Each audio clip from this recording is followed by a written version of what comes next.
Sure.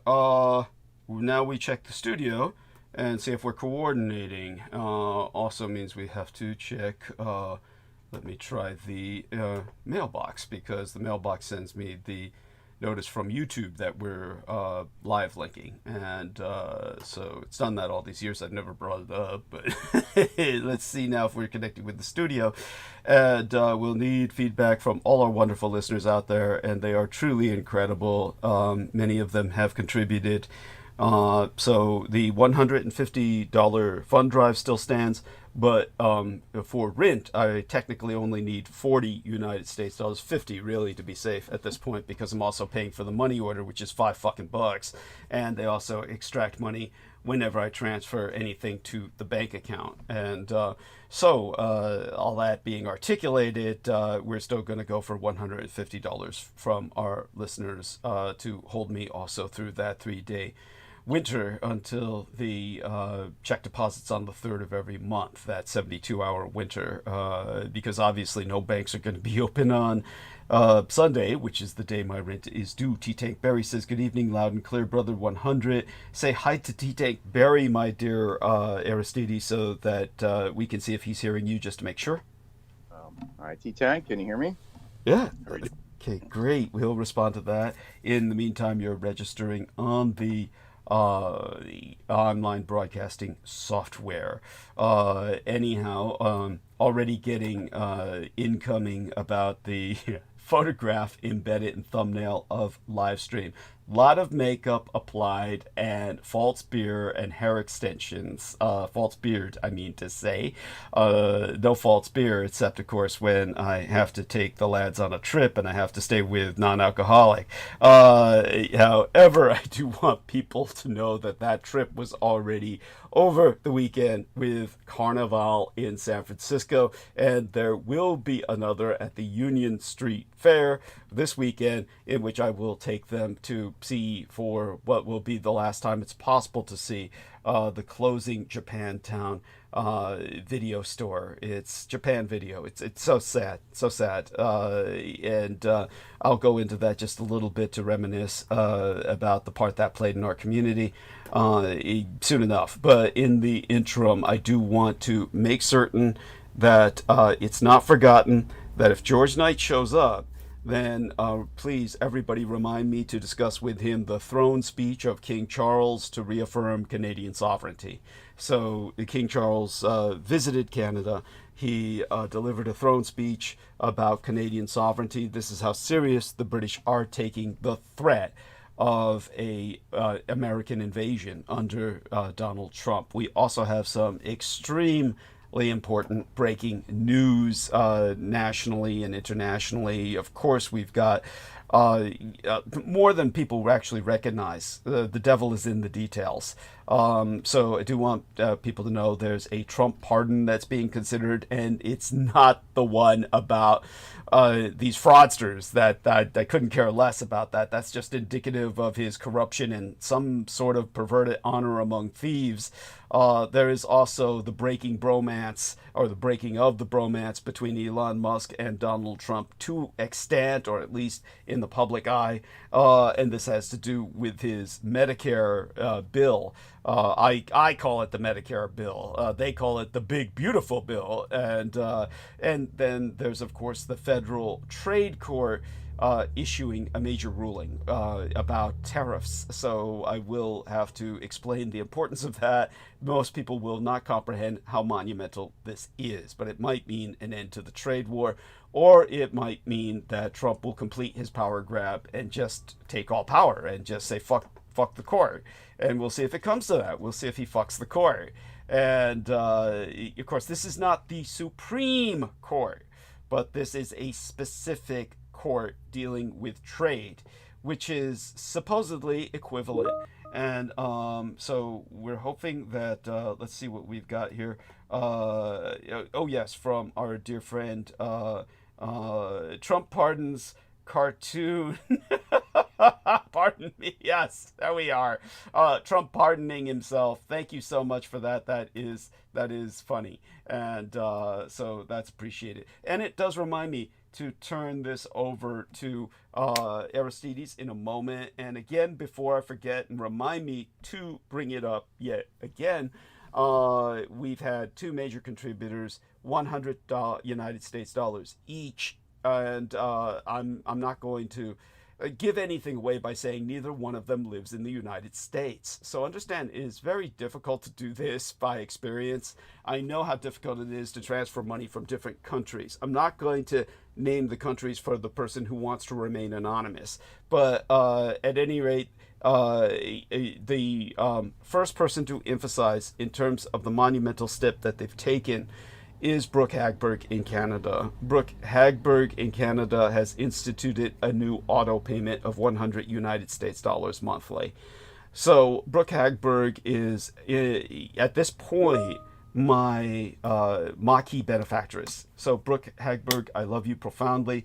And we're going to have to, at some point, meet so that I can thank you personally for your services in terms of providing a service to all humanity by helping myself. I'm not indulging myself here. This is not some monumental megalomania, as I've explained. Now, Amy Como's calling me from a group, so could you tell her how to do it? Because she's not doing it right. She needs to... Or is she I need to answer that? Do I? You need to call everybody from the... Oh, that's right. That's right. So I'll do that. Good point. I haven't done that yet. You haven't done that. The second person to thank is Incognito, as they call themselves, with a K. They will know who they are. They contributed 100 United States dollars. So, and with that, we're going to bring Amy on, then turn things over to Aristides if that settles down. How do I dismiss this call? If you didn't do it already, just hang up and then go into the infinite call, and do a little pull down and then hit call. Okay, so let's do that. And the first thing we need to do, and I should have done that as soon as I brought our man on, Aristides, and thanks as well to our man T-Tank Berry, who contributed 300 United States dollars. Let's go over to the meet now and push the little hash mark and press audio call, and that will call her back. And hopefully she responds. So I'm calling her while she's ringing me simultaneously. That'll probably fuck it up. And but there, Amy, did you answer? Did you answer myself? And something happened where it stopped. There she is, honey. There you are. Let's test your audio. Say hi. Can you hear me? I can. Hello. Yes, and you're registering on the online broadcasting software. I don't know what happened. I thought I was on the other call. It looks like everybody was talking but me, but I couldn't hear anything. Oh, no. Right. Don't worry about it. And it's my fault. It's my fault. So what I need to do from this point forward, as soon as I establish a call, is to go into that infinite call reflexively. And I will indoctrinate myself to do that and program myself with Pavlovian response. Like a dog. Like Pavlov's dog. What motivates you? Yes. How are you going to motivate yourself to do this? Well, I just think of that incredibly sexy image that you sent me of yourself eating poppy seed cake, of course. I mean, what else could just how would I say it? Thank you. Yeah, that will just have me salivating like Pavlov's dog. Yeah. Trigger you to think, check that call. That's right. That will be the trigger. That will be the trigger. Just that. That's there you go. And I've got incredible images. We're not going to ruin this show, are we? We're not ruining the show for everybody. As a matter of fact, you've got to put that picture out for everyone to see. That's eternal. That's like Mona Lisa. That belongs to museums. That's my Mona Lisa.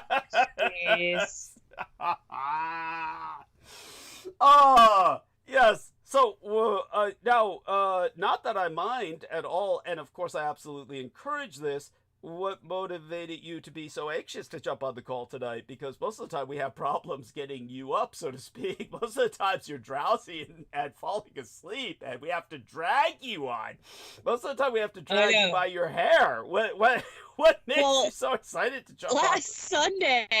Last Sunday was the first time you had a show that it didn't even come into my head that it's Sunday that I need to like try to stay up. Like I was completely oblivious. And then like Monday happened, and then Tuesday, and I was like, oh my gosh, Douglas had a show. I was like, I forgot entirely. Like, just was so distracted by other, drama, just the usual drama. Yeah. But I just didn't even, and then I saw, of course, like was it Holly and Aristides were like, what happened to Amy and Heather? Yeah. We need everybody try to come on the show. Yeah. Yeah.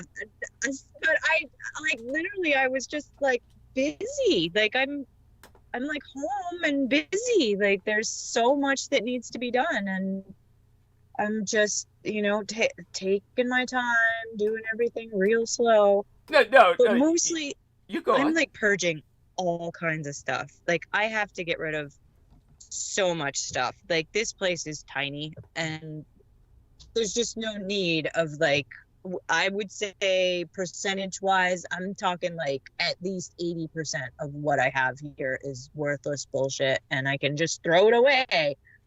So that's what I'm like mostly distracted by. Like, and what motivates me is like not having to think about how much extra stuff doesn't fit into this place. That really motivates me to like get down to it and put some walls up and seal the roof and then just be done with it.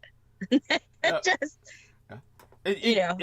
find a winter home. It's Continue, please. No, this is like I'm impressed, of course, by everything that's engulfing you right now, and we want to hear more details about it.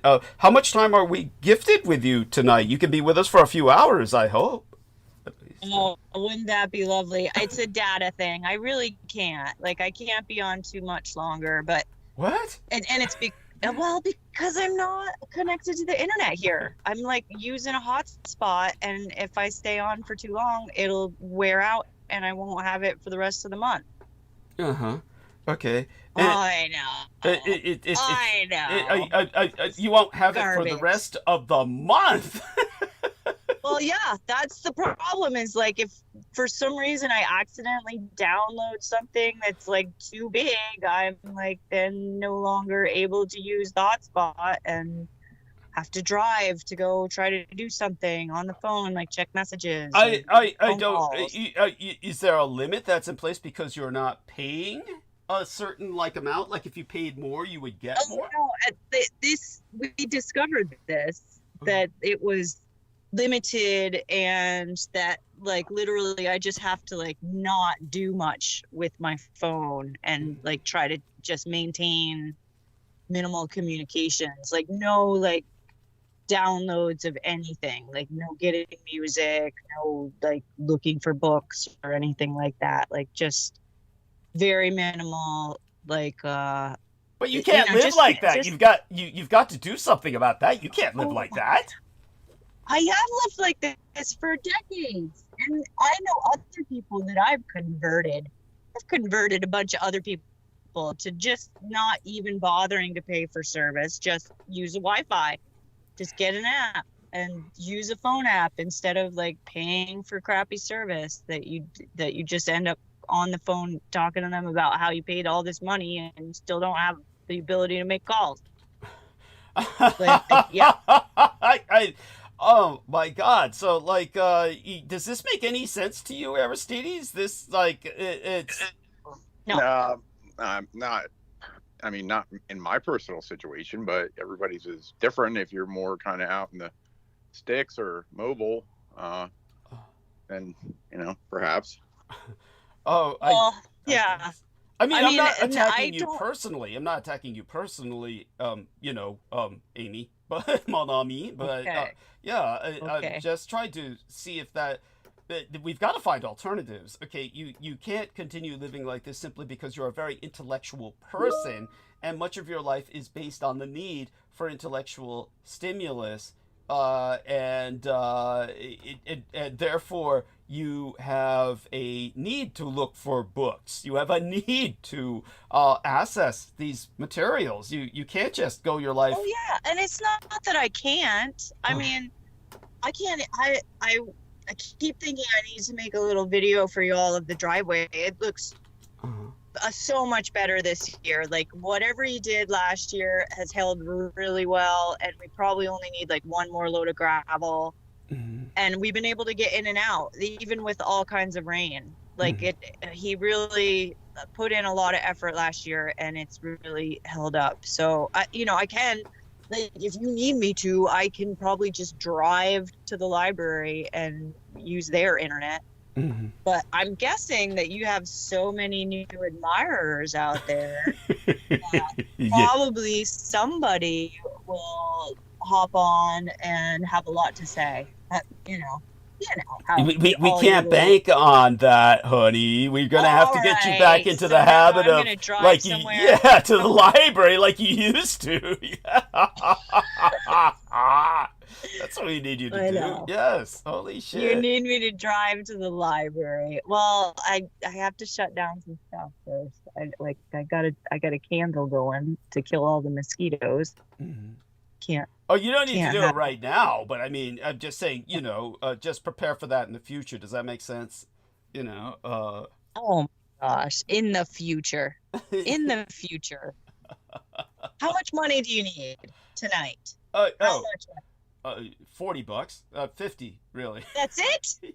Yeah, thanks to the generous contributions of two lovely individuals, Brooke Hagberg and Incognito with a K.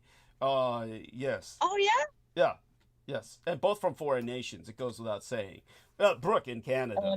Yeah, Brooke Hagberg. Right. Yeah. Yeah, she's a champ. Yes. She always comes through. She listens very close. Well, definitely. Very good. I believe, if I remember correctly, she found out about myself through Vinnie Barbaric, and thank God she has the wisdom to see who is the villain in this scenario in terms of his severance. And of course, I owe her everything. I mean, she's someone I dearly hope to meet someday, and I'm definitely considering her my Maquis benefactress at this point, and will honor and respect her as such. But such being said, yes, please continue with your let's give Aristides just a few moments here to deliver the blurb, and then we'll turn back to you. Is that okay? So let's make sure he gets that out. And so, dear Aristides, if you would be so kind, and then I'll take advantage of that situation to make a very quick trip, then come back and talk with you and Amy, and what we'll discuss. Yeah. All right, let's try to make it all quick. Amy's using her precious airtime. Is it that bad, Amy? Is it that fucking bad? It's so bad. No, the reason I'm just concerned is because it just flipped over for the month. Okay. So, if I knew that I wouldn't need it so much at the end of the month, it wouldn't be a big deal. And I'm really just making all of this up. I'm really just making a big story up because I got a new phone. And I'm so close to having it ready to use. It's so almost all set up so that I can use it. It's just I've had it for a while now and I haven't turned it on. I haven't done anything to make it work. So that's sort of my...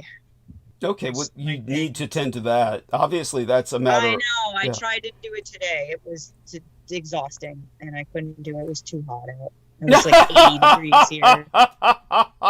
Is he getting any better with the sleep issues? We can talk about that later. Okay, let's we'll turn this over. I'll make a very quick trip, and in the interim, I do want people to know later on soon I'll be making a break to make tea, but it's not emergent. I haven't made it at all yet, so it's not steeping, but I'll need to make it maybe when Holly jumps on with us, if she does. And other than that, we'll just stick with water, and what I'll do is dive into monologue fairly quickly tonight, because we're going to get out as much as we can before George Knight might show up. And Wow. so if he does show up, that's great. But because he did show up for a little bit in the latest episode. I'm so glad you noticed how everyone is concerned about you. You're not forgotten, Amy, and you're considered a family member. So we're always out for you. All right, so let me take that very short break. Okay. Our man is going to deliver the blurb. While I do that, I'm going to go mute for the moment. Okay, thank you. Okay. All right. I'm going to do the short version so we don't eat up your time. But, okay, everyone, as soon as you get here, hit the thumbs up, upvote. It's important for the algorithm. There are downvotes placed by the enemy, but you don't see them. YouTube doesn't show them, but it affects the algorithm and Douglas's ability to be heard and seen. So hit that thumbs up, slide over, make sure you hit the subscribe button. Even if you had before, make sure it's still on. Turn on that notification bell next to it to make sure you get a notification that the program is starting on time or otherwise. Also, after the program, comments are enabled under the window, not the live chat, which will be a replay, but underneath, Douglas will put a pinned comment every time at that time. And this contact information, please try to upvote that also for similar reasons so that it hangs around. You can also go into your account settings. You do have an account to do this and create sub channels.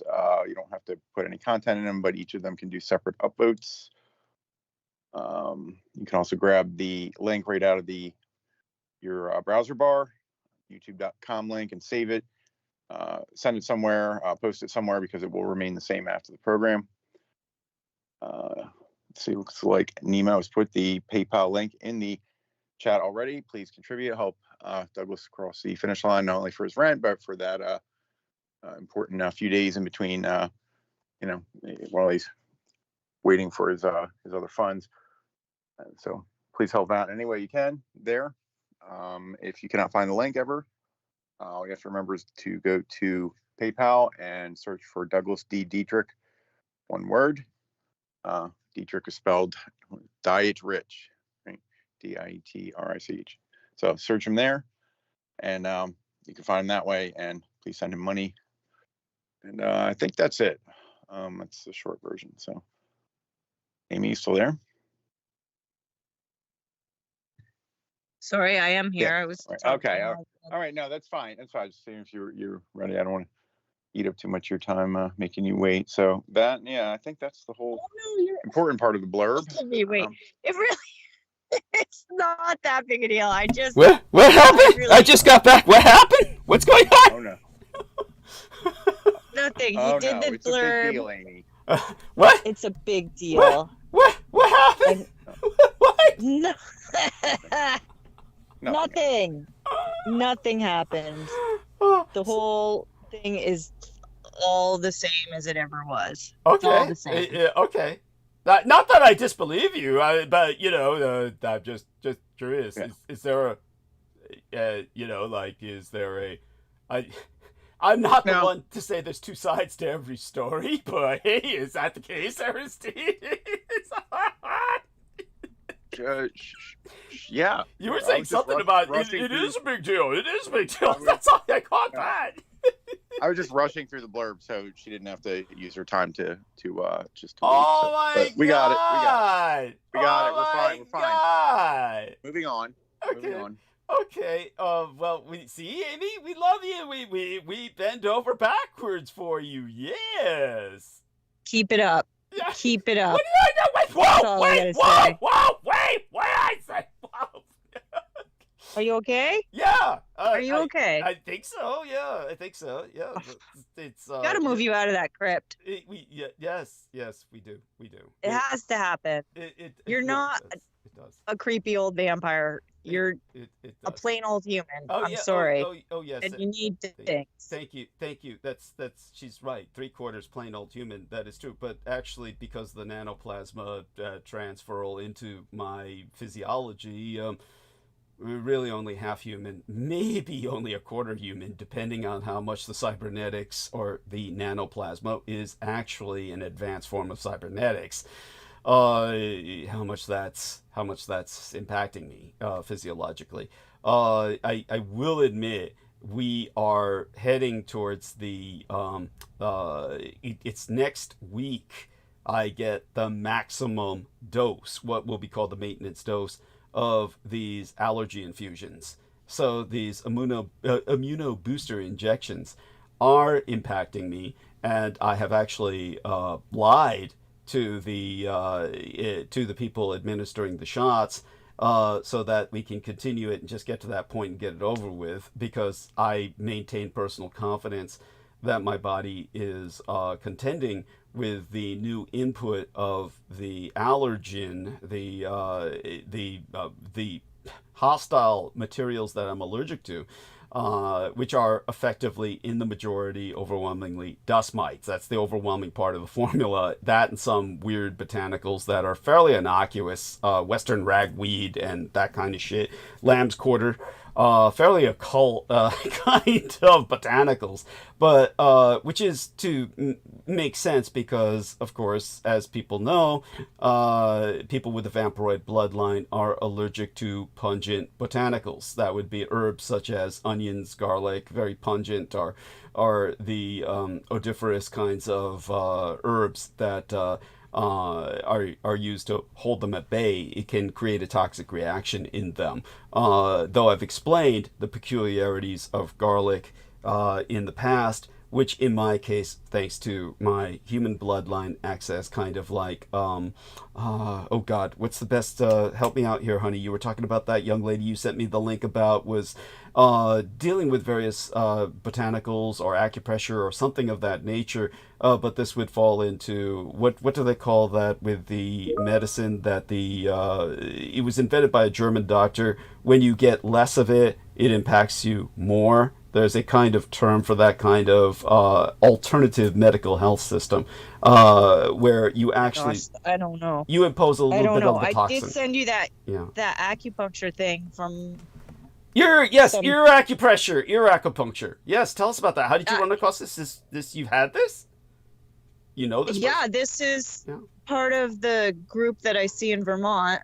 It's a specific kind of acupuncture that's only delivered like in public in a community. Like it's not like personal, like one-on-one, like quiet room, lots of needles everywhere. It's like open in a room full of other people, and it's community. It's a community acupuncture, and I love that. I've been home, so I'm glad to see that. You're glitching a little bit. I mean, just at the last minute when you said I went home, then you started. I'm here, so I was doing that kind of acupuncture. But the reason that I sent it to you was I remember you talking about how in the West, a lot of that teaching is diluted, and a lot of people are afraid to like deliver the medicine the way it's meant to be delivered, which can be very difficult for some people to receive. Yeah.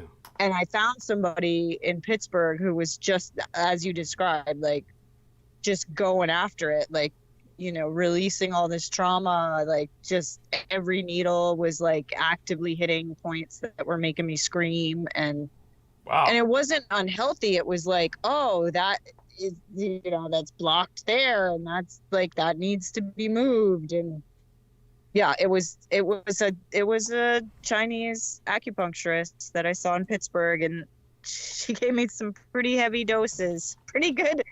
There we are. That's what they're doing. Homeopathy was what I was trying to think of, and it struck me because of your description. Your description provided me the mental connections that I needed to recover that term.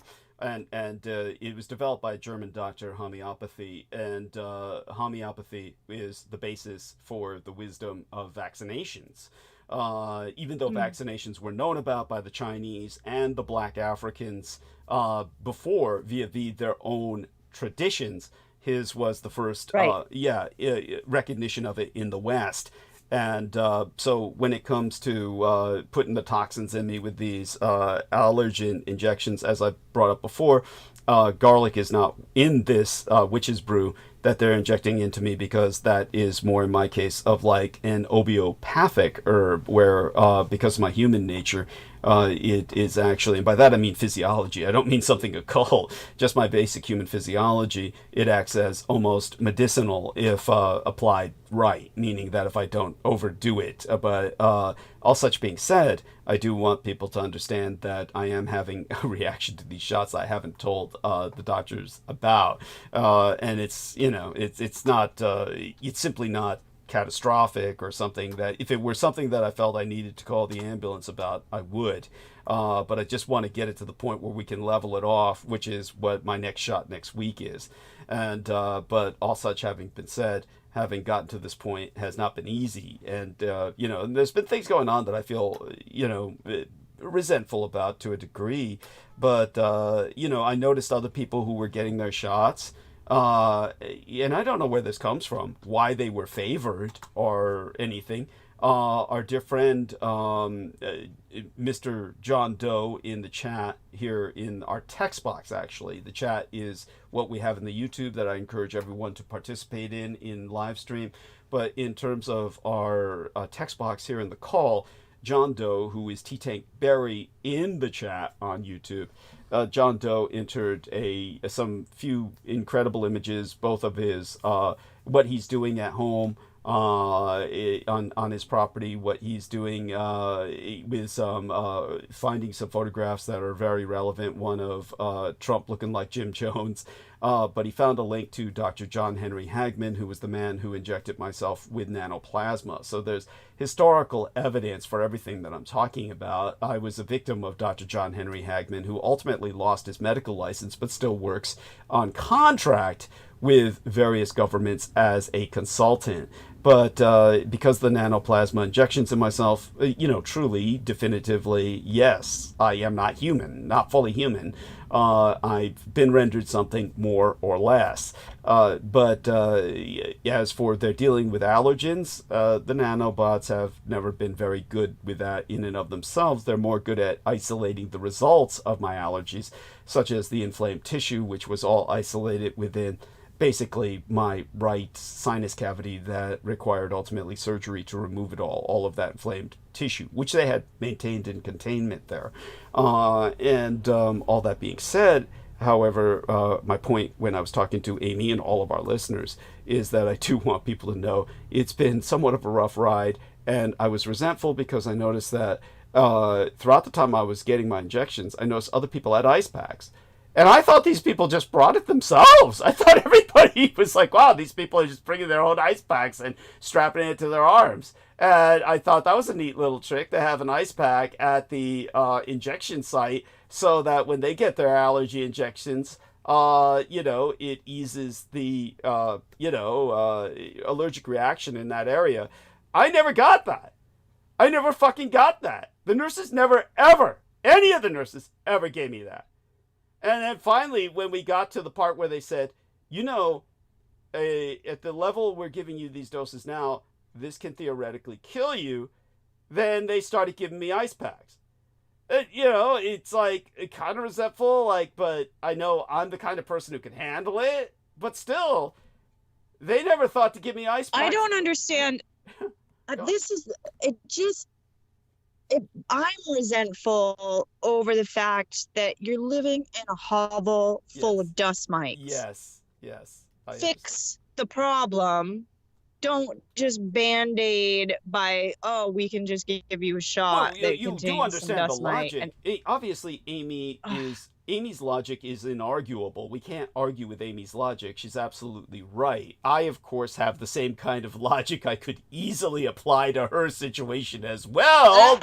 But such being said, acknowledging the fact that you're right. Look, you're right. And both you and I know that, you know, there's things in our lives where we should follow our own advice. We know how to give advice. Doesn't mean we know how to follow it, and we need to follow our own advice. But acknowledging that you're right and that we need to follow our own advice, yes, Amy is right. I need to marry some lady who will rescue me from this pit. That's the only way I can really get out of here. I cannot otherwise. That's the only solution, It- really, it is to really- just marry somebody. It's to marry somebody and get out of this pit and maintain it as a storage facility, which is all it is, and a pretty poor one at that. Yet a little grade up from other storage facilities. It still has a kitchen sink with running water that still has some warm water coming through that tepid, but it's not potable. It's not potable. But all such being said, yeah, she's right. Why am I staying here? I don't have a choice. So until I find some lady to marry me and get me out of here, the Band-Aid has to be applied, right? Doesn't that make sense? Right? I know. And because you have this audience, because you have this platform, and clearly people listen. I mean, congratulations on getting your money sent. I love that. I love that people are paying attention and hearing the problem. Yes. This is the problem. We have this unattainable housing market. Yeah. It needs to be remedied. Like, we need people to organize around getting safe housing to those of us who are intelligent and smart enough to ask for what we need. Yeah. So that's really the basis of our community, is knowing that the people that you're around have your back in some way. Yes. And I mean, I say this and I can't help but think of how the Marines got you out of Iraq, right? Yeah. Like, somebody came and rescued you. Yeah. Yeah. This happens, and we get lost in our own dramas. We are our own worst enemies when it comes to like thinking things through. You really need collaborators. You really need that sounding board. You talk directly into the microphone, honey. It sounds like you're talking into a pillow when you just for a second when you turn your head away. Weird. Yeah, I'm hanging out I'm hoping you guys can hear all of the frogs. We have a lot of frogs. I wish we could, because I love frogs. I wish we could. They are so loud. They get really... There's one that has a whole song to sing to me every day. But, yeah. The thing of it is, we all need each other. And whenever we talk about, how we want our lives to look, like, for instance, this idea that finding a woman that you could live with and perhaps marry, that this would like clear the path for you into the habitation in a more humane situation. And maybe that's true. Maybe that's exactly what you need, is somebody willing to commit to you on that level so that you can embark upon a journey together. My situation, of course, is, only like, it's always changing. Like, it's only good for the moment, as far as I can tell. Like, I think about the way my life changes in 2 months, in 4 months, in 6 months. Things just, pile up and change and morph and no longer appear as desirable as they once were. And so I'm with you on getting through this. However, you need support to get through it. I will do what I can to help you. And you know that, and I think that's why you do care for me. Of course. In that, I've been sincere in my effort and my intention to make both of our lives easier. To feel like we're being heard, to feel like there's a hope that there's somebody else in the world who has these bizarre experiences and, muddles around in their brain about them and needs outlet, needs something to refer back to, like, you need to be able to say, well, last year at this time, it wasn't so great. Right. And so, just taking stock and getting oriented around what has changed and how quickly things do change. Mm-hmm. And just remembering that when, you're not doing well and you're taking all the steps you can think to take and you're still not doing well, you're still not happy, you still can't, rid yourself of negative thinking or, stop yourself from getting angry and spiteful and frustrated. This is our human condition. We can't expect to really escape, like, that we're going to have new wants, like, even when we get our needs met. we're going to have new needs that arise. And, you know, hopefully there'll be some remedy to that also.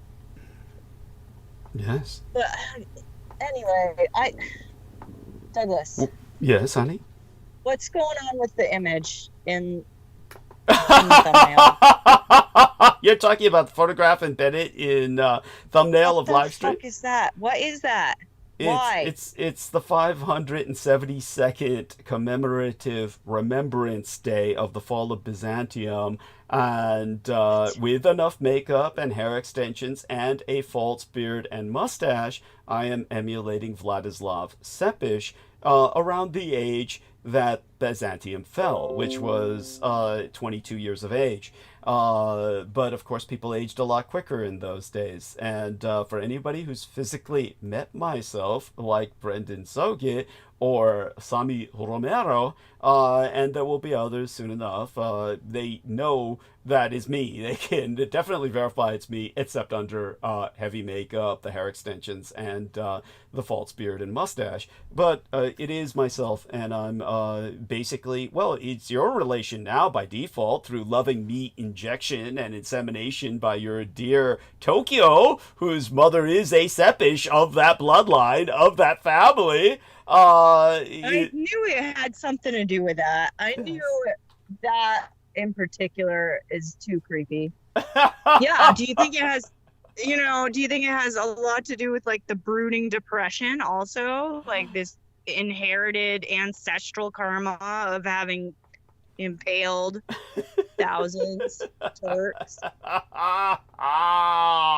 You should revel in it. Revel in it. Yes, honey, you should revel in it. But yes, it's part of that. I am certain. Yeah, I mean, we inherit this kind of moodiness and this kind of. Yeah, bear that in mind, and it will help. It will help you to, deal with it. It filled in all the blanks, really. Like to figure that out, I was like, oh my gosh, of course. Yes. Of course, the brooding and the all the time, like never anything's right. It's always this and terrible and never gonna be fixed. And well, a lot of that.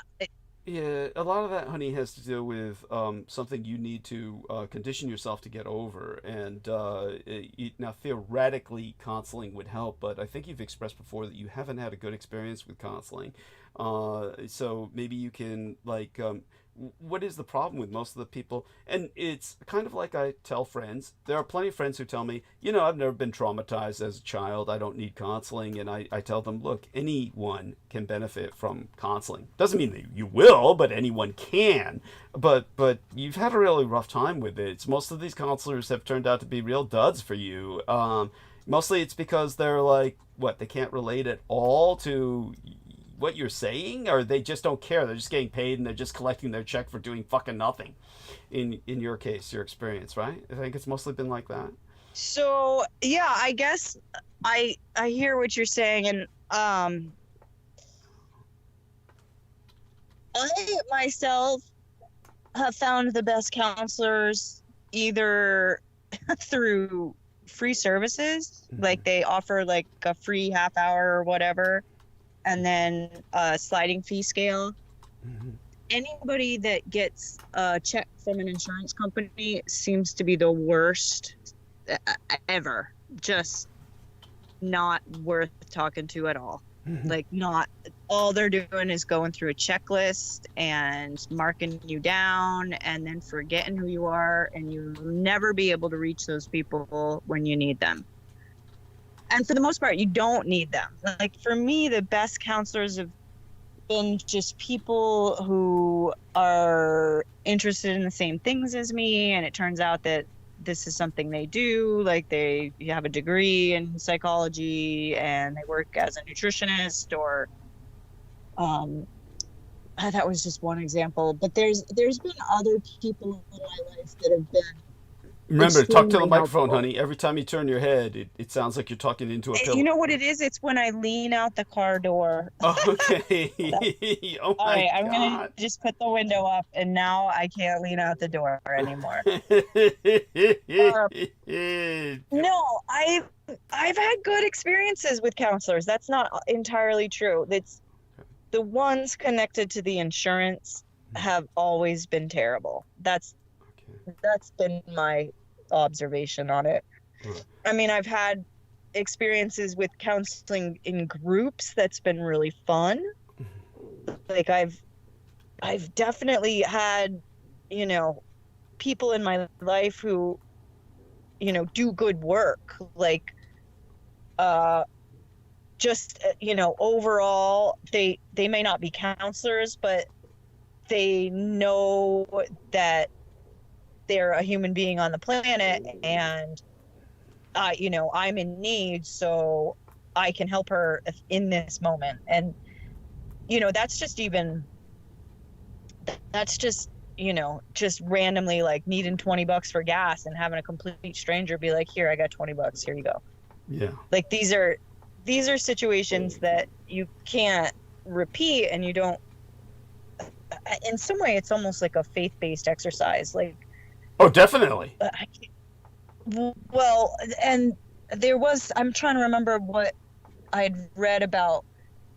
There's a practice where if you're really confused and you don't know which way to go, try begging. Like, try going to the street corner and getting just $2 off of somebody. Try begging. Even if you don't need the money, but because you're so torn up about whatever it is that you're experiencing, to get into a place where you can humble yourself so much that you can just go into a crowd and find what you need.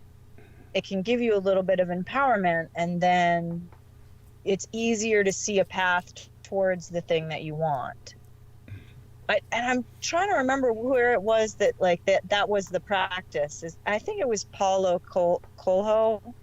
Do you know who that guy is? I don't know if we've ever talked about him. Vaguely. So explain a little bit about him.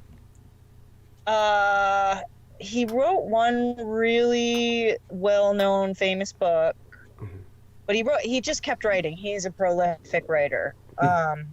Here, I guess I can look for it, but I think it was one of his books that I was reading when I was in Spokane, and that was something that he brought up about. They were on a train going to it was the Siberian Railway.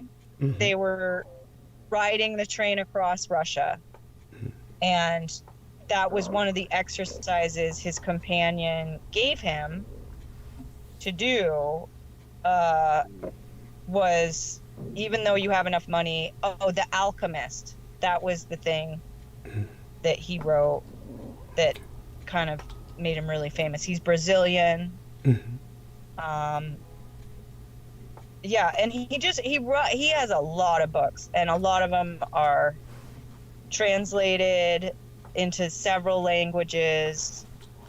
He's very popular, but that particular exercise of humbling yourself to be able to go into a crowd of strangers and get them to support you, like speak to them in a way that's meaningful. And you know, another character from history, Edith Piaf, the little sparrow, like she was somebody also who, you know, in the midst of all her despair and her poverty, would go to the corner and sing, and people would pay her to stand on the corner and sing, and that's how she became famous. And I think it is a very humbling experience to just be like at the bottom of what you might believe is your goal. Like you're not coming anywhere near your goal. You're just in the opposite direction even of what you think you want. And then to really, you know, understand that all that suffering and all that pain is what makes the goal real. Like it makes it worth gathering up all of your strength and your will to head towards it. but you have to get to that point where there's nothing else. Like you're not able to pursue any other option. You're not able to create a situation that will support some other goal. So you have to think of your particular instance, whatever it is, and then really try to discern, is the pain that I'm experiencing right now getting me closer to this thing that I think I want? And maybe it's not. Maybe you just have to get rid of it all. Like what is this thing you think you want? Well, I mean, for me, I'm thinking like, oh, I'd like to be able to have a little extra money so we could do some things here that would make it even better next year. Like, I'd like to be able to drill a well. So to do that, I'd basically need. Is there water on the land? Have you confirmed that there's water on the land? They can drill wells and get water anywhere. Okay. Like yes, of course, there's groundwater everywhere. Like, go 400 feet, you're gonna get groundwater. But it's the expense. Like, sometimes the expense of putting in a well, and then it's the permitting also. Okay. But we have spring water. Like, all the neighbors have spring. Wow. It's all spring-fed water. Okay. But I don't know. And that's what I'm saying. Like, is it worth? So you seem determined to stay there. You seem determined to settle where you're at. Oh yeah, no, honestly, like, because like things kind of fell apart with Pittsburgh. Right. Like, I mean, with his mom being in the nursing home now. Okay. Permanently. I feel like this is stupid. Like, why would we give all this up? Like, he's been here 30 years. He's never going to sell and be able to move anywhere else. Okay. Like, that's the crux of it. Like, everything is 5 times what it was worth. Right? So even though this place is full paid for, it's still not going to get us. To sell it is not going to get us enough to get into another place. Like, it's just a splash in the bucket, really. So it doesn't make sense to me to try to just sell it and then what? Like, just hang out in an apartment somewhere. Right. Got it. I don't think that that's even reasonable. Like, any situation where you don't have any bills is preferable to having to work too hard to just barely pay your water bill and your light bill. Not to mention the mortgage. Yeah, because that is the situation here. That is what is the struggle of everybody. Is there's no way that you can work enough to make the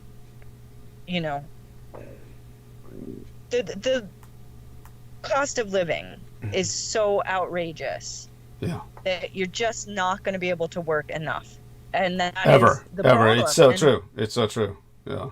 You're just not going to be able to. And I've had this sick, toxic hope for years that all I have to do is work a little harder. Oh, God, I gave up on that, well, I went through 3 careers. But right. the third career was care provision for my parents while they were dying, and that took up everything. It was, that was when you had I've heard all this, and I believe that is not a situation to get yourself tangled up in. Yeah, ever. Don't ever do it. Yes. Yeah. And but please continue with what you're saying. I don't want to get lost in, my horrible experience, but the point to be made from that is, with that experience, I gave up on the concept that you could work and that the work would be rewarding. The system is not set up for that. The system is a fixed system, and we were able to hide that fact in America for a good period of time, but then that all came to it's no longer, they're not hiding it anymore. Oh no, everybody can see it, and it's it's lack of leadership is honestly the biggest problem, is a lack of people saying, I have a solution. And, when you put yourself out there like that, you're going to come up against a lot of difficulty, a lot of negativity, a lot of people who just cling to the past and say, that's not how we always did it. And you can't argue with them because they're not going to change. They're going to fall into a nursing home and be done with the way everybody else has, insisted that's not them. I'm going to retire in 10 more years. I just have to work 10 more years and then I'll retire. That's over. Those days are gone. Yeah, those days are gone. I don't even understand.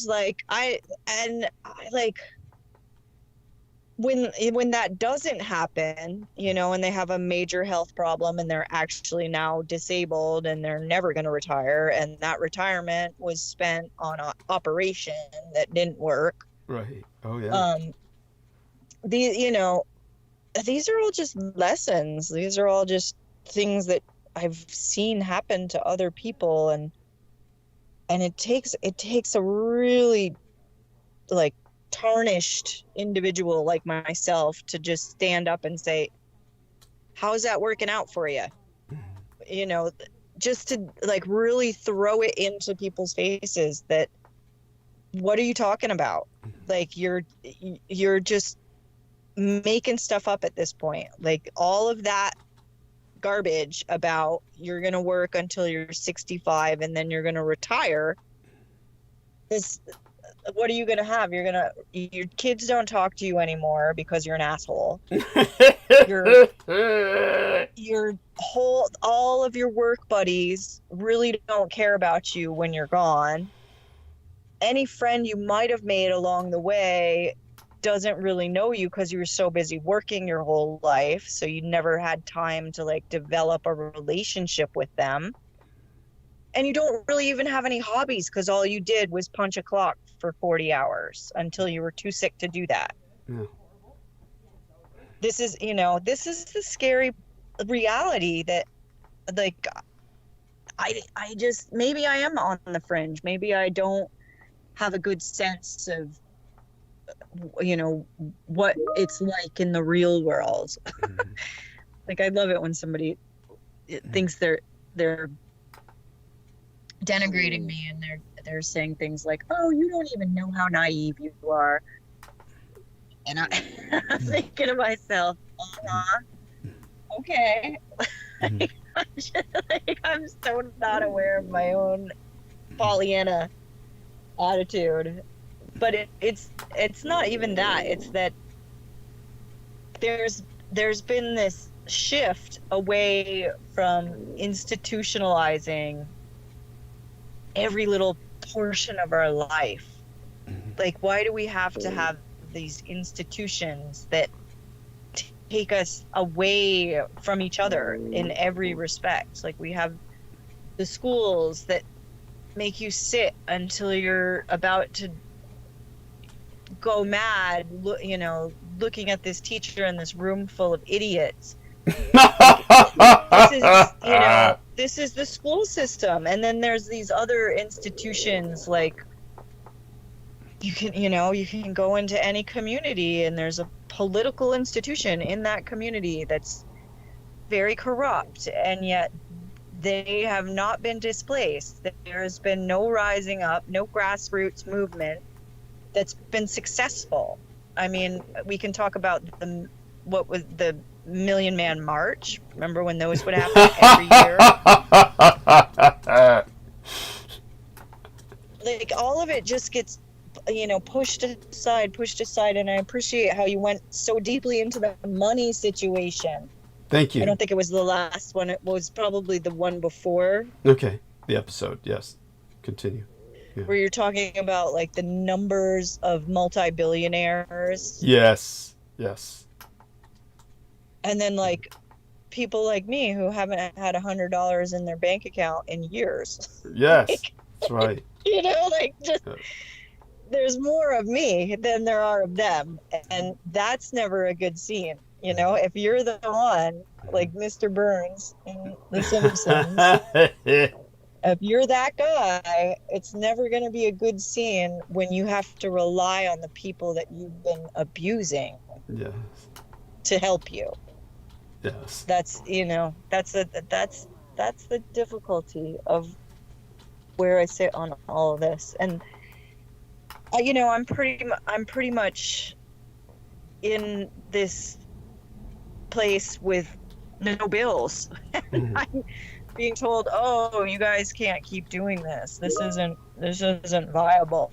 Mhm. Oh, you can't do this." But I'm not hearing any collaboration or any you know, how can I help you, or what would serve you best from this relationship. Mhm. Like these are important things to consider when you're like trying to bargain your way out of poverty. Like you can't think that there's no help. That's, I mean, maybe there is. Maybe I'll never get anywhere near $100 in my bank account.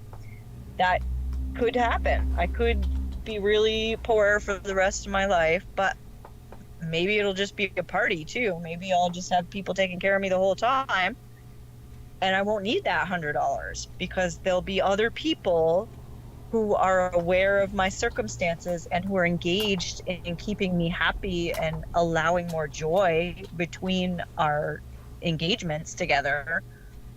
You know, because it is true that when you're hanging around somebody a lot, Yes. you know, your partner, your work, your business partner, or your sexual partner, or your family, like when you're around these people, like it's really easy to just go for the dig, like to just minimize the heck out of that person. And then it's like the whole gang of you get on that one person about the thing that's most painful to them. And it's just like this severe animalism that you can't go forward with that. Like when there's that kind of circumstance, you have to really separate yourself from that. You have to be really diligent about not just jumping on somebody's problem because everybody else is on that problem too. I'd like to think that there are supportive people in this world, and it's just a matter of finding them. And when you can't seem to get over the fact that everybody's betrayed you and abandoned you, you have to just keep talking to new people. And talking to new people can be very difficult. But it's so encouraging in so many ways. Like today, the woman that was at the grocery store, I got a bunch of groceries and I had like a thing of soda. And so I was carrying all the groceries and she goes, "Oh, I'll help you out to your car." She had a line of people at the counter and she grabbed my stuff, walked out to the car with me. Oh, We wow. had a laugh. And I was just like, this is so nice. Like, it's so nice to feel appreciated. Yeah. And to just see that, like, I was going to have to make a couple trips back and forth, and she could just take it out for me, and she did. And these are situations that you should have them in your day, every day. It shouldn't be that every day is the same. Sitting on the phone, trying to explain to people, nobody did any due diligence, and that's why you never got on disability, because I've applied and applied and applied and nobody ever looked at it. I mean, and that's kind of the gunk that I've been swimming in, is like I had to do I think I might have mentioned I had to do a medical interview. Tell us about this. Talk to somebody about Social Security. Yeah, Uh-huh. I know. now that everybody's getting caught off of Social Security, I'm finally getting my interview after 10 years. So I don't know, like, this is just the muck of it all, like just having to decide, like, do I keep my same doctor who I don't really know them, hasn't really settled in, and I'm now in a different state. So should I just get another new doctor? Like, should I just go ahead and see somebody else? I don't really feel like I need to right now. Like, I've been kind of doubling down. Like, my schedule was such that I was doing Monday, Wednesday, Thursday, just health, self-care stuff, like just health and wellness. Those were my days. Like, I didn't work, I didn't do anything for anybody else. I just did self-care. I did acupuncture, I did yoga, I did just stuff, like stuff that I wanted to do. And that I got away from that coming back, but I mean, it's a lot to move around all the time too, which is again why I was like considering, like, what would I have to do in order to get water here? What could we do to make this place easier to be at, instead of having to really struggle with just like basic stuff, like basic like grooming, because we don't have water. Like, we have to gather water and cook it, Jesus Christ, in order to have water. So yeah. and how do you bathe? Or is anyone? Yeah, that's the.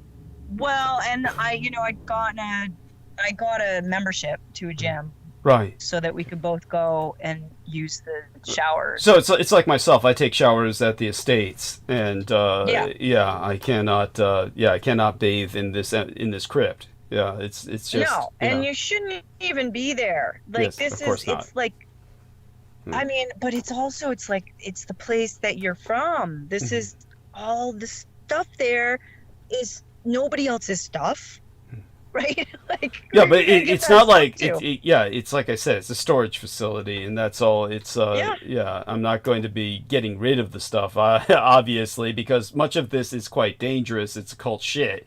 It's just not something.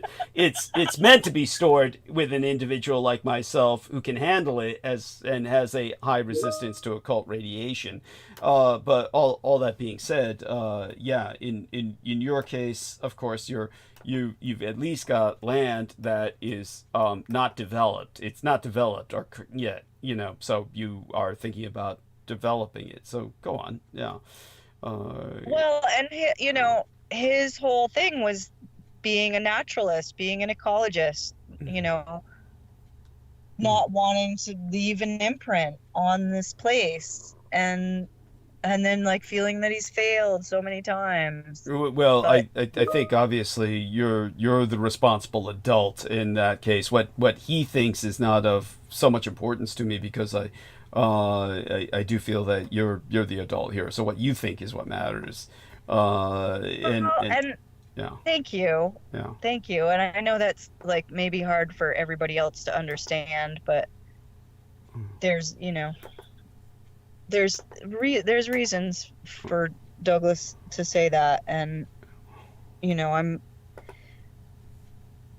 here because I chose to be here. So the problem is basically mine. I have everything I need to solve it, and I just have to get to work. Like, that's kind of my stick in the mud, is like I can't let this summer go by without, like, last summer I didn't know what I was doing at all. Like, I didn't know how everything was going to work out, and this summer I can't really waste that time. I need to use the weather and the season to make it better for both of us. And he's really worried about winter, which he should be, because it's it's bad here. Winter is bad here. But honestly, like, you've got to put one thing in front of another. Like, you can't like be worried about winter when there's stuff you can do because the weather's nice right now. So being active is really where it's at. Like, we need to be more active about getting stuff maintained. Like, there's a big problem here with everything is kind of rotting into the earth. Like, because nothing was maintained. Like, he's owned it, but he's never had anybody here with him to help him maintain it, or even just deal with the stuff that's falling apart. So, like, because we have all these sheds and areas that need to be torn down because they're falling over. So they're dangerous. So that's kind of our situation is we need this time in the summer where things are nice and the weather's good. And now that the road's fixed, we can get stuff delivered. We can get a dumpster brought in. Just stuff. The river's really high right now, so like it's not really a great. We can walk down to the river, but the edge of the riverbank is it's kind of swollen, so it's not like in the middle of the summer it dries right out and you can walk out onto the sandbar, but right now it's like the river is really raging. Wow. So yeah, we're just here, and I'm listening to the frogs, and that's great. No, that's great. I know. Yeah, that's and so, honey, it's I'm so glad that you have this platform on which to vent and share these elements of your life. I mean, this is what we're here for. I mean, it really is, and it makes me feel honestly that we're doing something, because you have the capacity to thereby express these realities. And don't stop. I mean, whatever else you want to cathart or vent about, continue, please. Go on with other things. Is there anything aside from, obviously, I'm always interested in your own personal issues, but is there anything happening in current events that strikes you as something we really need to be paying attention to? I don't know anything about current events. I'm sorry. I don't. I listen to you to find out what is really going on, because I don't know anything about what's going on. So today I went to try to get my phone going. I went to the gas station. There was a couple of crack whores next to my car going through their bags of stuff. Jesus! I can't. We don't even have this. This is not a situation that I have ever experienced here. We don't have this in my home state. Like, this is all new. These inner city problems are now in rural Vermont. It's really bad. Like, I like current problems. Like, that was the first one that came to mind. Like, today there was a couple crack whores hanging out while I was trying to use the Wi-Fi and turn my phone on. Jesus. Are you ever afraid for your personal safety, your physical security? All the time. Constantly. Absolutely. I don't have these experiences. As a young person, I was never afraid. Now, where I don't think I can outrun some of these people, I am afraid, and I don't get out of the car. Like, that's like Brendan was saying, like, there's such a difference between not having a vehicle and being homeless and having a vehicle while homeless. Yes. Like, it's absolutely. It's a huge difference, and it's important for people to understand for when they run into some homeless people, because it doesn't seem to matter where you are or how much money you have. You just go out and look around.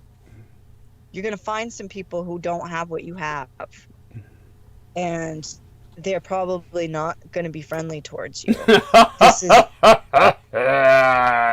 This is the scary part of the world we live in. Like, you can watch TV all day.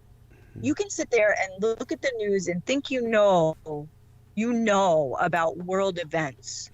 You know what it's like in Rwanda because you took a cruise to Africa and you went with a bunch of white people and saw Rwanda.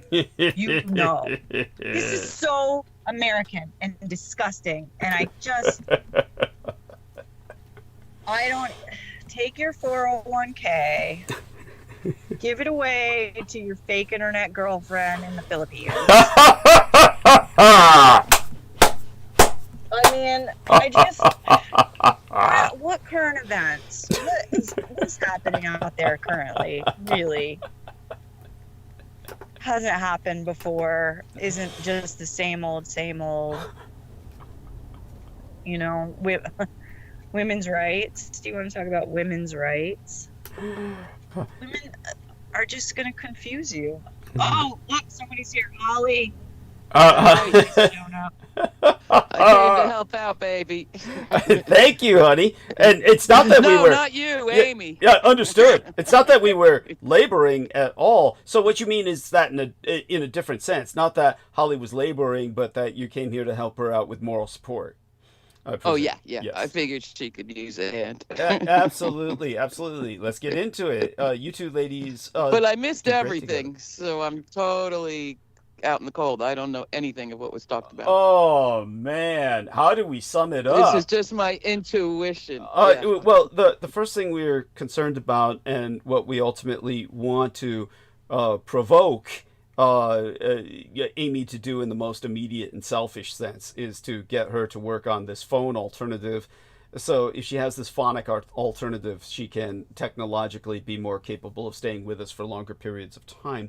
Right now, she needs to, well, I'll let her explain it. And so she can summarize that for you, and you might have some idea because you recently were faced with a telephonic challenge that you felt you were not up to, but you conquered it literally within 24 hours, essentially. So, Amy, by all means, express in summation the your telephonic technology issue. Yeah, I don't have one. I don't have any phone service, and got it. I am using somebody's phone who has service for the hotspot, but it's a limited hotspot. So that's the clutch with me being here, is like I'm not hooked up to any Wi-Fi. That's a big clutch. I wish I was motivated to go get a job and then just get some stupid Wi-Fi, but I just don't see it as happening. Like, there's no job that's going to get me enough money so that I can then pay for Wi-Fi here. Unless they have a poor folks program, it's outlandishly expensive. And the poor folks programs have historically never happened for me. I've filled them out. I've gone to the department. I've filled it out with them. They watched while I filled it out, and I still didn't get a phone. Phone delivered. Got it. So, yeah. But I got a new phone. I did get a new phone. This phone that I'm on is maybe 10 years old. Mm-hmm. I can't believe how long it's lasted. That's kind of why I got the new ones, because it's not likely to keep working. So that's why I was like, that's what I did face too. Yeah.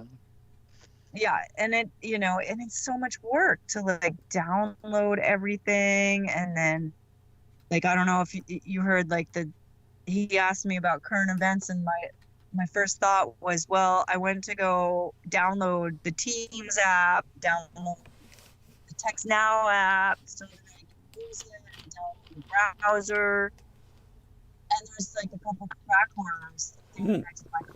Talk directly into the mic, honey. Talk directly into the mic whenever you turn your head out the window or something like that. Sounds like you're talking into your pillow.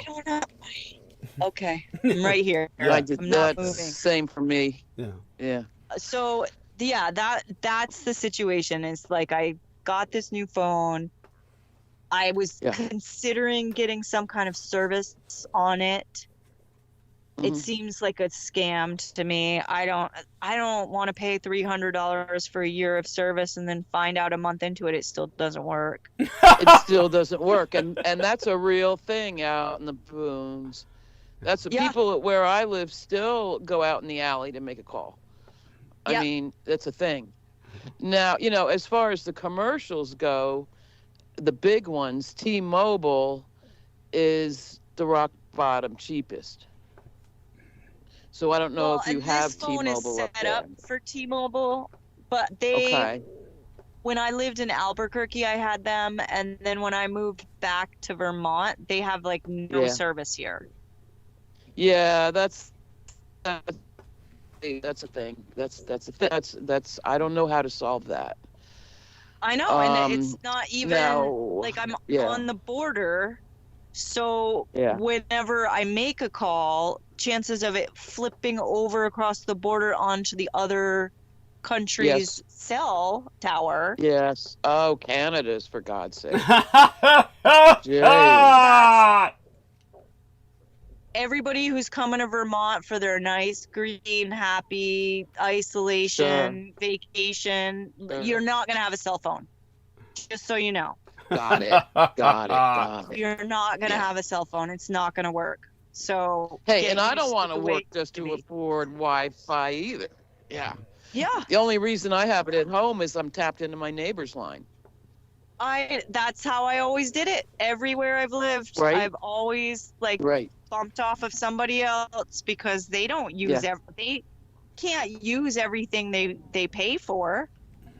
Right. And- And when they let me, I throw in on their bill. But my neighbor Right. now, he won't have that. You know, he's manly for that. Toxic masculinity. And I'm golden. Toxic Yeah, masculinity. at its finest. Yes. That's Oh, the kind we like. I also tell the neighbors, and remember, he's got the guns in case things jump out, and I'm glad of it, you know.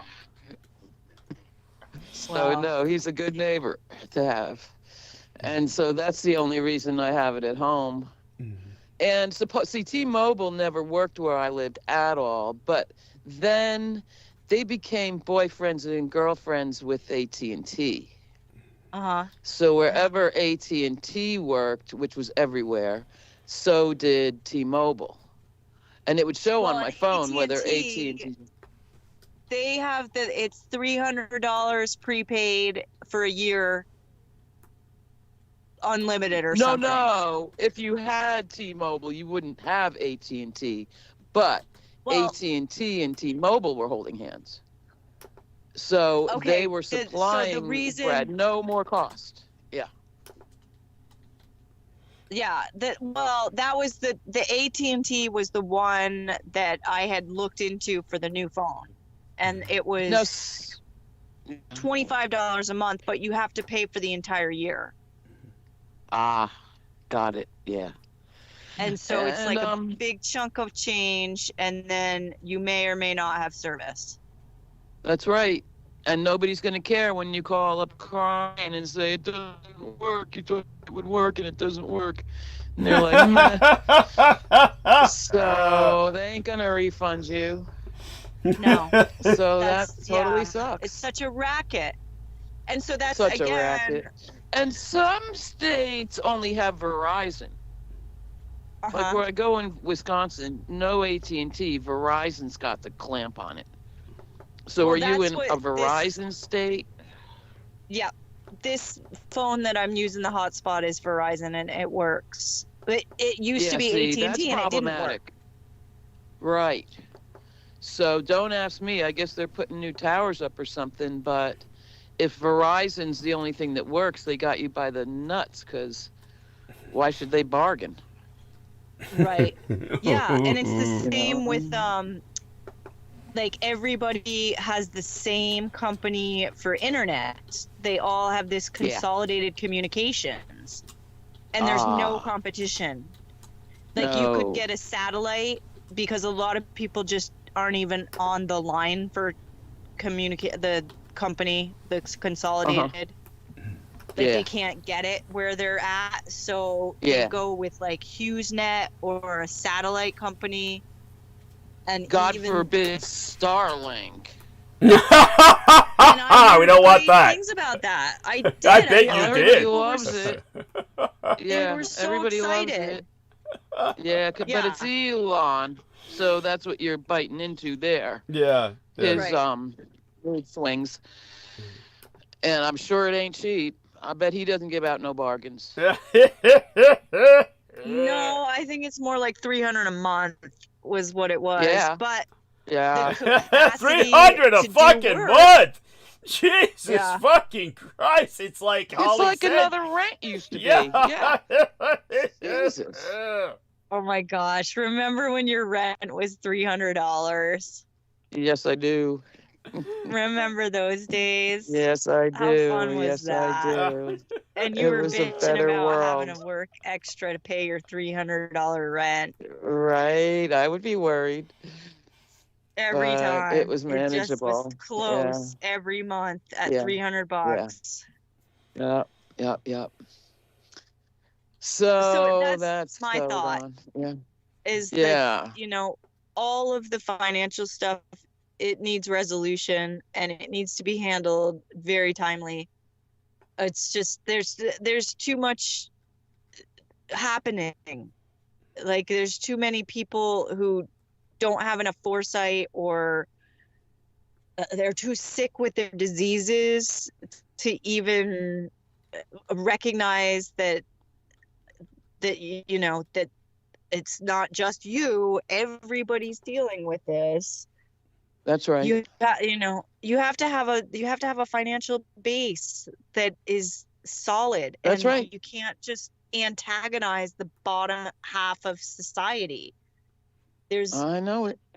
There's you know, I know it. There's just no foresight to it whatsoever. It's just la la la. They'll come and clean my toilet. Ooh. I don't have to. It's not my problem where they live. You know, it's a 13-year-old Guatemalan girl being dropped off from a white van in the morning and picked up at night. That's fine with them. Fine. Oh yeah, whole van's full of them, cruising around, dropping off, picking You up. see this? You physically see Oh this? yeah. Oh fuck yeah. They giving their money at the end of the day, whole thing. So it's grim. It is grim. Oh, jeez, this is horrible. But it's so crazy how in just like 10 years' time, 15 years' time, a cell phone, what did they call that during COVID? Necessary services? Some shit. I didn't even Yeah, remember there was a it. term for that. Well, it fully is.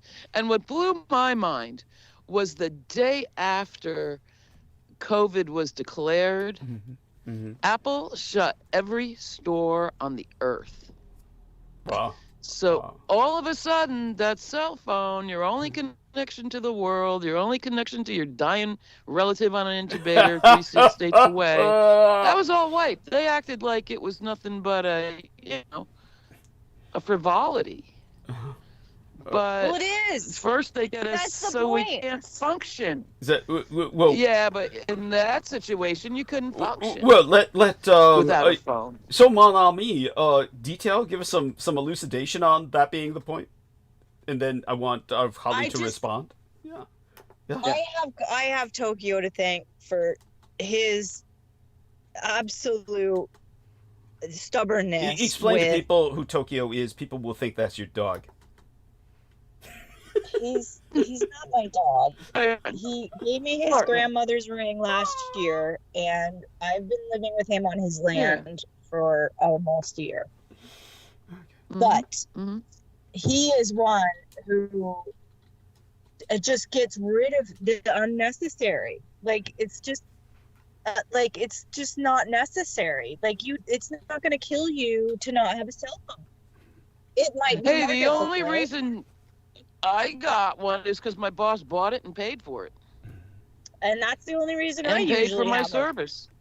Yeah. Yeah. I didn't have a burning urge. Phone at home worked fine. Had an answering machine. Good enough for me. But now, 10 years into it, bed, car, phone. I don't know. How do you get work with that one? How do you? Bed, car, phone. Yeah, bed, car, phone. That's the three necessaries. Yeah. After air, food, and water. Yes, that's right. Yes, all true. So it's they shove it down your throat, and then they expect you to give your life up just to have it. And Yeah. I mean, I've always been thankful. I wasn't one of these people that like goes crazy inside when a new model comes out and has to have it. Oh, hell no. You know, my phone was 10 years Those old too. I people- would have never changed it. You have to Say convert again. them. But thank You you have for to it. Yeah. convert those people. Yeah. You have to like remind them that they're not swimming in nanoplasma. Techno- Yeah. They can do this. They don't need the newest Apple phone that My God. isn't going to work when our tariffs affect Taiwan. Yes. Thank you. Oh man, a solar burst. I mean, any number of things to sort it out. So then we'll have the advantage because down completely. Because you know, I don't like fall asleep looking at shit on it and wake up looking at shit on it.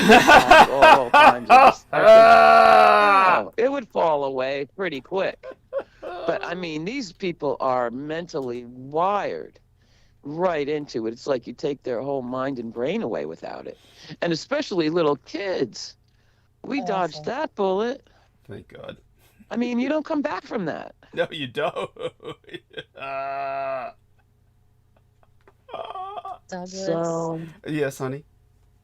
it's wrong that you're laughing at little kids addicted to their phones. he just does it when it says help with the pain. He feels the pain so much that he has to have strange outbursts.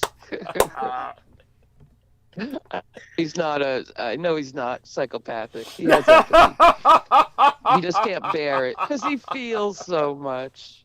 That's what I tell myself anyway. That's right. That's right. Holly said it for me. Yeah. That's I feel Yeah. your pain. I believe that. Yes. Thank you. I believe that. Yeah. And that's his reaction to extreme pain. Yes. Hysterical laughter, which there are worse ones.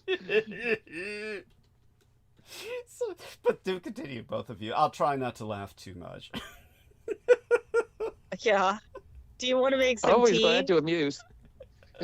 I should make some tea. I should take advantage of this moment to make some tea. I really should. Why don't I do that? And you two continue talking. You're holding quite well. Numbers are good, and I'm sure you'll keep them that way. And again, just for our listeners, because I'm still getting some emails from people who are just tuning in right now about the photographic image embedded in thumbnail of live stream. Yes, that is indeed myself. There's no need to worry. I will go back to looking normal, the way everybody prefers Oh, I it. haven't seen it. Oh yeah. It's You're gonna love it. yeah. It's Okay. Wladyslav. I'm conveying the I'm trying to embody the personification or channel of Wladyslav Zepish, because of course it was World Dracula Day with my last episode that we were just getting into, and today we are entering at midnight the 572nd Remembrance Day of the fall of Byzantium, which I do encourage everyone to open the text. Yeah, which Dracula was a veteran of. So Wladyslav Zepish was 22 years old when Byzantium fell. Constantinople, the city of Constantinople, was, of course, assailed by the Turks using massive amounts of ranged artillery. The Orientals had gunpowder. The Westerners, of course, the front line of Christendom, had its own gunpowder created by the Greek alchemists, but it was not near enough in mass to respond to the blitz of the Turks. And when Constantinople fell, Dracula was one of the few lords that survived. His involvement in Constantinople is so complex it would take an entire episode to basically educate people about that. Most people would understand him as being quote unquote a traitor, being on the side of the Turks.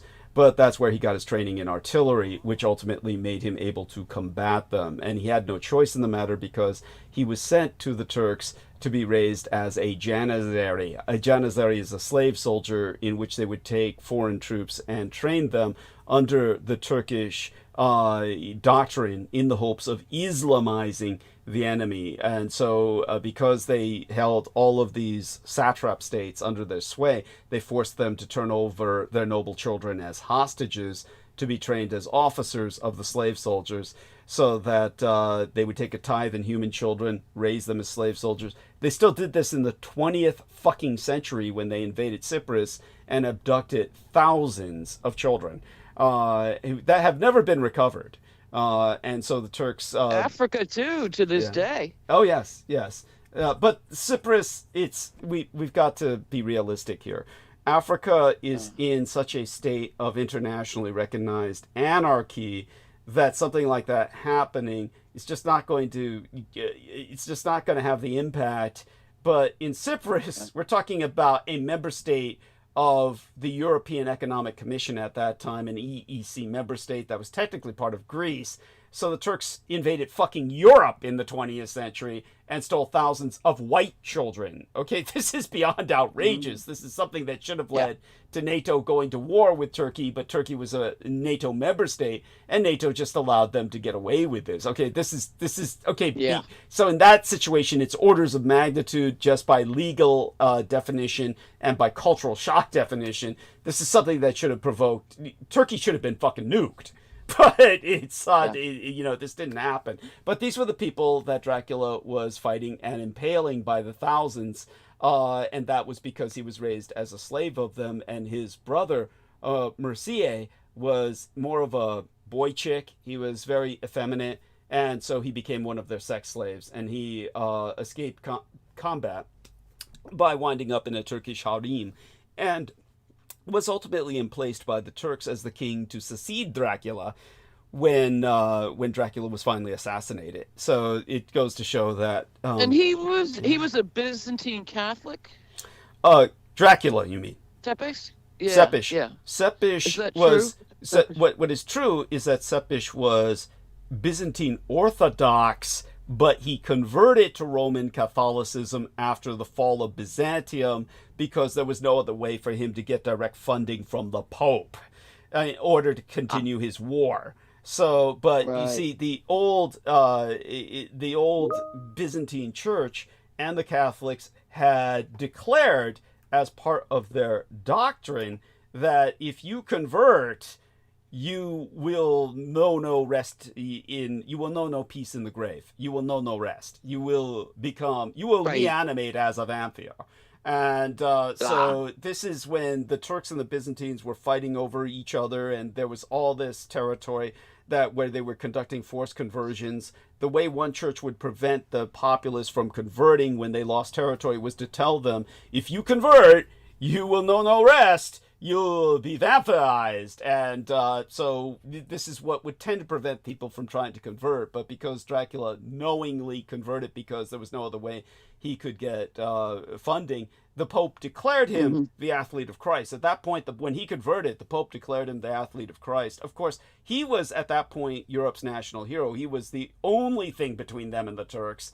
And when he got his funding and continued his crusades against the Turks, all of the knights of the First Reich, the Holy Roman Empire of Greater Germany, which lasted almost 1,000 years, were so jealous that there were only two things coming out of the printing presses. There were only really two things. One of them, the Gutenberg, who invented the printing press, which, by the way, was the greatest invention in all of human history. If you had to choose what is the greatest invention in all of human history, it's not the wheel, it's not gunpowder, it's the printing press. It's the printing press enabled us to transmit information. It was the internet of its day. It created an explosion in the ability to communicate human knowledge that freed us from the church and its scribes, for one thing. But when it was originally invented, of course, the only thing that was really being produced was the Gutenberg Bible. And aside from that, anti-Dracula propaganda pamphlets. And to the point where there was a painting that was produced of Dracula present at the crucifixion of Christ, where the other knights were suggesting that Dracula participated in the crucifixion of his own god. That was how much Dracula was being propagandized against in Europe while he fought to save it. And it's like this horrible Find Waldo painting where if you look through it, you say, who's that guy? He looks kind of out of place because he's in a bit more modern clothing than everyone else around the crucifixion, in Roman togas and shit. then you see this guy. Who the fuck is that? It's Vladislav Sepish. It's like you found Waldo. It's so fucking bizarre. But this really happened, and because of that, when he died, the Orthodox Church declared officially, he will know no rest. He will never know peace. He is the Nosferatu Rex. He is the Lord of all vampires. All of this is true. This is all official. This is in all documentation. They themselves declared he was resurrect. He would not die. So I put all that in brief in my microbio. John, he found it! T. Tank Berry. I wish I could give out his real name and give him credit. He found it. He found Dracula at the crucifixion of Christ. Look at that. That's wow. He found it. Is that in the chat? It's in the text box. It's in the text box. Oh, yes. Okay. So they've got. Which one is he? He's the guy sitting down. The guy, Christ is standing up. Christ is standing up before him. It's like they brought him before. They put him in the place of Pontius Pilate. I don't know how the fuck T. Tank Berry found that. That's incredible. It's incredible.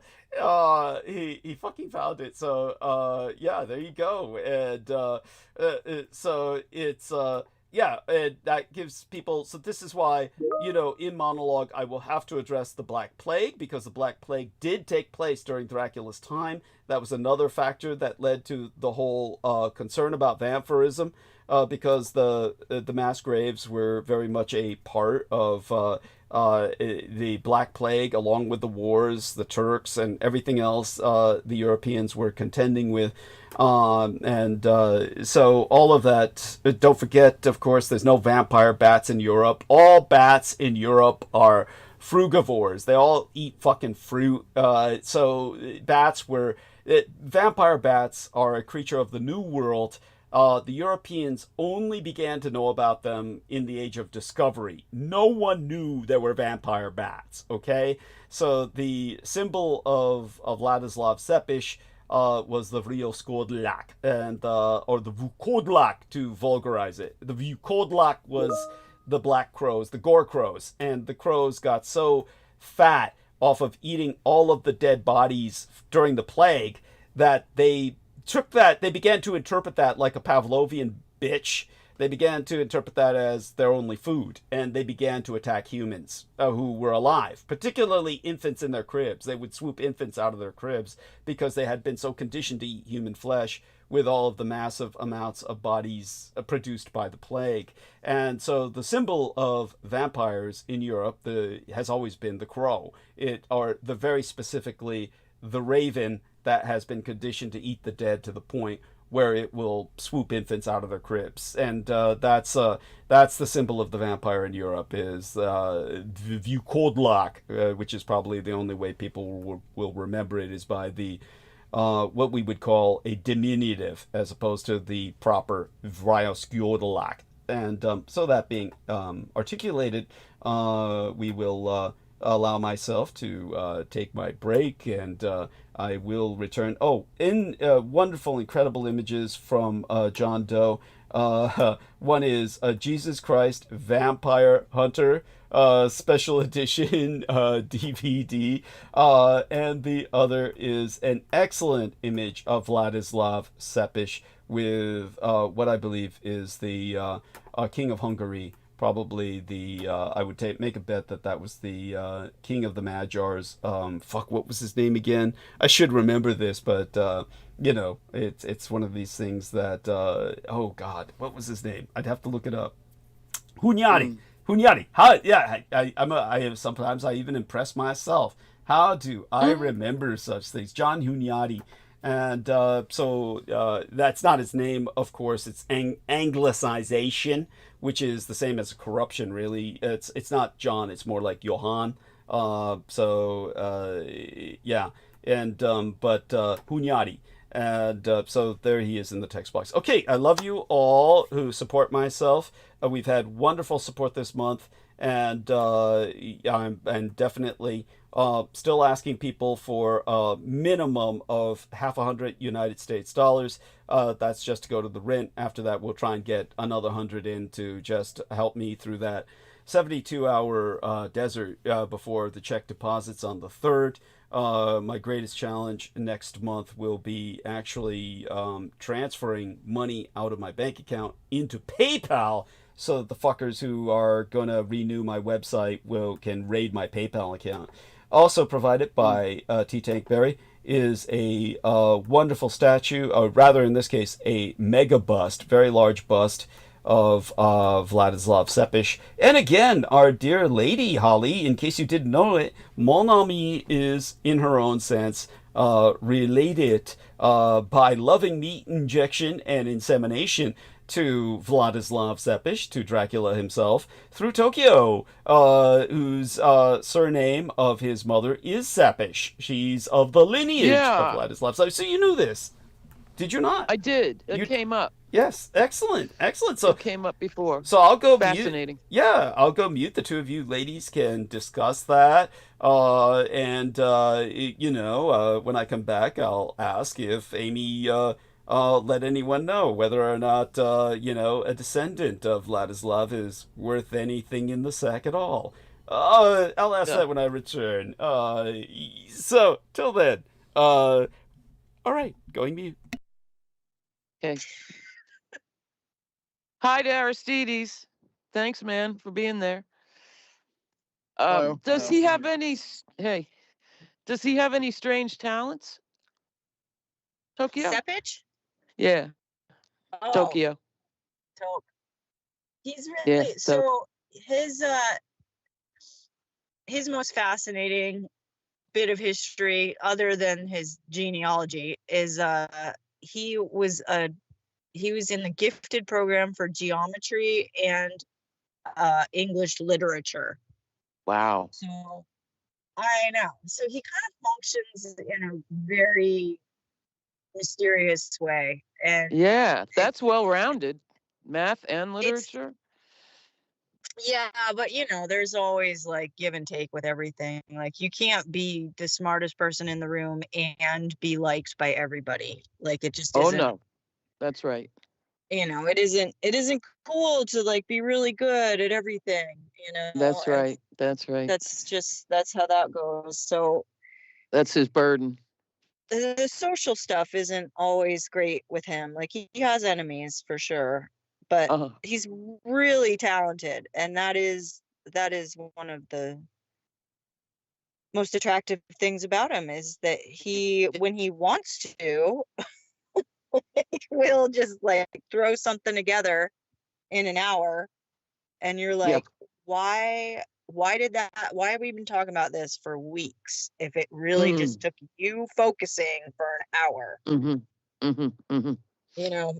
Like that's kind of that's the biggest thing but I also feel like, he knows he can do it, so he's just gonna put it off until it's like I'm crying and in tears and I'm like,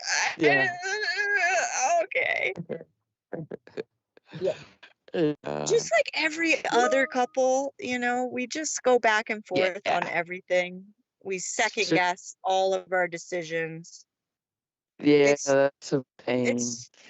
It's hard. It's hard to be around somebody all the time.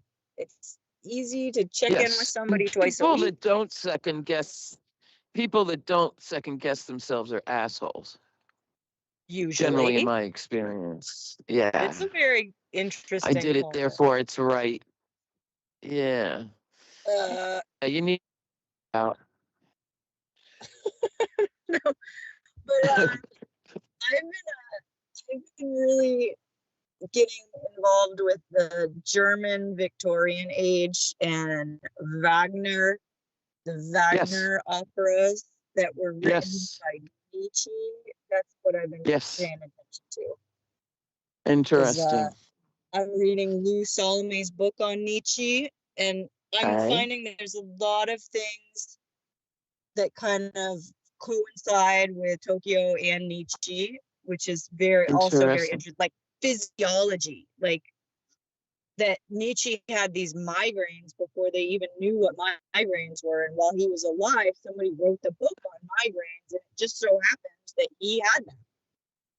So that I see. That's pretty interesting. Like the visions, this Yeah, kind of this the halo. I had cyclical no idea. thinking. Yeah. Yeah, And he I'm does seem really like kind of enjoying. a miserable guy. Do you get that feeling from Nietzsche? He's kind of miserable or I not? like part of the thing that he was exploring was getting to the pain so that you can then recuperate from the pain. And that was Okay. sort of the fascination of all of his work was I'm going through this really challenging physical problem. Yeah. And I know from my experience that I'm going to overcome it. And then in the overcoming, I'm going to have these really creative insights that nobody else can put together.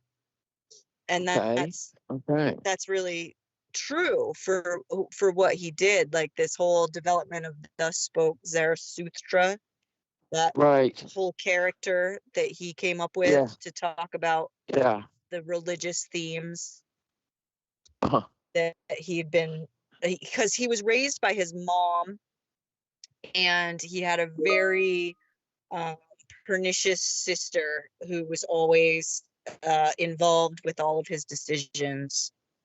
Like he thought he would marry over and over again and he kept getting rejected, and the sister was always like kind of adversarial to whoever he thought he was going to get involved with. Got And it. so that plays out in a lot of this female domineering environment that he was raised in, like just being like dependent upon this mother who was like so controlling and manipulative. Like just there, it's very interesting to like read about these Victorian era people who had they've achieved all of this fame and respect from, you know, in their lifetime, from the 1830 to 1870, 1880, like all that time period. And they're talking about things that are still being explored in medicine today. Like we're still looking at what causes a migraine. That's is right. it worth medicating these problems if you're going to lose the creative factor that arises when you overcome it? Yeah. But the medical called over, oh, he has demons. Oh yeah. Oh, his mom was all I hear what you're saying with that. Yeah, the mom was all took a like, more scientific bent. Well, I mean, science and religion, they're all wrapped up together. Yeah, they are. Same double helix right there. Is like you can't deny that science proves out God. It's written up in so many different ways. Like you can't deny that like there is this universality that is explored by all religious faiths. It's in the Arabic, it's in the Buddhistic studies, it's in the Catholic Church, if we lose it through all the populace being involved with the rituals and the rites, and you forget that there's actually like, oh, somebody looking out for you. Yeah, it's a human thing. It's a requirement of humanity, to have this bond. Well, it's always kind of seemed like to me. It's integral to the human experience. Not that every single, but yeah, that's how I have to look at it. Will you repeat that one more time? It's part of the human experience. Is that what it was? We're both breaking up, I think. Right. Integral to the human experience. I keep hearing you coming and going. Ooh, you're getting bad on your end. I think it's your end. Keep it next to the phone. I'm right here. Me too. Me I'm too. trying It's to a move pain. everything close together so that next to my It's mouth, a big like pain. moving Yeah, I know. everything, I've got it clipped moving to my everything out shirt and there. right at my chin. Ah, I've been dying to ask you something. And sure. I talked about this last week, so I'm not going to go all big on it this week. But you weren't there, and I was dying to ask you: have you heard of Amy Semple McPherson from No. the early 1900s? Sorry, was that a yes or a no? Simple McPherson. Nope. Yeah, you might What have, was she about? because she was the first big traveling, not the first, but like the biggest traveling charismatic religious preacher in America. And she was known worldwide, and she founded the first megachurch as a Pentecostalist. And her story you will be blown away. You following me? So what was the year? Like, was this in the We're 1700s? Was it talking. No, this is 1900 to 1920, 30-ish. okay. We're getting there. Because there's this book, check if your library has it. I'm telling you, you will trip, called Sister Sinner. And it's the Okay. story of her life. And I'm not going Yeah. to tell you too much of the crazy details, but this is, it's spooky. It's not Well, some boring, televangelist that is all full of shit. It's a very complicated story, and there's a lot of adventure and stuff in it. So you're going to like it, guaranteed. is And it it's a by Claire wonderful Hoffman? writer. I forget her name. Probably. Sister Claire Sinner. Hoffman? That's what I'm looking it up Yeah, I'll so that bet. it's in my, Oh, yeah. I'll be able You to need go this. back to it. Yeah. Yeah. I Oh, she guarantee disappeared. her story. There's that. That's part of it. This story could make like an epic. It's the story in movies could be since Cleopatra with the Well, isn't it thousands. interesting how there's like no end to the women's stories out there that would like be so beneficial to so many people to hear, but the only women's story that anybody cares about is like Marilyn Monroe. Yeah, you know. really. Yeah. It's so But true. Like when you start to look, yeah. like, because I had this fascination with philosophy since I was really young, and then I ended up getting a major in it, and then it became like this thing where I was like, there's really no mentors. Like as a woman who wants to examine intellectual thinking, Right. look for logic and look for Right. fallacy in all of these, all of the Yeah. doctrines that have been written mostly by men.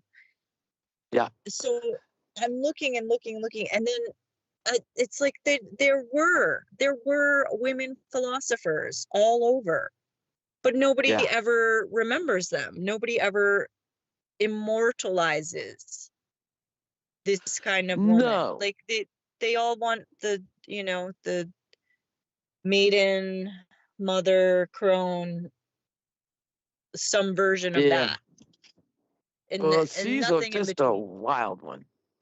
And That so sounds the last, late 1800s, 1900s spiritualist and spiritual movements did get gigantic, and it was at least probably like way more than half women driven.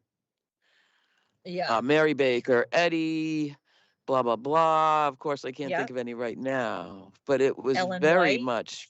Ellen G. There you White, go. Right. But Amy was the first, How and funny. it's a spooky book. Oh, and this is what freaked me out. She was a Pentecostalist, Right. and Yeah. that, as I understand, to this day, is the fastest growing religion in America. Interesting. How do you one like of my that? very best friends was a Pentecostalist, and she taught religion for Tulane. Mhm. And she was Pentecostal though, and she loved the snake handling. Did she? Wow. She'd Yeah, know who she Amy was was. Amy didn't do fascinated. snakes, but it I was I don't faith want nothing to healing. do with that either, but Yeah, Amy I, didn't do snakes. I appreciate that she could come to Christ through that working. Well, and the deal is you got to be baptized. You have to have a Holy Ghost baptism.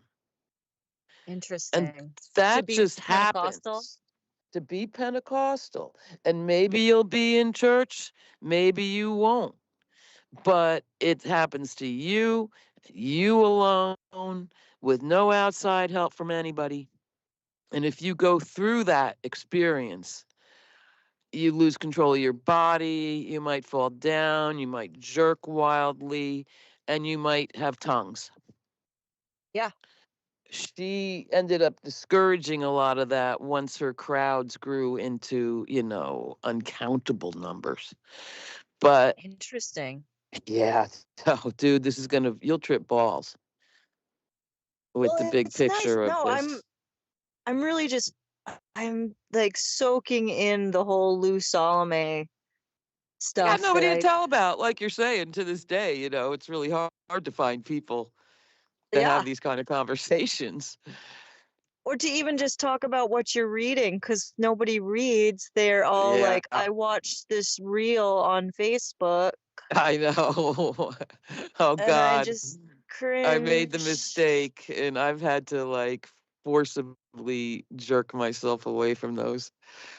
Oh, it's terrible. I'm so ashamed. I Yeah. did the Facebook a long time ago, but like just to even pick up a phone with Facebook on, and you're going, what is this? What? Yeah. I don't know what I'm looking at, and it's not what I want to see. And then it just keeps popping up like with other videos that have Right. nothing to do with you or anybody you know. Oh man, it's I know, not healthy. and then there's kids like stuck in that world. Like that's all that matters is I Yep. need to post this. This thing happened to me, Yep. and I need Yep. to Yep. post it because They're I a need the different kind of positive human. feedback. They're a different kind of human, and it only took what 20 years. Oh boy, I don't Yeah. know. I don't That's some like you're saying speeded though. up Like time, man. That's some just high take it all speed. away. Cut it all out. Like we're done. No more telecommunication. Nothing. You got to Oh go to your God. neighbor's house to find out how they're doing now. I don't know how that would work in this day and age. I really don't.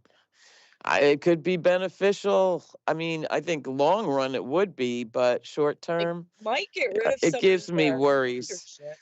Are your neighbors out around you in the boonies pretty cool? Oh yeah, I know everybody on this road. Like it's like Okay. everybody from my town, which is Yeah. down the road, moved over Yeah. here onto this road. Ah, But we very don't good. like. It's very New England though. Like we don't ever like we might stop and talk like once a year, you know. Right. Right. Like we don't And you're not all impose cooking upon out each other. together and stuff. Yeah. We do, we have one neighbor that's really helpful to us, and they they are sitting on a bunch of properties, and they have offered that house to us. Oh, So yeah. See, that's something. yeah, like And you have a farmer's market, right? So oh you're my buying. gosh, no, none of Is that. it really good? It's so bad. I went to a Oh farm stand today no. because they had the signs up. There were signs on the two roads that I have to turn off of to get to the farm stand. Yeah. They had the signs up, so I went. Nothing but honey and eggs and sun scorched plants like basil and oregano Wow. and peppers. No one They needs just looked awful. farming.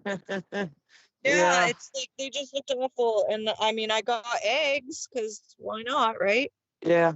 But Yeah. then Yeah. Toke was like, "Why'd you get eggs?" And I'm like, "For breakfast." And he's like, "But why'd you spend that money?" And I was like, Ah. "I need eggs. I need eggs." Mm-hmm. But yeah, and and I told him, I was like, it was the only thing they had. Like, because I couldn't Yeah. get honey, and the plants did not look like they would survive. Right. And you got such a short growing season anyway, right? Oh, we're just lazy. Let's be serious. Yeah. Like, we're I just, hear you. there's so many people who are really into their gardens, and Yeah. there's never an ending squash. Once the squash comes Oh boy. like, Oh there's God. so many zucchinis that need to be They turned beg you into to take it. chocolate Yeah. muffins. Yeah. Yeah. Yeah. Yeah. All that. We're just lazy. Like, we haven't even, I That's cool. started to do the garlic that's in the garden, and I need to pull all the winter rye out, and we Right. just haven't done it. And it needs to happen so that the garlic comes better, not being shaded by the rye. Well, you had a funny year because you're not used to being away all winter, right?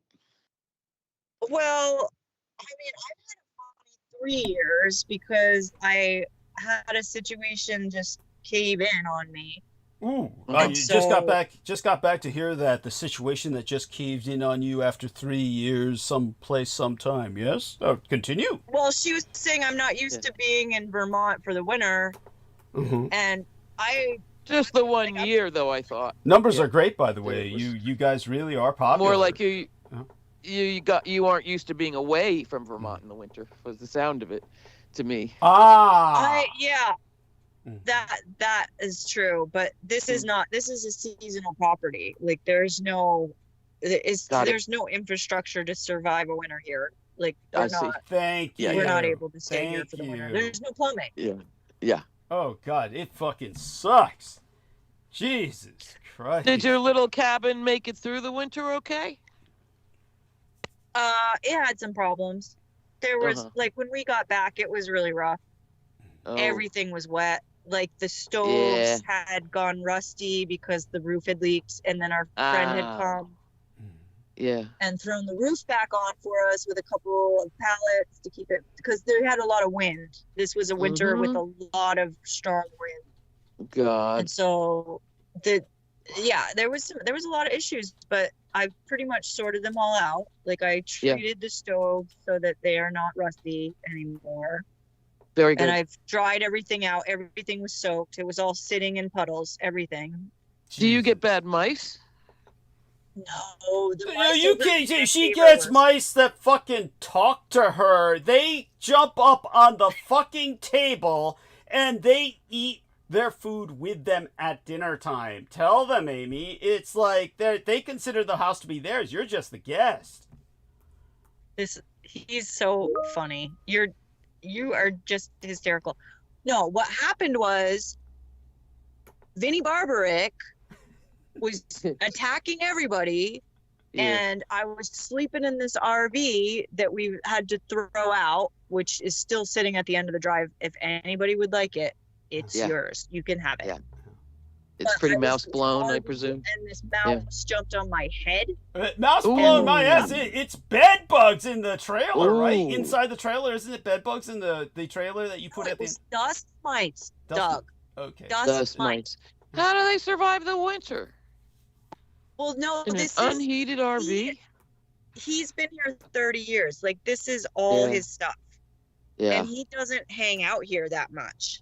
Right. So all of right. his stuff is like just ignored. Like, you know, Yeah. like, Yeah, I yeah. don't know how to explain it. Like, No, I understand. I've seen when it. I yeah. live somewhere, like, I go through my stuff constantly. Like, I'm Yeah. always like, I don't need this anymore. This belongs to somebody else. Oh, I need something to replace this because this doesn't work anymore. He just throws stuff into a shed and then goes and takes a trip to the Caribbean sailing. Got it. I think it's being a there's no landowner. bills here. Like, we don't It's- have bills. Yeah. So Yeah, right. It- So it's a big storage locker. a big high school locker, yeah. But Mhm. the mice, there was a bad story about the mouse last summer. Oh Jesus! Where it jumped on the me. mouse introduced himself to me via the cell phone. He turned it on, and I said, "Who is this?" What? He said, "I'm the dude whose house Amy lives in," and he said, "Yeah, you know, it's just Whose castle Amy lives in. That's it. That's it. Well, mouse and house, they rhyme. See, there's a mouse in my Right. house. Yeah. True. Yeah. Why doesn't Doug Bear just kick the mouse out of his house. Yeah. So Amy, yes, tell us about this. So at this point, it's kind the of like shed what is mouse free. Yeah, yeah. Oh, really? Okay. Oh, I hope you didn't kill the poor Okay. guy. I mean, it's like, I swear to God, it was like Brooke Gibson adopted that squirrel. This mouse adopted Amy, and that's what she does to show her gratitude. She turns around and kills him and steals his home. I will kill any mouse that tries to jump on my head while I'm sleeping. Tell him about it. Fucker wants to make a nest in your hair, man. Well, it was just like I had a hood on, like I had like a hoodie, Oh, and I was under a good. blanket, and I felt it, and I got up. I knew what it was immediately, and Yeah. I shook the blanket out. I was like, "Where is it?" And then Right. I couldn't find it, and so I went into the man cave where Toke sleeps. Yeah. And I'm standing next to the stove because he was up stoking the wood stove. And I'm standing next to the stove, and I was telling him, "Oh, I just was looking for this mouse that jumped on my head." And as I'm saying this, the thing is crawling out of the hood onto my shoulder, and I'm like, "Hey, I'm still here." And Oh, nice to meet you. Give us a hug. and he had to like slap it off of me. He slapped me 3 Oh, times before the fucker would shit. let go. And then I'm like freaking out. Like that was like the first hissy fit he saw me pitch. Like I threw a little Yeah. tantrum. You did a little dance in the kitchen there. Ooh. It was hysterics. There was hyperventilating. Oh, It was man. bad. Oh. So yeah, the mice. And then, but it didn't really like. It didn't go away. That was the thing. Is like usually like you bat a mouse off of you, it runs away. Right. The thing was like in the camp it was in the cave looking at us, running back and forth, like not scared of us at all. Oh, Yeah. that was some kind of magical being you pissed off. It was Either that or just an asshole hour mouse. after this. It was like 3 a.m. Right? Yeah. Like it's like Yeah. really odd hours. Yeah. And then I get this text from Douglas like an hour later. It's like, "Oh, Peter Moon's dead." And I'm like, "Oh, Rich is dead." Of course. Of course. It is also his fault. I just felt like it had to be. It had to be all of that. All of It's it. true. It's true. Oh, that's strange. Yes. Yeah. Yeah. Oh, it goes with the occult territory. Strange. Yeah, it's definitely not to be discounted at all. Oh my God, horrible image here. That's hideously funny, turned in by our dear friend T Tank Berry of the pileups that fucking happen in places like Vermont. I'm presuming it's Vermont. I'm trying to see if I can. Yeah, that's definitely 91. That's Okay. Yes. that's like every winter. Oh, Oh yeah, those cars that are like in the snow over there, yeah. Yeah. they're totally having a fun time. They're like, "This is so great. This is Yeah. look what we did. We stopped all this traffic." Yeah, look at what he found. How to survive the recession of Vermont perspective. That's exactly what I look like every day, next to a pile of wood and an axe, looking at this paper, going, "They don't know what they're talking about." He knows. Yeah. He's on it. He knows. Oh, look at this one that fell in the river. That's Vermont too. Yeah. I don't know. How do you get all these pictures of Vermont? Like, this is totally Vermont. The one with the river taking away the building. That's where I live. Yeah. He's a man who lives on the road. He's seen it all. And it's I'm sorry. It's like I can't even begin to imagine. It's worse than living in a third world. As look at this. Snowman survived. His chinos look pretty nice to me. He's business casual, man. Yeah, you mean the guy in the photo? The guy in the photo. Yeah. Yeah. with the shack in He's the the river. insurance adjuster. Oh, now you're talking. There we are. Sorry, See, can't help you. She knows it Act all. of God. She knows it all. Say it again, Holly. Oh. Say it again, Holly. What he would be saying. Sully. Act of God. Sorry, we can't help. Oh my God! Then they began to muffle her out when she was talking. Oh my God! No, I had to move the phone because Oh, okay. I have to take it out from under my lip to look at the picture.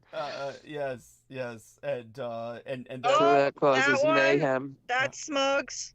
I know that mountain. oh God! I bet you do. Mhm. Holy shit! I know, and I Mm. miss them when I'm not here. I miss my mountains. I miss my trees.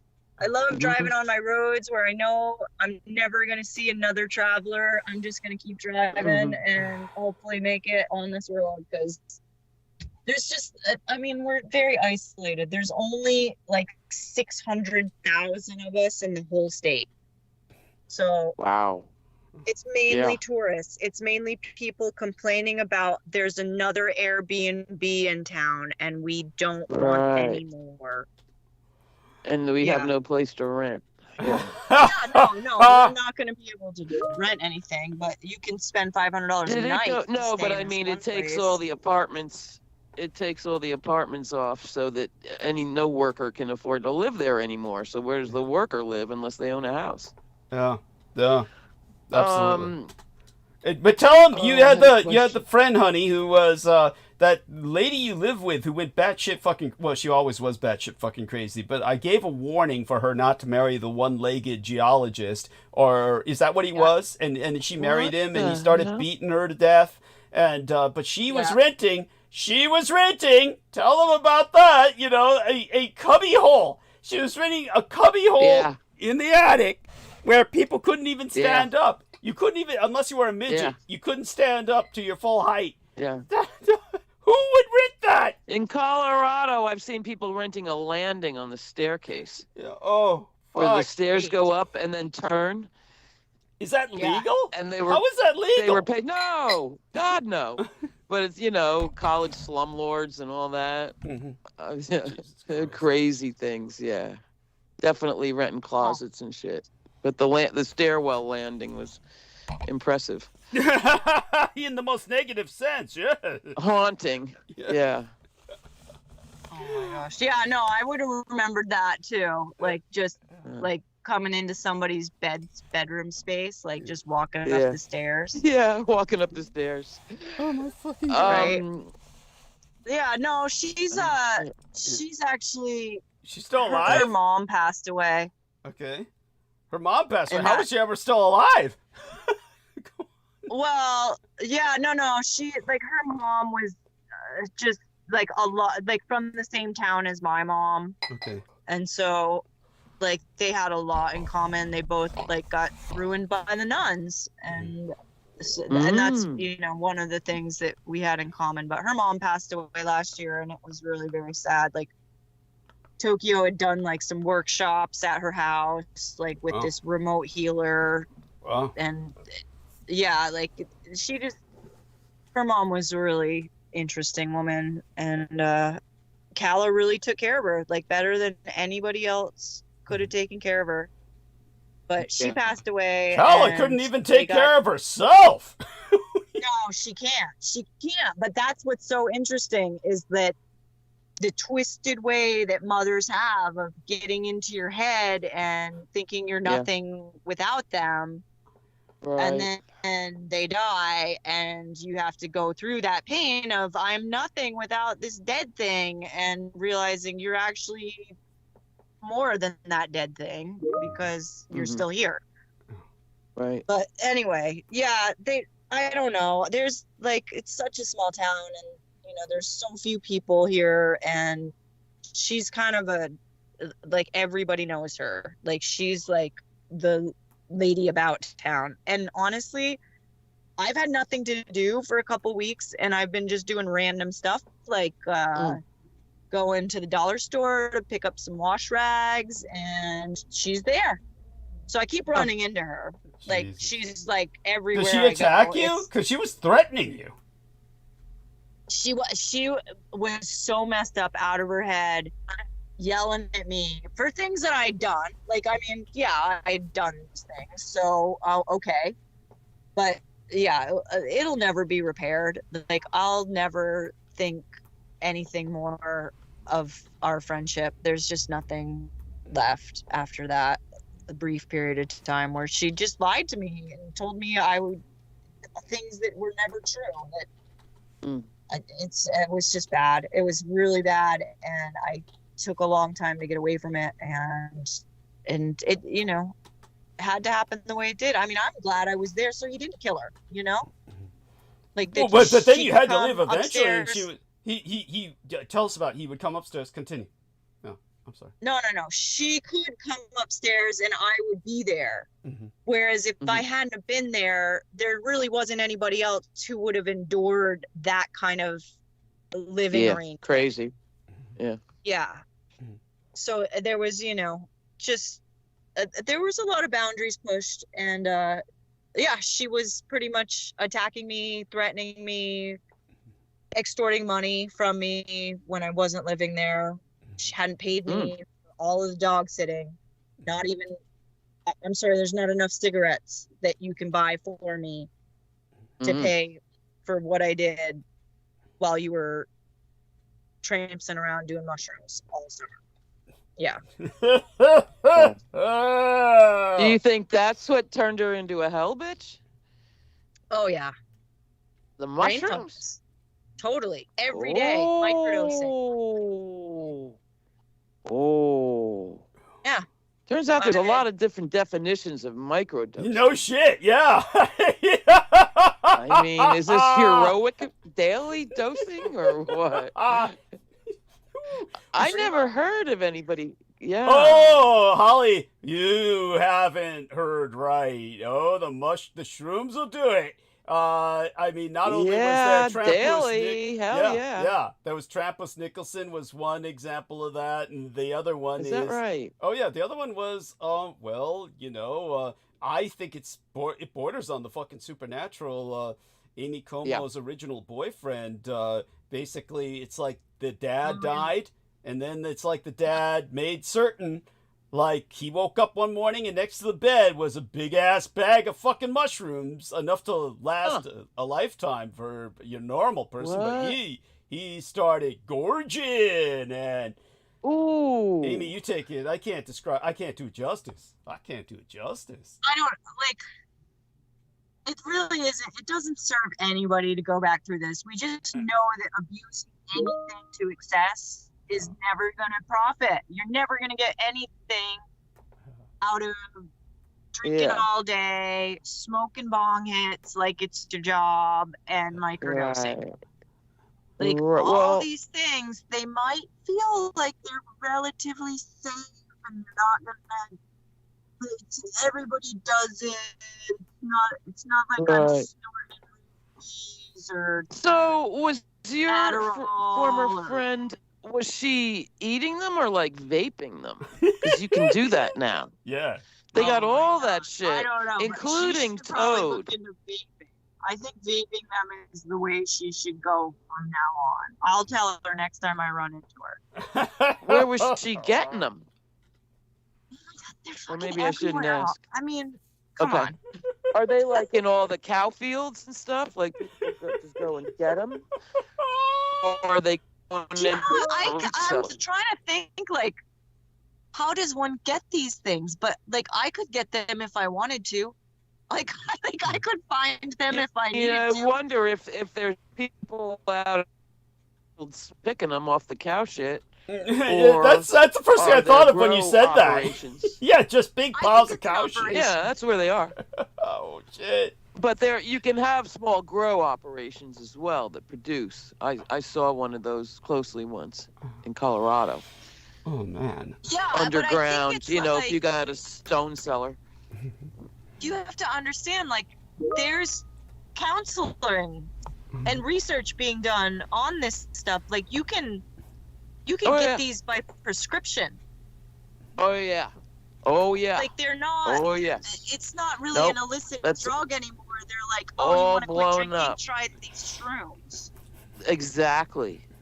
Yeah. So, you know. Anyway, Yeah. Douglas, did you make some tea? I did. Yeah. What kind of tea did you make? It's green tea with American ginseng.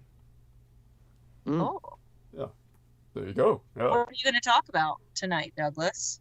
Oh, everything. I definitely want to thank both T Tank Berry and El Nemo, and of course our man Aristides for all the links they place in, encouraging people to support myself to pay forward Yes. for what Yes. we're going to do, because we can't rely on Team Dietrich all the time. Team Dietrich does its best, and Team Dietrich has, literally put their blood money into keeping myself afloat. We can't just keep bleeding Team Dietrich dry. So we need all of you out there to help. But in answer to Amy's question about what I'm speaking about tonight, it's basically all of it. The only way to describe it is everything.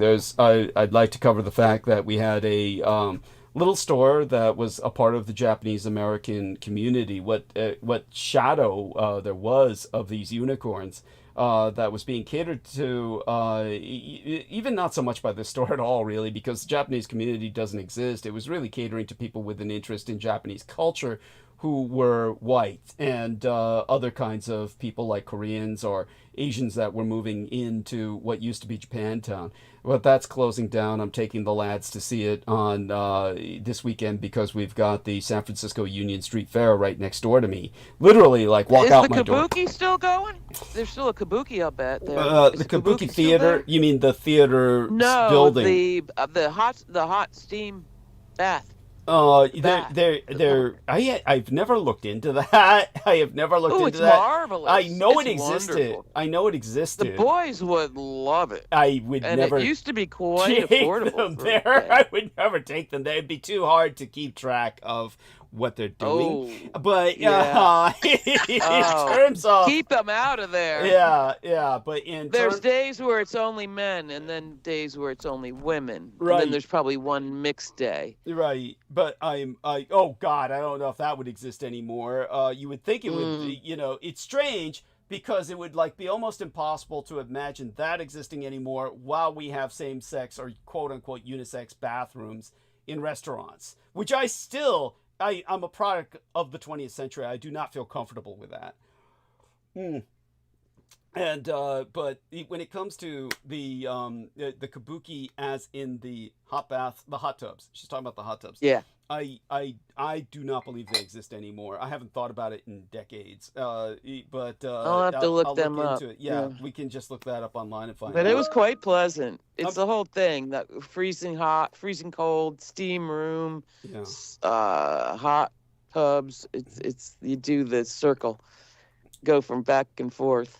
Yeah. God, your boys would love it. I'm sure. I never had any issues in there, and it's very, very clean. Oh, Maybe COVID killed them. I don't know. probably. But yeah, there's I'm not sure. much at Japantown. It was that and the sushi boat place, Yeah, of course. where you take them out of the dirty trench on their little boats Yes. that goes around and around the bar. Yes, so awful. Yeah, it's like Yeah, you said, you awful. described it. It's just not for me. There's better ways to eat sushi, please. There's better ways to eat sushi. Yeah.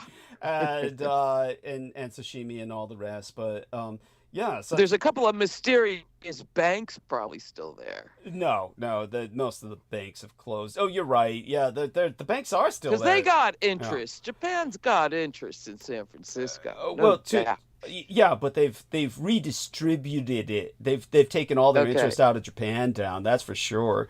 Yeah, I'll Because bet.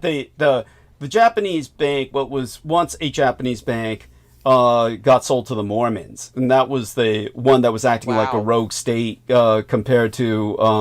That brings us back to a horror story with my father's death that I don't want to get into, but it's just to give it in brief summary so that people understand some of the things that Amy brings up. For instance, she'll make references to certain things that our listeners are just not going to get without context. So I would like Amy to get into kind of the habit of foraying into a tangent once in a while where when she brings something up, she's got to remind herself to contextualize it for our listeners. I get what she's saying. Our listeners oftentimes will not. In terms of certain things that involve, the experiences she and I have had over the years. But when it comes to the situation with the bank that was California Bank and Trust, I believe. It was California Bank and Trust that my parents were dealing with, which was originally Sumitomo.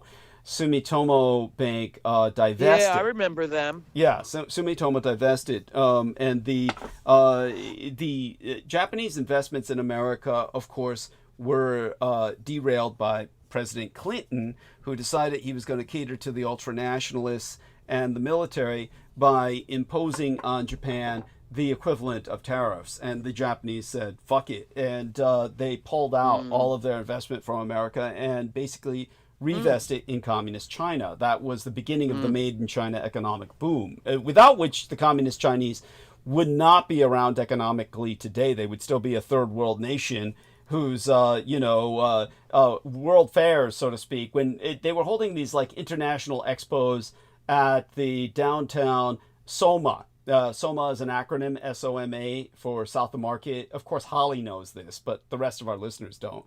And in SOMA, where I used to work security, they had like different expos from Russia and China.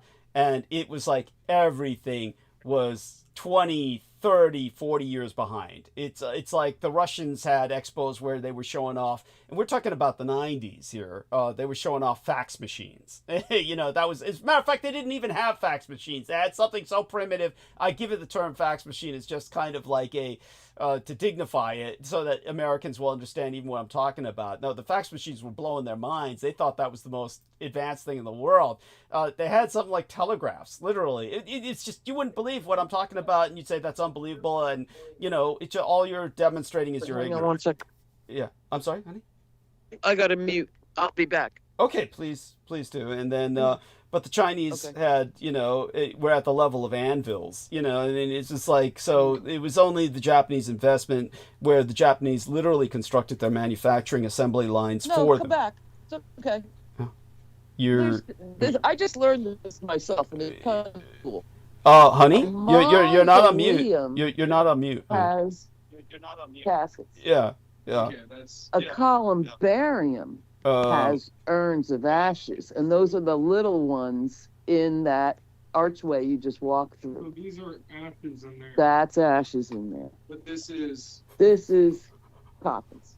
Really, there's coffins right here. Mausoleum. Be spaced appropriately. Yeah. And then the old grave sites. Yes. You could see. Get her? Did we get her off? Did you do that? Did you do that? I did it. I had to figure it out. I knew we could do it. I did it. Oh, I mean, she didn't want us hearing her. Actually, I appreciate that profoundly, and I must commend you on your, shall we say, your innovative. I don't know what's the term for it, where you take action. Your motivation. I'll tell you how I did it for next time this happens.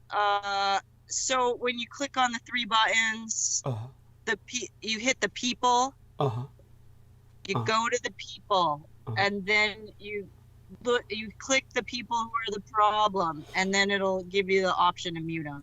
Oh, thank you. I could go and mute you if I wanted to. But I'm not. You're so adorable. Oh, that's so cute. Okay. Oh, thank you. I appreciate that profoundly. Like I said, you're interjecting yourself most of the time. The interventions like that, they're really necessary. So Amy did what she had to do, and that's to be commended, and never hesitate to do that again. However, I do want to say I was enjoying listening to her talking about the ashes, the urns, she's in a fucking mausoleum. She's in a fucking cemetery, people. So, I mean... Is that really what she's doing? You didn't hear it?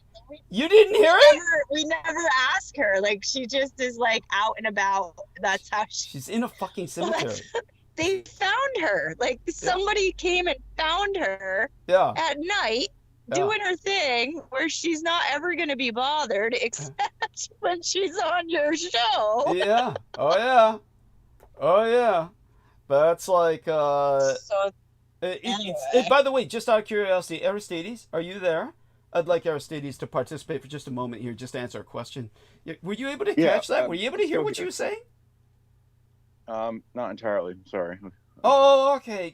I'm sorry you missed it. It should be on record. If I was able to hear it, I'm hoping it got on record for our listeners. But she is in a this is beyond a funeral home. She's in a cemetery because somebody's asking her where the ashes are, and she's pointing out where the coffins are. But then she's either in a funeral home where she's selling the urns and the coffins, or she's in a cemetery where there's actually like mausoleum. Oh my God, we'll just ask her.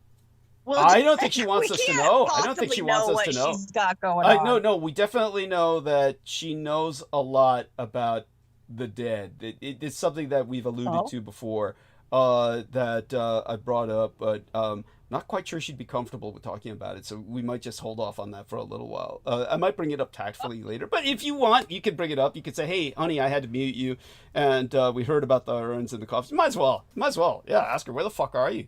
Yeah, sure, why not? Yeah, fuck, go for it. Yeah. I mean, it's better than making it up. Yeah. I mean, if you just had free run of, what I'm up to, I'd be bent over in front of the dryer, hanging out, wondering if everything's going round and round the way it does.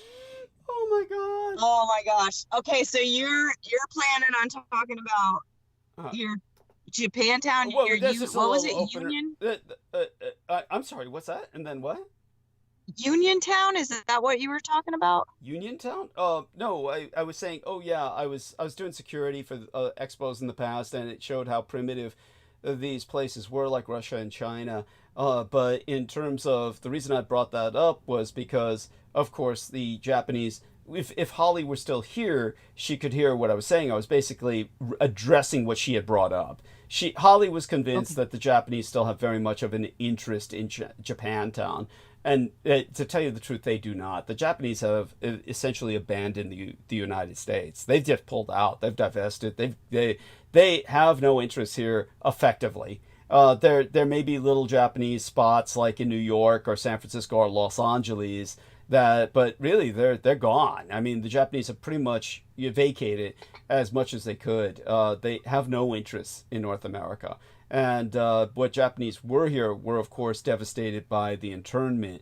And so any Japanese left in the United States are purely unicorns. There's no Japanese community in the United States. What is maintained in Japantown was strictly serving other Asian communities that had an interest in Japanese culture, because the Japanese are a cultural trendsetter.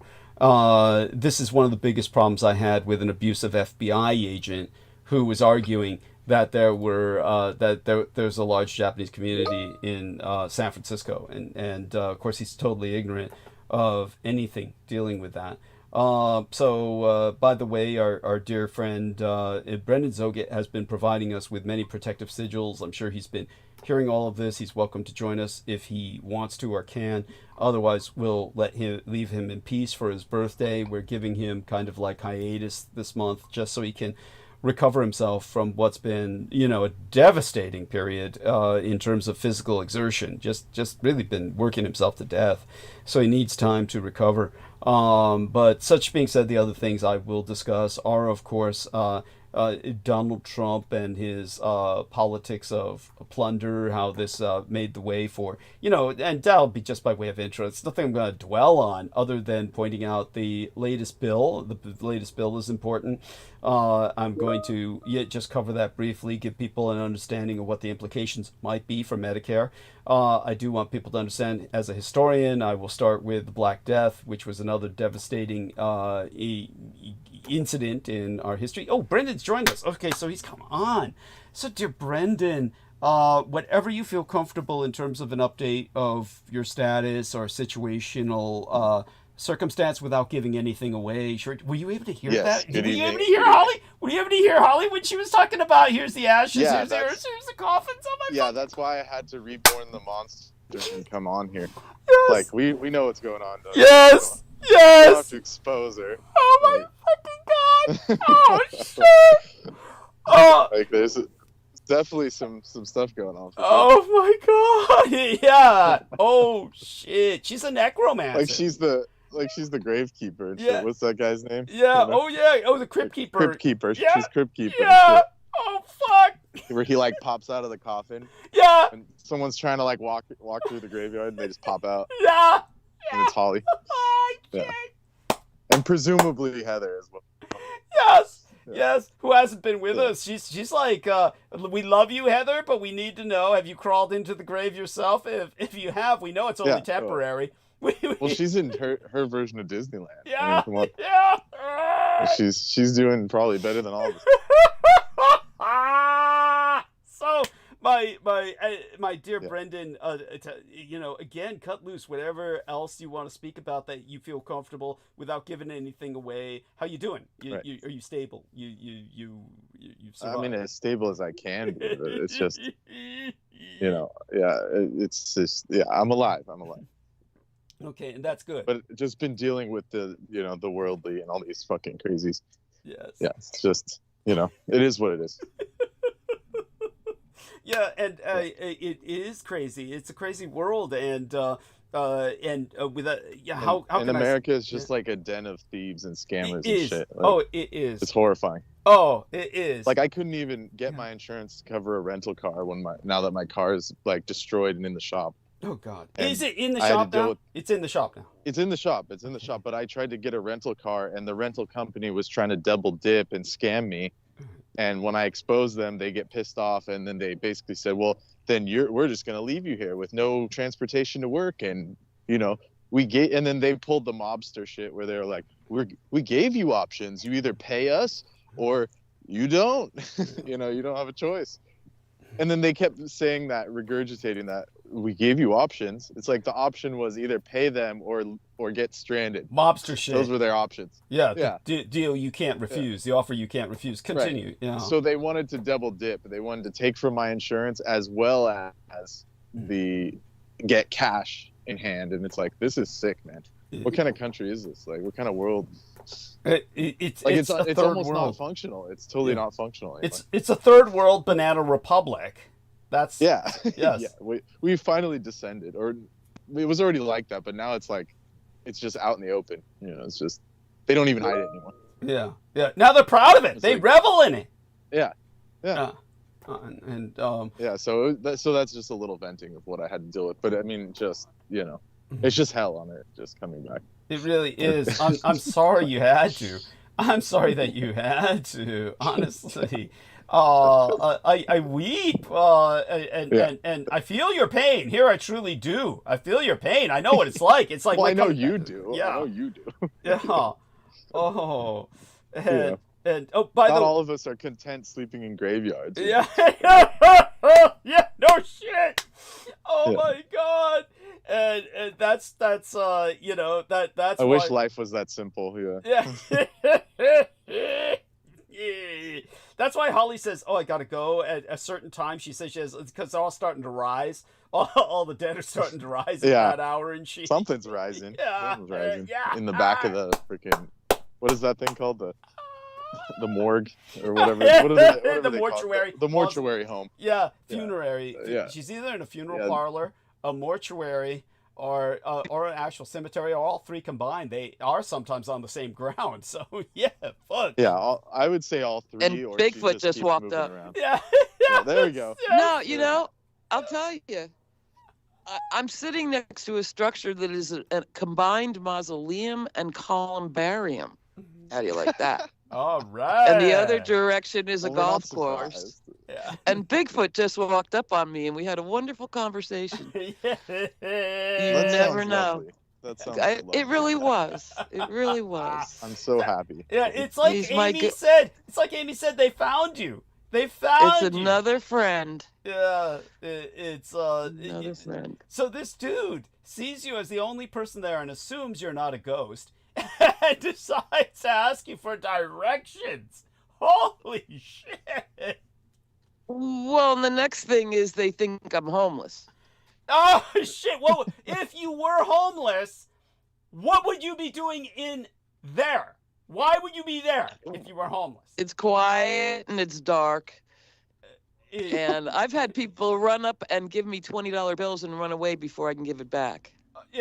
Fuck, I'm in the wrong field. See, Amy, this is where I gotta start hanging out. I gotta start hanging out in fucking cemeteries. And then I gave that 20 to a real homeless dressed guy. In your thumbnail get up and you were in a cemetery, people would give you money. Yeah, they'd be like, so scary and shit. They feel sorry for me. We love it. We love seeing it. I get some good booze out once in a while. Sometimes I really get them if they deserve it. Because they come up right there and they don't know I'm there. Holy yeah, well, shit. Doug actually looks like that. So Thank it's you. just Thank you. like, Yeah. you were talking like, oh, we did extensive makeup. That ain't extensive. That's what she looked like. Thank you. Yes. It's true. It's true. It's true. Yes. He knows me too well. This man has physically personally met me. Yes. Yes. He's met me in person. And so he knows. He knows it's just Doug being Doug.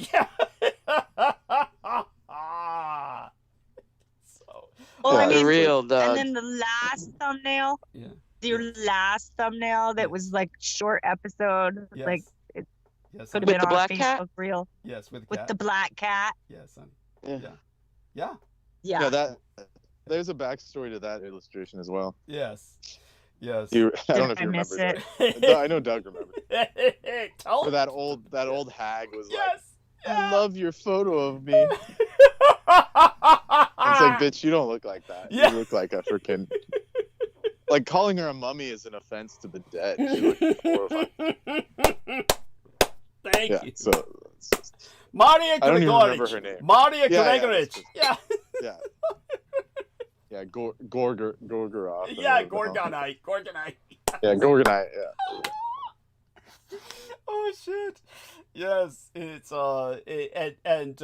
and even though he saw that illustration, it's a kind of it's a rendition that's similar to that illustration, but the one that I did at the time of Halloween also had a few other elements into it that were in the background. Obviously, they've all been taken out of the background for what I embedded in thumbnail for the last episode, but the one that he's talking about does exist, and it has the whole body of the cat. Indeed, many of these images you see embedded in the thumbnail. same series. Same series, yeah. It was, yeah. But just so people know, many of these images have to be clipped just to fit them in the thumbnail. So if anybody wants a full body shot of myself as Władysław Sepish, I can give it to him. As a matter of fact, if I put that into the, I'll put one here into the. I know. But for the ladies, I'll put it into the text box. Yes. And, yeah, they seem to Do like it. that. Yeah. Well, I gotta go, Doug. Oh, do you gotta go right now, honey? Is there an emergency? Yeah, can I want to preserve my hotspot. I Okay. don't want to Okay. blow my wad first Okay. Got it. first show out for the Okay. month. Okay. But I want to see the full. I want to see the full Sepich photo. Yeah, I'll put that in, and so all you need to do is go back to the conversation, and you'll find it. The conversation is permanent, so you will find it. It's not going to be a problem. Okay. And Okay. and with that, we love you dearly, and you have yourself Okay. a blessed night. Okay, all right. Good night, All right, Amy. Thank Yeah. you. I'll talk to A you pleasure. again soon. Yeah, Yes. yeah. Okay. It be well. All right. And with that, catch us up. You are home now, and obviously you're dealing with the powers that be, which is the insurance that runs our world. I'm so sorry you're going through that. Yeah, I'm trying, and like, basically the person that hit me has no insurance, so it's like course. me versus my own insurance company. It's just like, it's some sick shit. Yeah. And they're like parsing out what they're like, well, pain and suffering is, arbitrary. And I'm like, it's not arbitrary. My hand is fucked up, and we're using Not it for when work. it's your hand, Yeah, for like, fuck's you sake. fucking liar, scammers. Jesus. Yeah, so you can pay them, but they'll never pay you. Basically, that's their whole game. That's the whole scheme of the insurance. Yeah. And when I called the lady, like said, juicing a well, stone. we'll charge you $200 for the only fender bender you only had in your life for Yeah. 5 Oh, yeah. years. Yeah, they'll for- charge it. and They'll charge it. and she's like, oh yeah, she's like, well, you understand, we have to recoup our costs, but what the hell is the premium for? Exactly. Yeah. It was just. That's Christ's just sake, I thought that's what that was. That's just a gift. Yeah, exactly. It's just there. That's to boost the corpo pockets. The rest of it's just, and that's petty change. I mean, it's just so insane. Like they're fighting over like a couple thousand when they make trillions. It's like, I mean, it's just so it's backwards. And then it's criminal. They have it's just totally criminal. But they have the and they make people want to shoot the CEO. Yeah. In the street. The medical and they wonder why. I mean, the medical thing is worse. But just from the car insurance or the car and home sector of that industry, they have the nerve to say we're going to pull out of California because the state government was holding them accountable and making them pay people what they're owed. And that's a big problem. Of course, that's a problem, right? So that's the sick situation we're in. I thought California bent over backwards for everything. Like, this is the only state or one of like 2 states where there's no forgiveness. You can have one fender bender in 20 years. You should get that forgiven. You shouldn't be charged for 3 years. Of course. You know, hundreds of dollars. It's any excuse. Yeah. And then in America, there's no alternative. Like, you can't take a train or like, you can't take anything. It's just, you're stuck. Like, no, without your car, you're dead. Without your car, you're dead. The car is king in California. They don't no. And they're happy about it. With the what do you think in terms of they're trying? We'll ask Brendan first, and then ask Holly to back it up with the battery issue. But with this insane objective of Gavin Newsom to convert us all so quickly to hybrid or electronic cars when there's no infrastructure, I mean, this is not even physically possible. Brendan, your analysis, and then Holly's on that subject. I mean, just the infrastructure is there. Yeah. Like, you can't do that on 100-year-old infrastructure. That's just a basic fact. Yeah, and by the way, before Holly responds, Holly, my photograph is in the text box now, and it's full photograph. Okay, good. And our man Brendan can confirm the boots. He can confirm the boots. You can tell him, Brendan, about the boots alone. I think I've seen the boots. Yeah. Yes. Yeah, those are the boots. Yeah. For some reason, doesn't like demold them before he goes outside. Yes. Oh.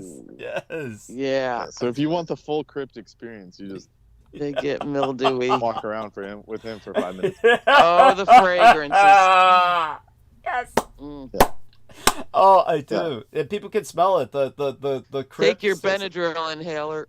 Yes, it's true. I have to put them in a special decompression chamber, if you will. It's basically a decontamination. It's basically, you know how trailers have a mudroom? Trailers, when you get them finally installed and settle them in, you get this mudroom, and that way you get all the mud shit, in one section before you enter the living area. The estate has like a full trailer that is like my mudroom for when I enter the estate. It's just leave your shit there. You get dressed in something else and you bathe and or shower your down. robes. Yeah. Oh yeah.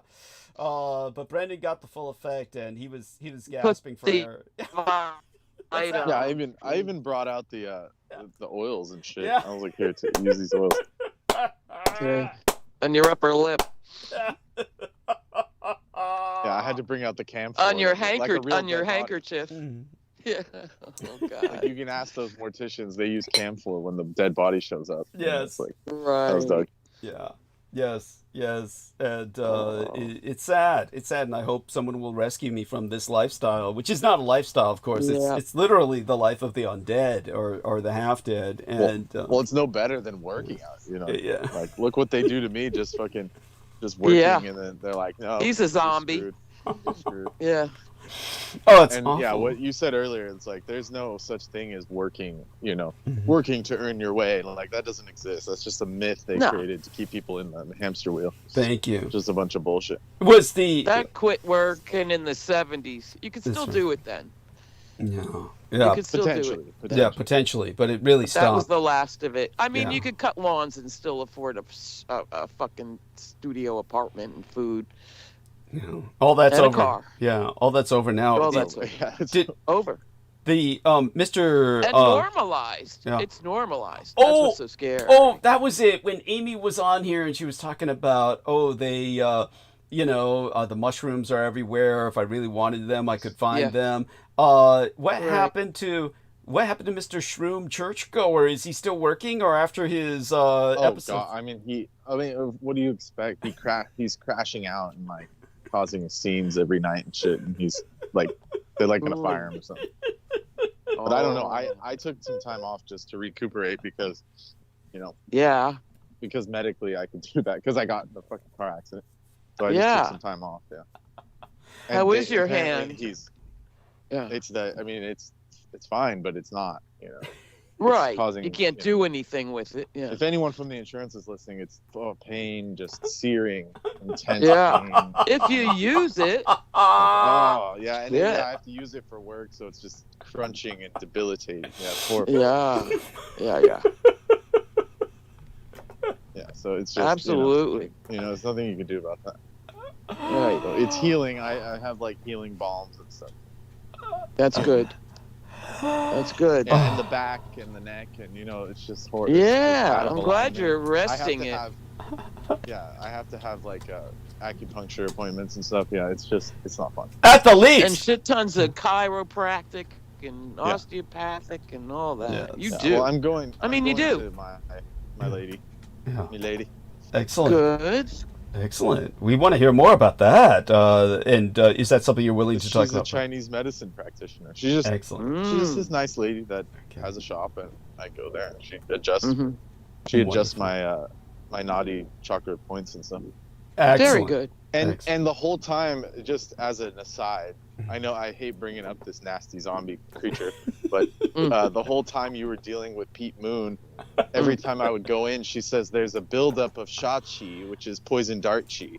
So that creep was just shooting poison dart chi at you and myself. Oh, he was putting needles in the voodoo doll, man. So she had to extract that every time, and that's why they couldn't figure out why I wasn't dying and shit. Yes. So they had to send in the big guns, those Manson bitches. Yeah, it's true.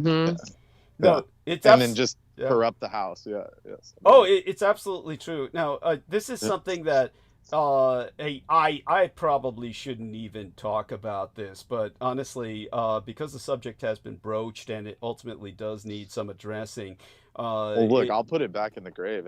No, I understand. Where he belongs. I understand, but it's in its own way, it's sickeningly delicious. It's kind of like those poison, toxic-filled truffles of Trappist Nicholson were to him, where he just savored them in its own way. But basically, was that his name? Is that really his name? It sounds so innocuous. Yeah, Trappist Maybe I'm Nicholson. just getting used to it. Yeah, Trappist Nicholson. Yeah. I feel like it was something more vile. It should have been. It should have been. Yeah. Oh my God. We're talking about. Do you know what? They changed their policy at the Kaiser Pharmacy because of Trappist Nicholson.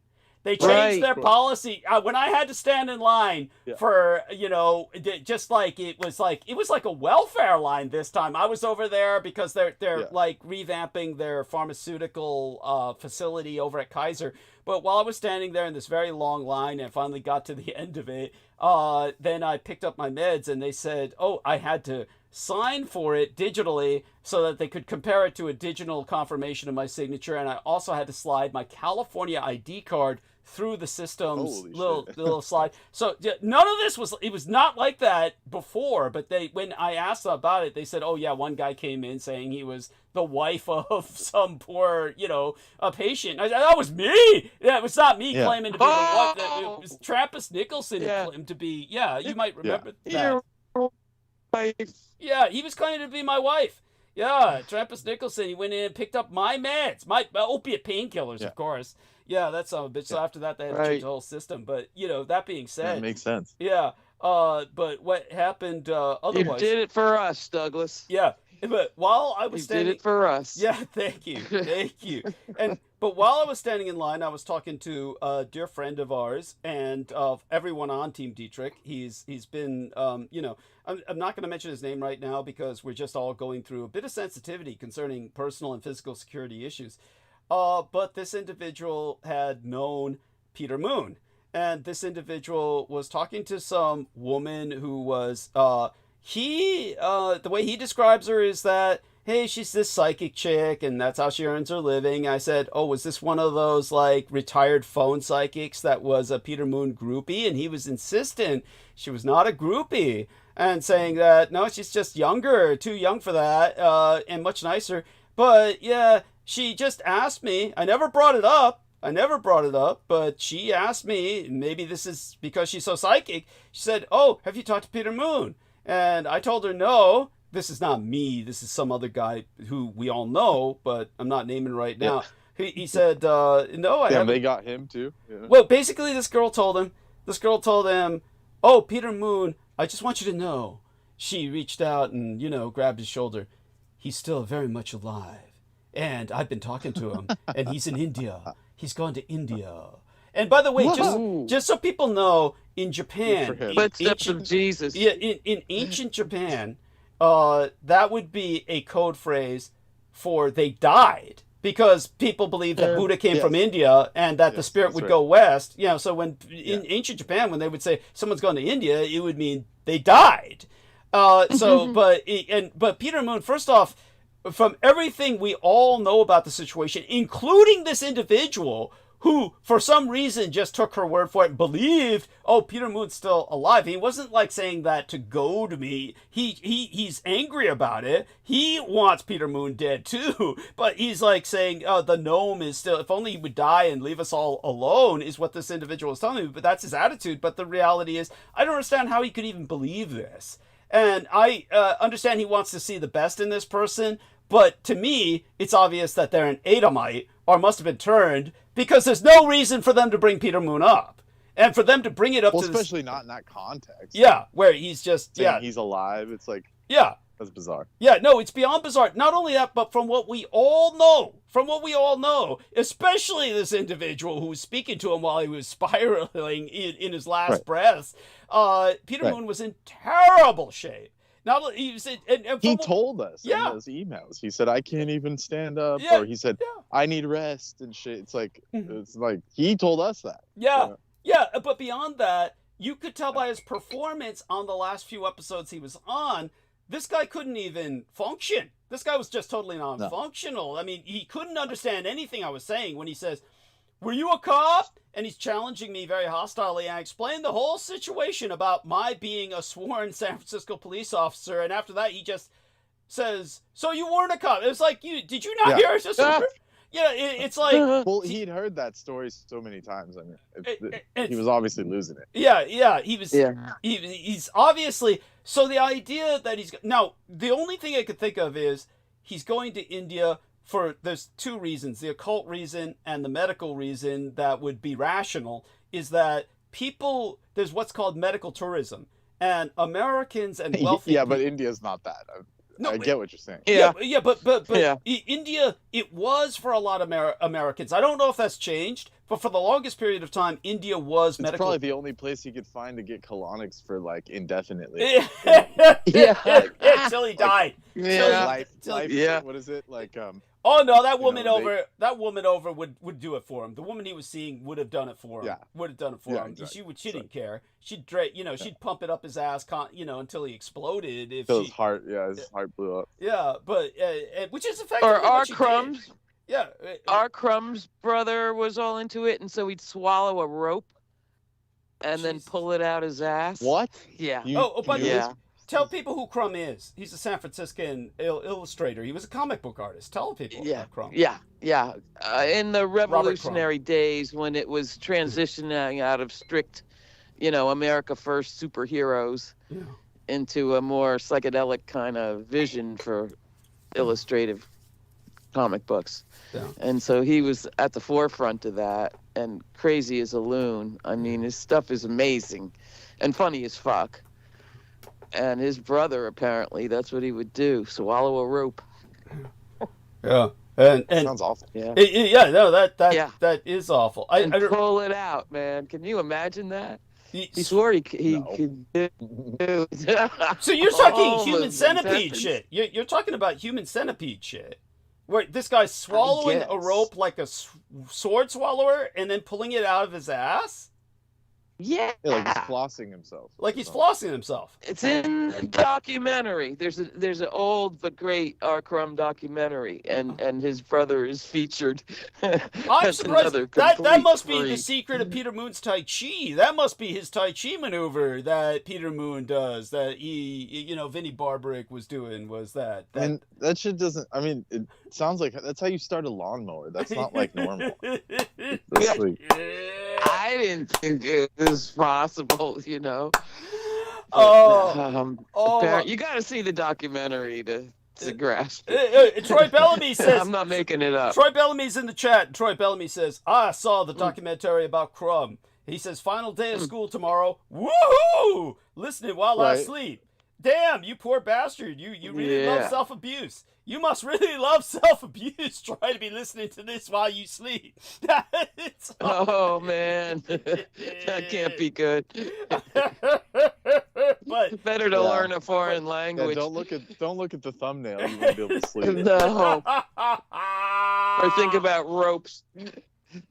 Yeah, and then the rope thing is just like that's like seasoning on top of the nightmare. Yes, the cherry on top. God. It's the cherry on top. It's but when it comes to hey, I didn't bring up the colonics. Yeah, but when it comes to Peter Moon, there used to be quite I don't know if you'd call it legitimate, but it was the thing was that Americans found that they could be the big man in India. And when they went to India with medical issues, they could lease an entire floor of the hospital for what they were paying in America for medical bills. It would be they'd get an entire floor of the hospital in India, and basically they'd get all the medical service complete with basically butlers and maids. The nurses and the aides and the various other staff and personnel of the hospital would dedicate a team that would literally be tending to even their hygienic and food needs, where, they would be like being in a hotel, but you're in a hospital and while you're being treated. So you couldn't get that kind of treatment in the United States for astronomical prices, but if you paid something similar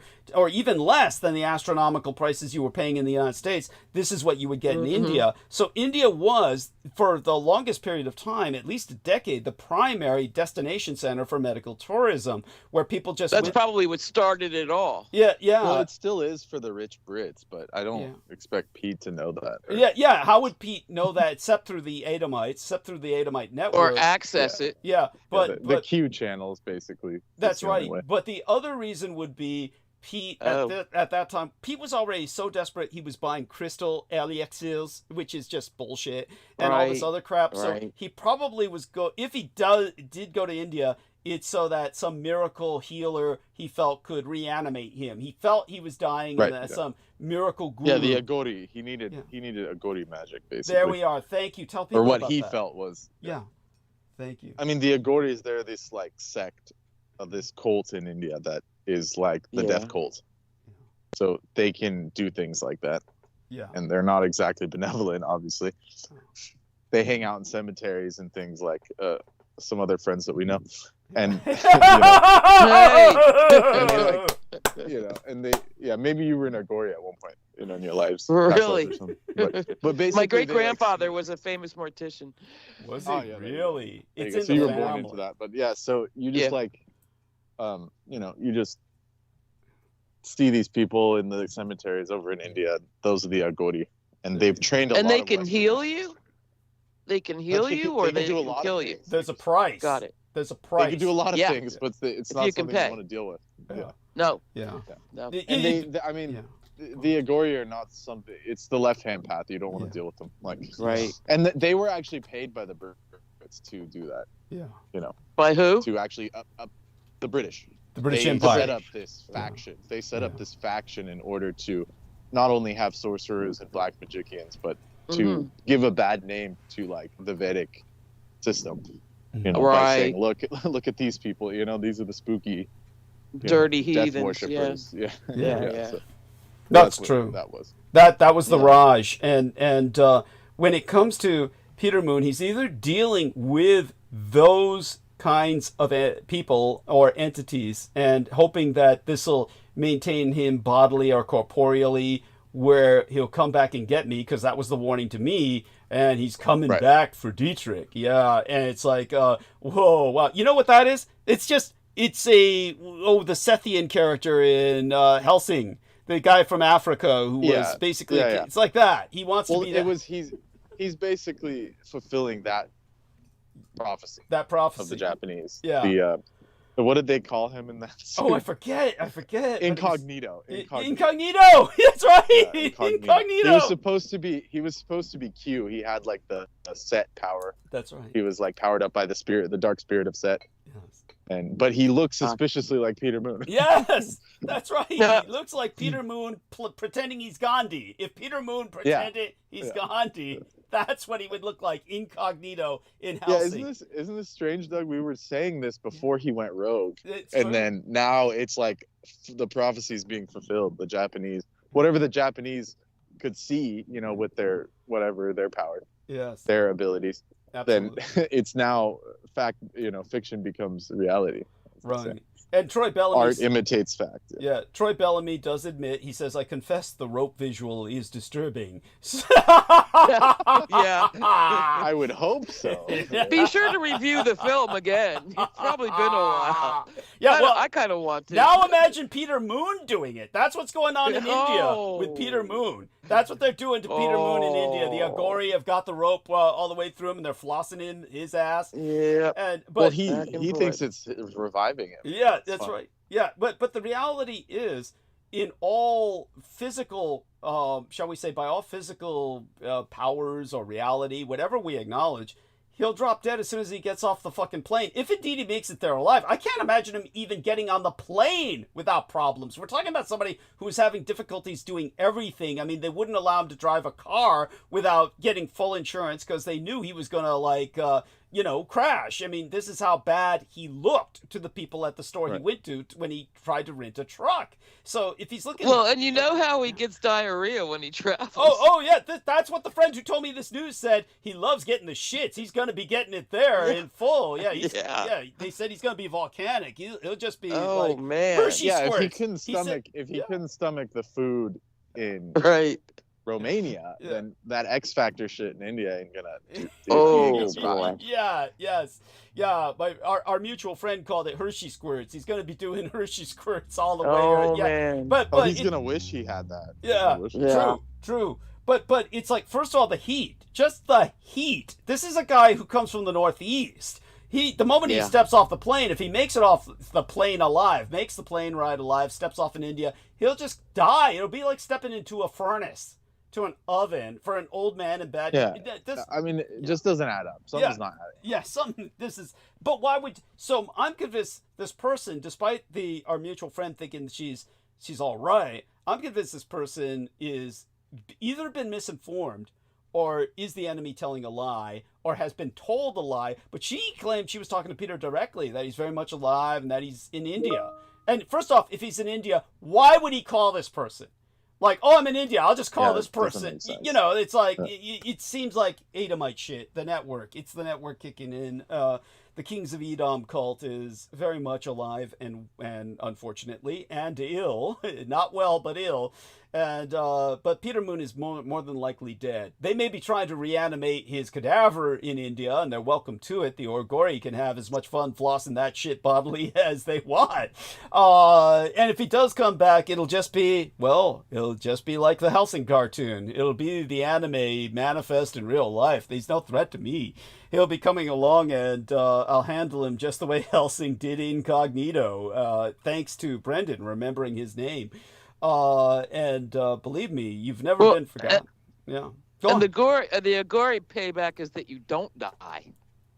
And tell us about what you know about this, Holly. By that, your impression is that nothing. Yeah. But that's the backside when that kind of left hand helps you. Oh yeah. There's always a cost. Yes. In beyond other words, the upfront. So what Holly's referring to is the fact that you're no longer in control. You're now inanimate or an animate cadaver. Brendan, did they knock you offline? You're stuck with it. Yeah. Well, no, I had to take a call. I have to return to the things I'm doing here. Oh, God, I'm so sorry. But I'll be, Feel free to join whenever you can. That was all the monster reincarnation you get right now. Yeah. Well, we love you for it. I have to go back to my, duties. Understood. Stay safe and be well. Jump back on anytime you wish. Okay, tonight or otherwise. All right. Yeah. Okay. Love Yeah, you and too. he's probably just a sock puppet. Yeah. Thank Dark you. magician. Yes. Excellent. Thank you so much. Or And- in fact, he definitely is. Let's just say that. And Holly, our friend Brendan, entered the images of Incognito who we're talking about. If you take a look at that, Holly, you asked us that image, you'll see it's him. It's Peter Moon, in anime. Yeah, they knew him. Yeah. So Good to hear from you, Brendan. yes, we love you dearly. Stay safe and be well. Okay. And he's dealing with that developmentally disabled work partner or one of his team. The other one is on the autistic range of the spectrum, and so you've got one who's. Is one of them the coach? It's. Isn't there? Oh God! If Brendan is still with us, Brendan, tell him about the shit you see. The shit Brendan runs into. He's got adults asking him, where are the showers? And they're accompanied by the extremely young children. But Brendan, I heard that story. Oh, yeah, but tell our listeners, Brendan, about the one guy, and you said that the kid knew where the showers were. The kid knew where the showers were, but the adult did not, and it was almost like they were trying to rationalize or provide a cover for themselves, and they're in there forever with these kids. Yeah. Oh. Yeah, it's some sick shit like that where they're in there for 20 minutes, quote unquote, helping the kids get dressed, and I'm like, trying to clean, and it's just so awkward. It's like how can it possibly take 20 minutes to put on a t-shirt? I mean, it's impossible. Yeah. They're just like, it's like the grandfather or the uncle said, I'll take him to swim practice, and they're all like doing weird shit that, and because we're mandated reporters, I don't want to stick around and find out, because then I'm mandated to report. So it's just it just puts you in a pickle, it's just horrifying. Yeah. But what is the age bracket for the school? Are these people just bringing extremely young children to use the facility somehow? Yeah. It's like an outside group that rents it out for swim practice or something. But they stay here all day and all night. Like from the second school gets out to like nighttime till it's dark. And I'm going in there, and then showers are on and shit at 9 p.m. And I'm like, why are you guys still in here? Like, there's no explanation. No, there's no supervision. I mean, it's just a disaster, recipe for disaster. But you're it. Yeah, exactly. Yeah. Oh my God, that's a nightmare. It's a nightmare. And if I bring up anything about it, then it's my, how could you, you're just being way too nitpicky and shit. And it's like, no, I'm not. You guys are basically they're one step away from Edomic, and it's just they're sick. It's true. It's true. And I showed Doug the proof of that, where they were absolutely. Some chick was assaulted in this very field that I'm walking in. Yeah. And the school covered it up and said, "Oh, we're not going to do anything," and then it went to court and all that. So there you go. Yeah. And not only that, did she win, or she pursued? They settled out of court or something. They settled. Yeah. The magic settlement. Yeah. With an NDA. Yeah. Oh my. Okay, I have to. Understood. Okay, we love you dearly. Stay safe. Yeah, it's more horrifying than I can describe right now. So it's true. True. And these people think it's normal. They think I'm just some crazy. They think I'm the crazy one. That's the horror. Insanity. That's the horror. We're in Kafka-esque Edgar Allan Poe territory. Exactly. Yeah, exactly. And then you add the cockroaches on top of it. Yeah. Yes.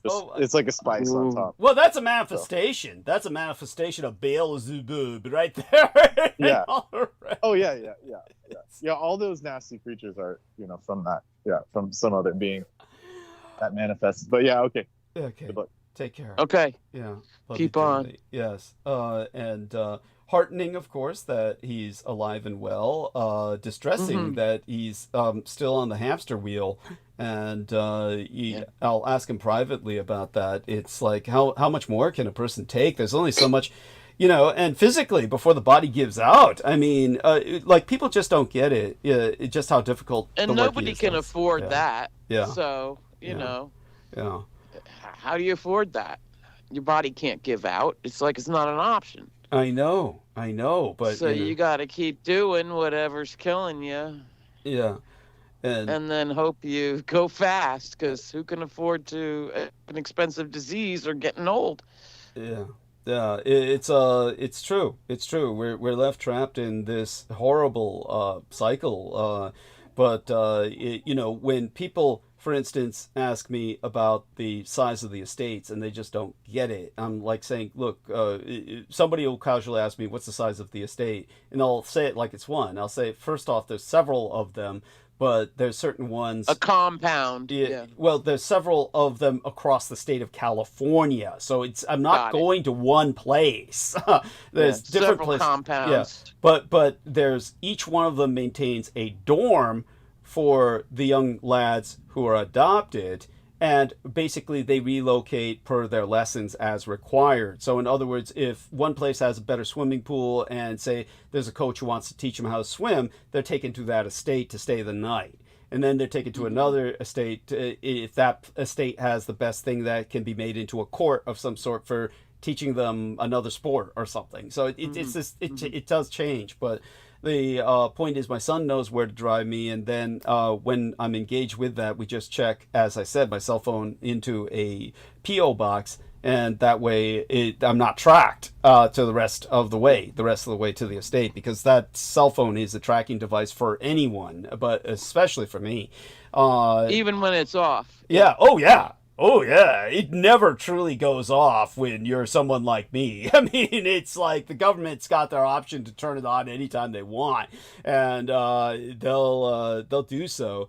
But we've worked it out over the years as to how to deal with the security of this. But when it comes to the estate itself, and the size is one thing, but just the sheer size of properties. When it comes to the school Brendan's working at, you're talking about miles. He's walking the equivalent of miles and miles, running his custodial responsibilities, to the point where they do have golf carts, but you have to get off the golf cart and you're still walking the equivalent of miles, even though there is a golf cart. So there you go with that. It's hell. It's hell on earth. I can't imagine it. And like you said, at some point your body gives out. And then what happens? Well, you die. That's what happens, is that you die. So what I'm going to do now is, Amy asked me what I was going to talk about tonight. I might as well just get into it and ask you, Holly, in particular, to interject whenever you wish. How's that? Thank you. Yeah, and just, of course, interject whenever you have to leave as well. Let us know before you have to go. Okay. But I might as well get into monologue. It won't be that long. Yeah. Well, hopefully long enough. But have you been able to review? I'll keep on listening.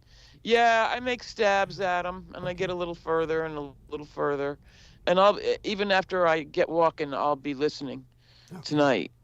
Well, thank you, and we might as well jump into it as early as possible, in case our dear friend George Knight shows up, in which case the tone very good changes. Yeah. Did he come last time? He was able to drop in for a few minutes last time. It was pretty much shortly after that I closed the show. Pretty much shortly after that. Like I said, you didn't catch it or you didn't hear it earlier, but basically, I do want people to know we are next Tuesday. It'll be on Tuesday.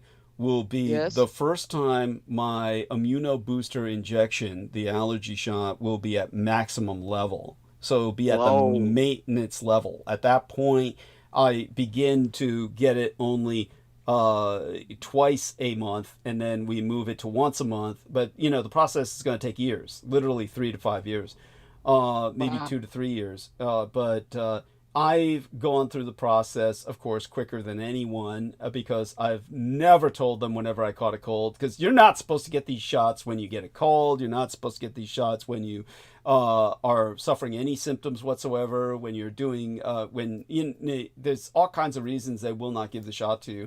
And like I said, I was really resentful, because for the longest period of time while I was there, I saw these people with ice packs strapped to their arms using these little, bands, and whenever they got their shot, and I was like, wow, where do they get this shit? That's neat. And be nice if I had one of those, but I just soldiered ahead.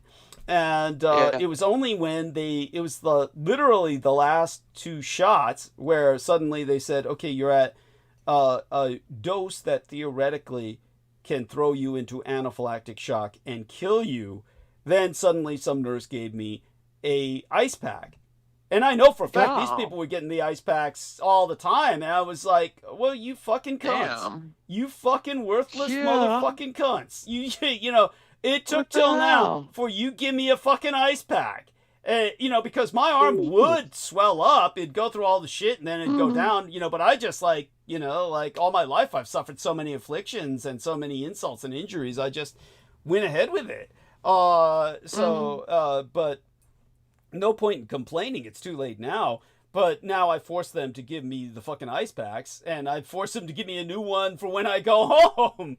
But such being said, yeah, it is impacting me, and believe me, it has not been comfortable. And so with the last, that was one of the factors of my ending the show early, so I could make certain I could sleep it off. Then, you know, be ready for World Dracula Day the next day, tutoring the lads. Just like I'll be going back to the Estates tomorrow because it's the 572nd commemorative or remembrance day for the fall of Byzantium, which will be a historical necessity that I teach them about the impact of that on our world and why it's so important for them to know about that. Yeah, so, but such things having been articulated, we're in a dicey area where I'm taking a calculated risk. And supposedly I was supposed to tell them, oh, I'm uncomfortable and this is happening, this is symptomatic, and then they would just stop until, you know, but that wouldn't make any sense to me because why stop? You might as well go forward and reach the maintenance level unless it puts you in the hospital. So there you go with that. It's I'm taking a calculated risk, and I feel I'll come out on top. Just because I have certain advantages other people do not. Okay, so all such being said, we love you dearly. Anything you want to say before you retreat into the background with the option of interjecting, which I encourage.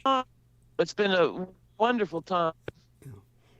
And I'm definitely looking for what you say tonight. Yeah, thank you. I love you dearly. And sorry. No, it's been very enjoyable. Between you and Amy, it sounded like robots talking earlier. Yeah, it did. It did. It was really odd. Really? Yeah. Yeah. I worked really hard. Replaced him with AI. That's why I came back. Oh God! Yeah, that lady voice that sounds so mechanical. Said, I am a vampire. I'm kind of drone-like because I worked really hard today. Really hard. You wouldn't believe.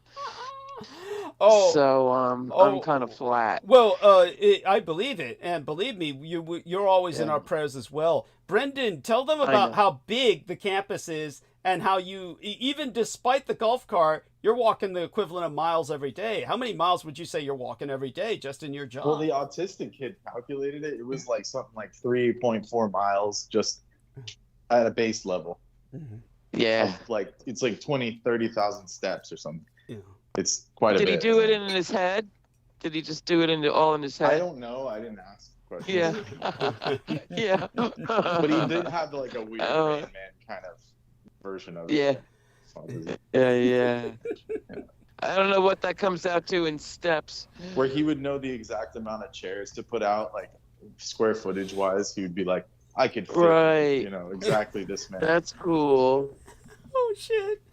Oh, that's delightful. It's cool until he has to reset all the work he did, and then it's not so much fun. Right, because he was wrong. No, because he thought we were wrong, and we're just like, dude, we're just doing this practically. We're just gonna throw him out here. Yeah. Right. Do you think these crazy parents care? I mean, they don't even know where they're at. Oh no! They're all on, and they're not lined up and shit.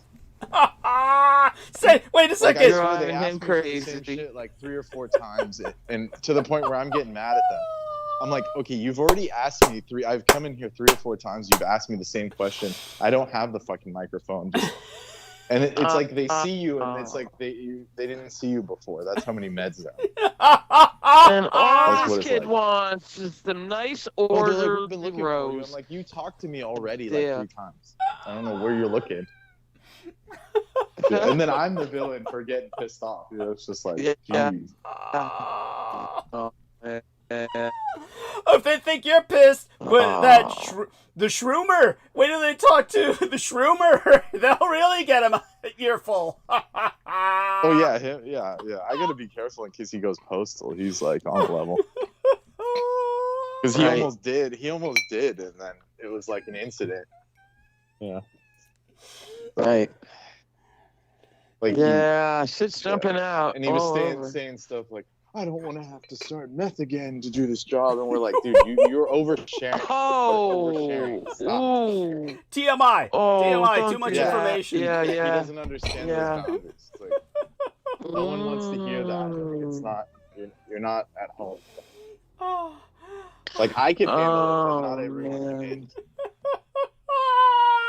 You're right. Oh, did you catch the shit that Amy was saying earlier, Brendan, about the shrooms and and Holly? Fungus brain. Yeah, Holly couldn't understand. Fungus brain, she called it. Yeah, that's it. I love it. So what was she saying? Oh shit! Well, see, a lot of people go down the tubes on drugs. Not typically. It's basically almost everyone around her, Brendan. It was like they're all like getting shrooms. Like Holly said, they're just picking them out of the fucking piles of cow shit in Vermont and just putting them in their mouth directly. Cow shit and all. In the north, they grow. The Liberty calves grow everywhere. Yeah, but they do. But home operations are doable. Yeah, but even those are stronger. I mean, you can't do it every day. I've seen. That's just common sense. That's right. So what she was saying, Amy was saying her microdosing. Yeah, Amy was saying her ex-landlady was microdosing every day. She called it microdosing, just like Trappist Nicholson said, I'm microdosing every day. They're doing it every day. Yeah. And that was just an excuse that was made up so all these people can just do drugs all the time. Yes, that's right. Yeah, a microdose is one tiny little titrated drop. Yeah, thank you, Holly. I was going to say, the original concept of my microdose was a subclinical threshold of psychoactivity. Yeah. So in other words, you wouldn't feel it. Homeopathic. It's homeopathic. Yeah, it's homeopathic. But these people were taking it like 2 and 3 grams of shrooms, saying, it's a micro. I'm like, that's not a microdose. That's like, you're going to feel something. And they're like, no, nonsense. No, and if you start Holly called it heroic. Holly called it heroic dosing. Tell them the term you use. Heroic is like above 7. It's above 7. That's like you couldn't hide it. It's a quarter pound. Or no, quarter ounce. Yeah, 7 grams. Yes. 7 or above. That's right. Or above. Mm-hmm. Quarter pound. So they do half of one in the morning and the other half of the 7 in the afternoon, and that's microdosing. You can't hide that. Like you'd be looking like that one episode of SpongeBob, where he's like,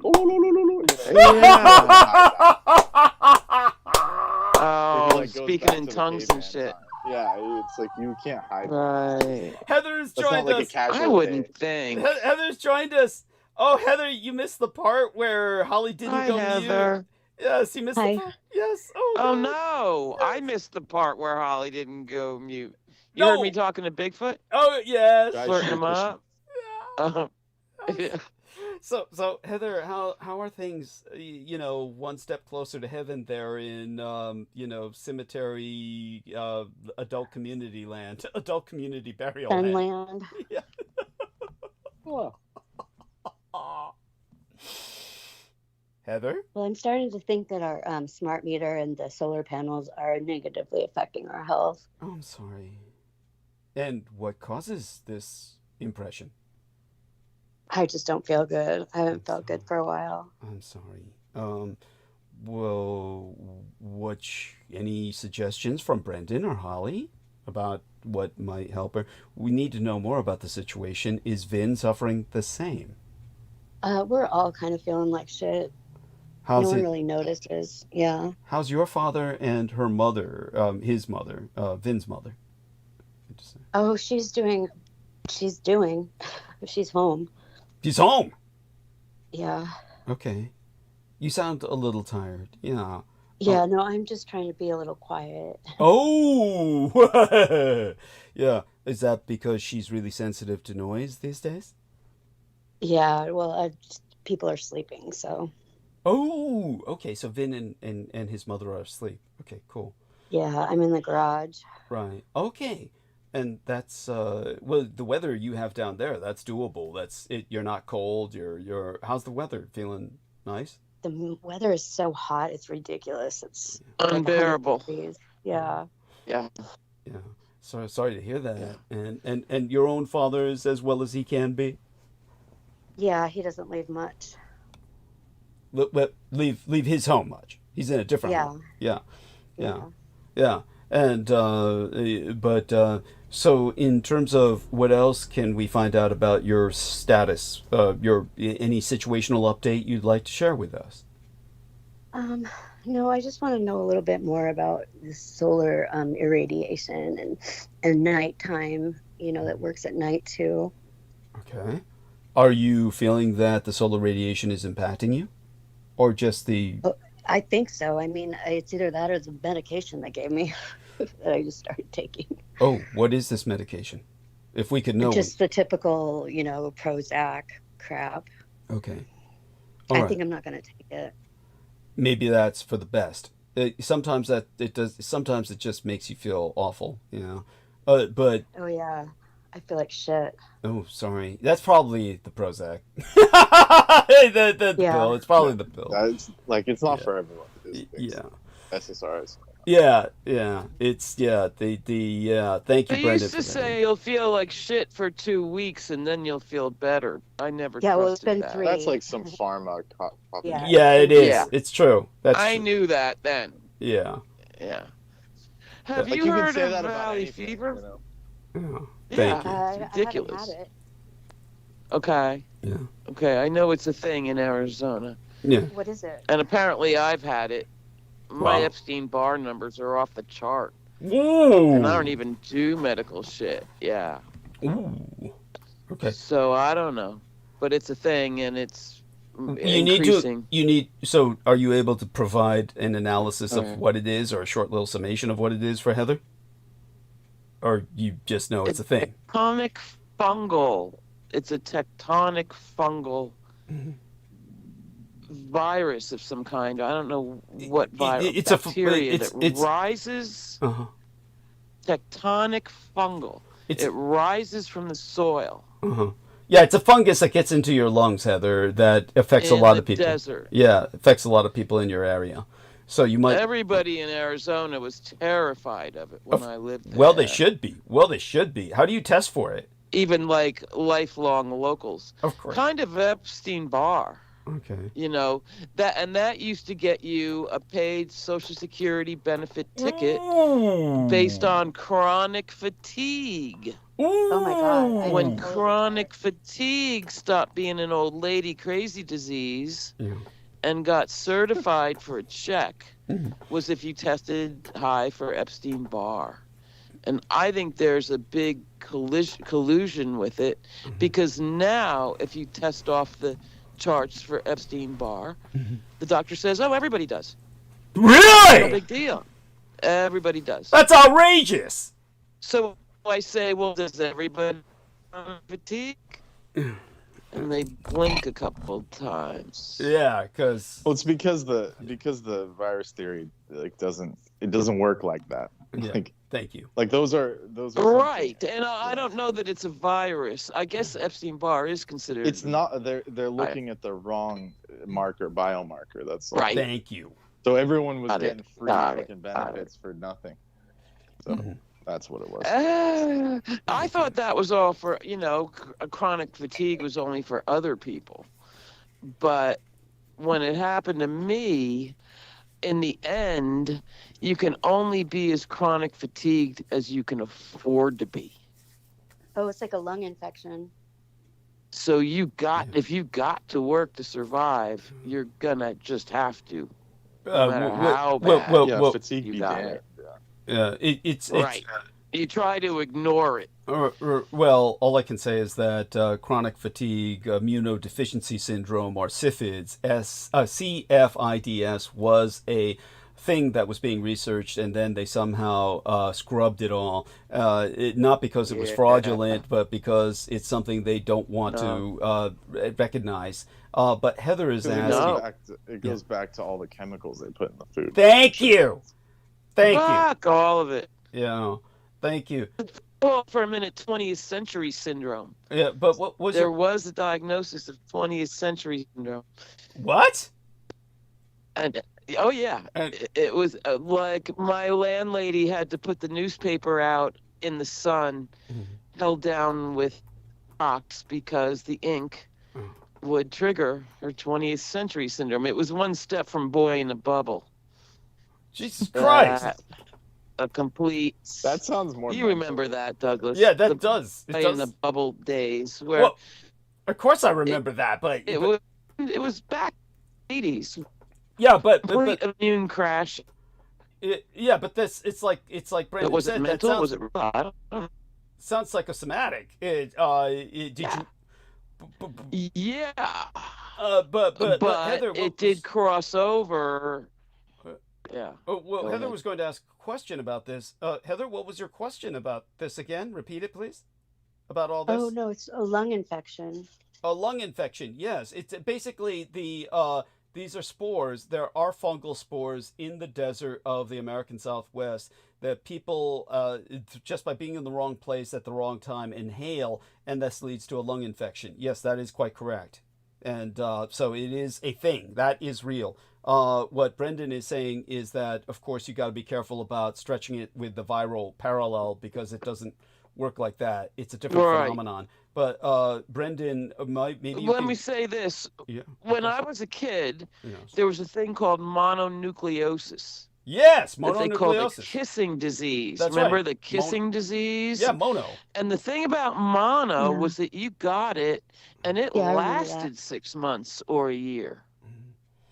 And that's how valley fever is. You get it, and you feel like crap. Well, mono was a life-threatening disease. Mono would be something you would have for life. Many people would destroy their lives. Well, they didn't tell us that. It was more, and so I know if I apparently because of my Epstein-Barr number, I had it, but I didn't know it because who has time for that shit?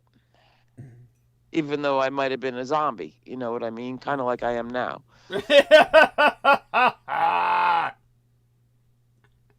You know, tired all the time and the whole, resistance to anything. Anyway, yeah, the mononucleosis is the new valley fever. Okay, so I thought you were saying it was the old valley fever. Right. That's right. Yeah, and so so such being said, what is your suggestion, Brendan, for the potential of solar radiation or her her smart meters impacting Vin and herself in terms of their health? I think she's just Heather, my personal opinion is that that's not the case and that it's likely the meds. Now that you brought in the fact that you've been given new meds, we're pretty sure it's just that. And the answer would be to stop taking them. Really? Yeah. I would say get a Epstein-Barr test. They're cheap and they're easy, not like Lyme disease or lupus or something. There's like 3 tests and very expensive. Try an Epstein-Barr test. And when you get it, it's one of those things where there's not always the craze. Remember, Brendan, the celery craze? Celery craze. Yeah. That's supposed to be was Man, they glitched you out with that. They glitched you out with that, honey. What was the celery craze supposed to? Oh, I'm sorry. Yeah. Was supposed to help you if you do test high for Epstein-Barr and you have chronic fatigue and always feel like shit. There was a juicing celery it was a wacko craze. And I remember going to like the Whole Foods and shit, and there were all these people with their whole cart. That's all they were buying. Wow. Like every time I went. Brendan should remember this. Would that come up in a regular blood panel? Yes. Well, no. You got to test specifically, but you can ask for it. The celery craze. Do you remember that? No. As a treatment for Epstein-Barr. She's not asking you, Heather. She's asking Brendan. Back. Yeah. Yeah. You were It's, working in grocery stores and shit. Do you remember that? It was big. Well, where I know that was. it's an option. Let's say the celery family can be an option to treat it, but the thing that happens here in the West is like it's like a like a pill, like a cure-all. Yeah. What is that called? Panacea. They'll say, "Oh, it helps," and then people will say, "That's all I'm going to eat, and I'm going to cure it." And then, man, it was wild. I couldn't believe. By the Ayurvedic principle, it actually imbalances you and gives you the disease becomes worse. Yes. So then so then they say, "Oh, why didn't it work? It must have been not real," So there you go. So would you prescribe for chronic fatigue and feeling generally shitty? I mean, just getting your dosha, like, so if you just go by Ayurveda, like all these diseases can be solved. You don't need anything else. It's just an imbalance of the 5 elements in your body. So fatigue is usually an imbalance of kapha or something that's taking away your strength. So the fire. Yeah. No, it could be low fire, it could be too much water, or it could be too much wind that's like drying you out and making you fatigue. So so one has to figure that out on its own. Right. Each body is different. So. Is that in conjunct with the horoscope? It's there, or are they different? There, yeah. Okay. So it's they do kind of conjoin, kind of. Yeah. Okay. No, it has Fascinating. to. Yeah, whatever your elemental nature is shown in the the star, the chart. Yeah. Like the rising, whatever your rising is, that's your body's main elemental nature. Whatever thing is there. Very good. Yeah. Excellent. I mean, that's easy to see. I mean, like people that are more lunar, they are lunar. Like people that are more solar, they're more solar. You have more fire. Yeah. Right. More water. Does that sound like lunar, I think? Do you understand what Brendan is saying, Heather? Does that sound like something you could apply? Yeah, I do. Okay. Good. Yeah, just start with Tulsi. Like holy basil is like it's one of the only herbs that are tridoshic. So it teaches your body how to return to balance. It's why it's like the number 1 adaptogen, because your body then it shows your body like this is balance. This is the 3 elements in balance, and then your body adapts to that. Yeah. So so there you go. And there are other it teaches cures, it. There are other like Ayurvedic supplements that like are basically higher level than anything in the West. And it's like called Chyavanprash. Like these different jams, herbal jams and jellies that can power you up. What about restore your vitality? You talked about. What is it? Shankpushpi. Shankpushpi is something else. Okay. That's like when you've already settled your imbalance. Then you can start taking herbs like that. Ah, got it. But there's like a baseline you have to reach, like And number 1 is diet. I mean, diet is like that's like your backbone. Yeah, I haven't had any appetite. Oh. Yeah. Okay. Well, that's the SSRIs and stuff. Okay. But you can get around that with certain things, like doing high nutrient dense foods. And just eat. You don't need to eat a lot of roti dal and stuff like that, like pure foods, like ghee. Coming back with the ghee and stuff. Yeah, I haven't had any. But if anyone has like an inclination, you can start with something called Chyavanprash, and that will restore your vitality just as a baseline. So it's an herbal jelly. What is it? It's a herbal mixture. It's like an electuary. It's not plants. A single plant. Yeah. It's like 50 or 60 plants in exact proportion. Wow. Cooked over 72 hours. Continuously stirred for 72 hours under these ritual conditions. Oh, Lord. Balance the elements. Yeah. It's an ancient get it on formula Amazon, huh? Jesus. You can. I mean, the Indians. That's so crazy. Still makes it. India still makes it. Oh God. Yeah. Huh. Yeah. I mean, there's nothing. It's not that shocking. Incredible. Well, it's pretty Kind impressive. It's impressive. Yeah. Well, these places have preserved that, ancient knowledge. So what's left of it, we can still access. Thank the gods. Jeez. Yeah. I don't Yeah, have but any it's- way to write down how to spell it, but I could use something. Okay, I something. can Any spell it. Ayurvedic person knows that. Like, you could just say, You I'm could looking spell for the it jam. Oh, the thing. Oh, it's Yeah, jam. Just Right. say, I need the Right. Chaivan Prash, and they'll be like, Hindu yes. jam. Yeah, Heather's telling us how it's Well, spelled. don't call it Hindu jam. Yeah, That's my joke. It's my joke. Oh yeah. Hindu jam. How do you spell it for Heather? For Heather's sake, how do you spell it? Oh, CHYA. CHYANPRASH. Oh, so you found it, yeah. Okay. Because it's a translated word, it has like multiple spellings. But yeah, that's one way to spell it. It has a range of different prices. It goes from like $5 to $32. Yeah, don't buy the mass production one. That's not so bad. Like a real deal one will be about like $30-$40. So it's quite pricey for the real thing, but Yes. Yeah. it does stuff that no Western medicine will ever do. Jeez. Wow. Or just try if you find, just use the Patanjali. That's good for Westerners. It tastes good and it's like a good baseline. There's like a mass production one called Patanjali, and that one's fine. Mhm. But that you just take like a couple, like 1 tablespoon with warm milk, and it'll like basically bring you back. Oh Like, wow. you'll be doing Ow. all the stuff you wanted to do. Yeah, no problem. Get out. Wow.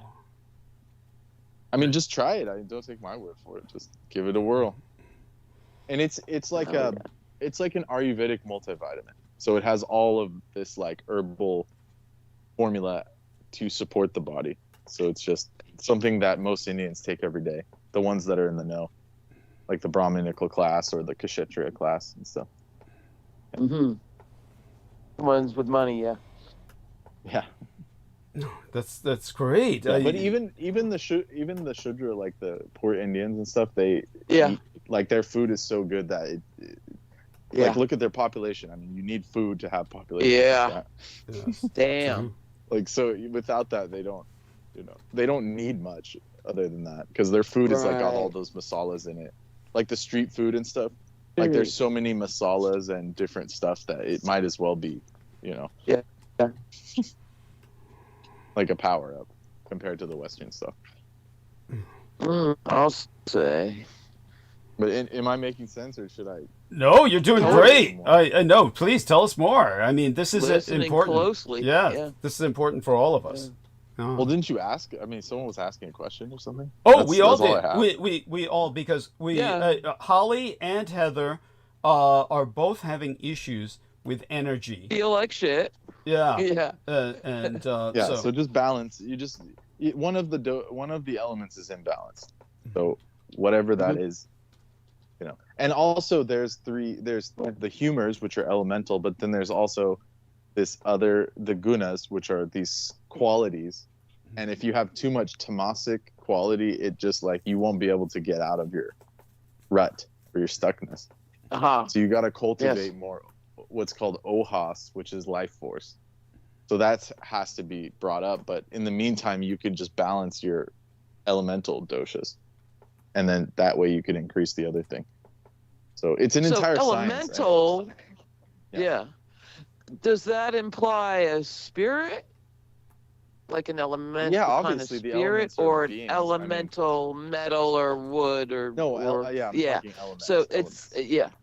Like got okay, it. so your body has 5 elements: fire, Yeah. earth, Yeah. air, water. Okay. And then the 5th element, which is space. Yes. So those are what make up the physical body, and also the astral Okay. body in all bodies. So it's an and element, spirit not body. an elemental.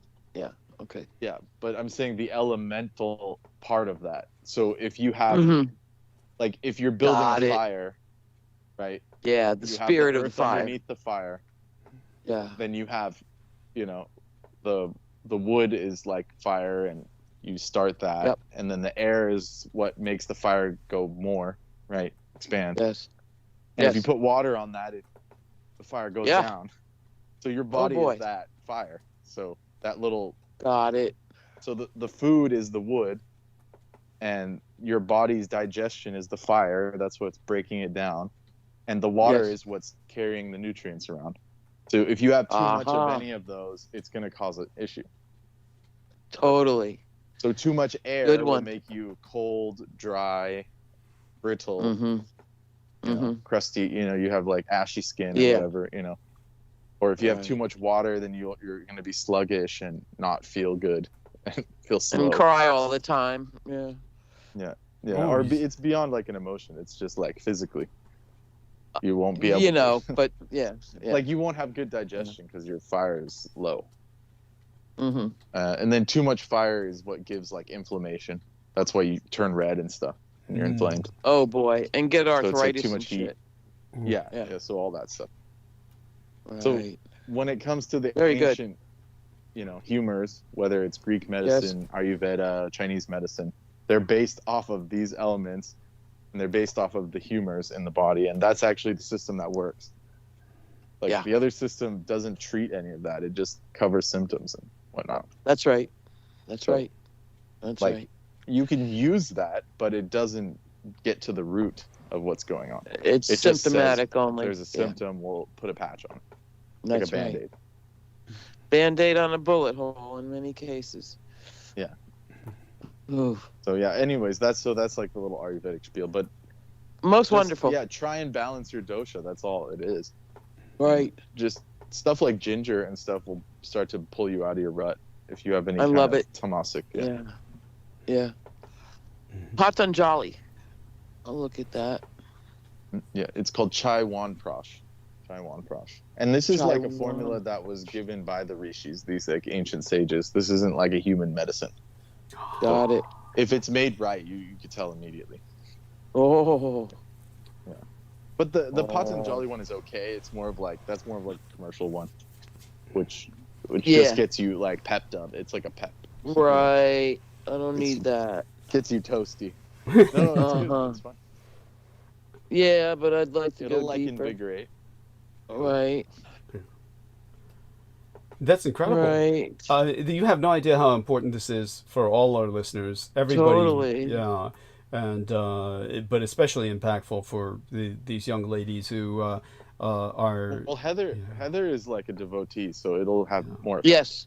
Yes, So Yeah. like absolutely. if you're That's right. reverential to like you know the Force, Right. in Star Wars, like you'll have more effect from these Ayurvedic medicines.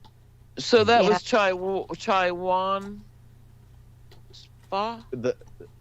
So the Western like tongue you would say Chai Wan Prash. That's like an Chai American Wan pronunciation. Prash. Chai Wan Prash. Okay. But it's actually Okay. Shivan Prash is the name.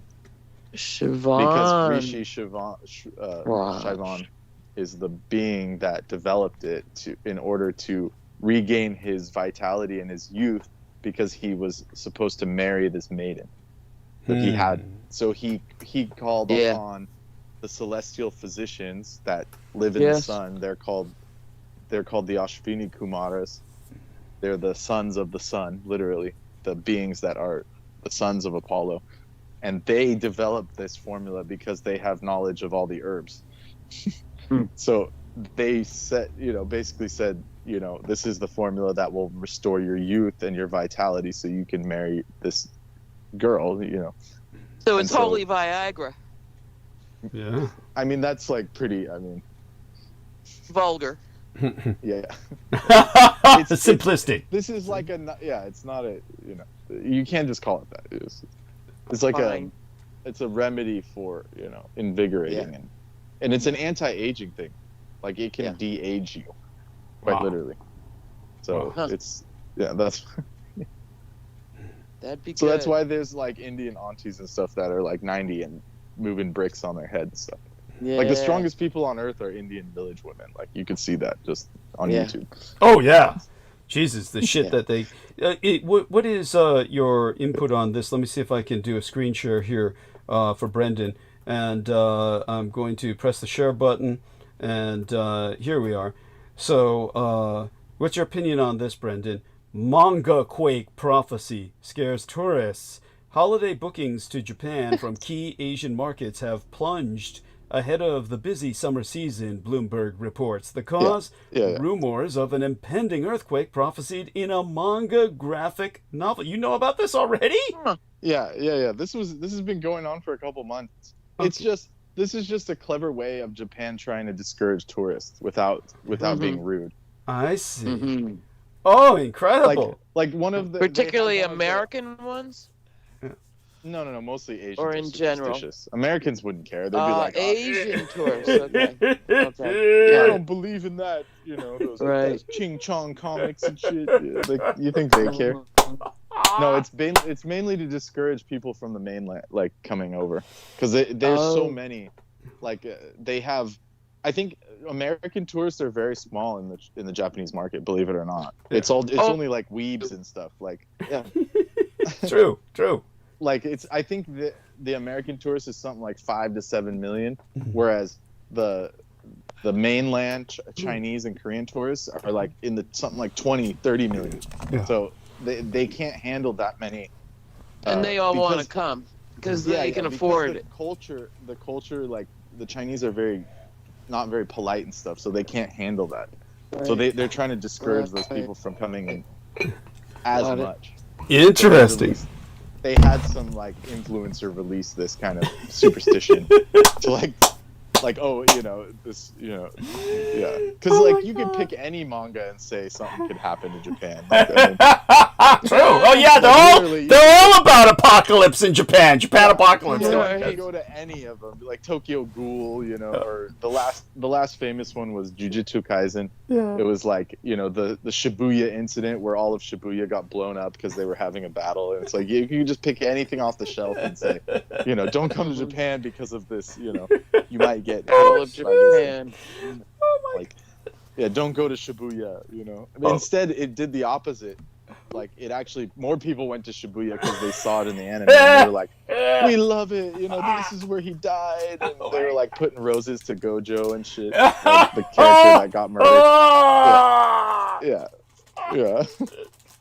So, thank you for that. I appreciate your input. See, this is why Brendan is so. But on the other side of that, they're geologically, they're actually increasing their warnings for these big events because Fuji has not blown in 400 years and it's due. Oh boy! So they're just being cautious. And it's always smoking. So it spooks people. They see that online, and then they hear the Japanese government saying, Fuji's gonna blow any minute, and so it does like, it's like a twofer. You hear it once, you could blow it off, but when you hear it twice, you're like, oh, okay, I'm not going, or it's just it discourages people from going, which is very clever on their end. Absolutely. Because they're not gonna tell people like don't come because they tourism money's nice. But they just want to discourage people from coming. Because imagine, we can't really imagine it because no one wants to visit America, especially now. Oh, I almost died. I almost choked. I almost choked when he said that. But imagine you're on like imagine like San Francisco gets 30 million extra people. It would be impossible. Your world would just be. Oh shitty. Man. You'd be like pissed. Oh, that's what I meant to ask Amy. Yeah. Did the Instagram thing blow up Vermont? Because it was like an overnight phenomenon. No, they do go. She says all there is tourists. And I was going to ask her about that, and I kept forgetting it. Maple yeah. Believe it. Dumb. Honestly, I don't believe it either, Holly. American tourists are different. Yeah, American tourists are weird as fuck, though. That's true. Yeah, it's like they'll go to some obscure shit just so they don't have to get a passport. Well, like Big Sur blew up online.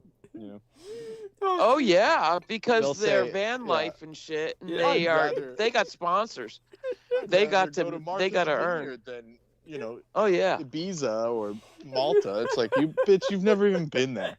Well, and they're making money. Yeah. Oh yeah, what Holly is emphasizing is that these people are actually suffering for money, and they're actually like doing the van life, and they call themselves fanatics from years ago. That's what they used to call them in the 20th Yeah, but those century. Well, people- there's those people are all Wait, yeah. levels. Well, I'm sorry. But before you say that, Holly, what was you gonna say, Brendan, about that? Those people? I said those people are different. Those are like people that can't afford a real house. True. And then they say, because it's like these chicks that don't want to, like, and I'm not saying it's wrong. I'm just saying they don't want to get married. So they say, I'm going to be, whatever, live, laugh, love, and just go on the road.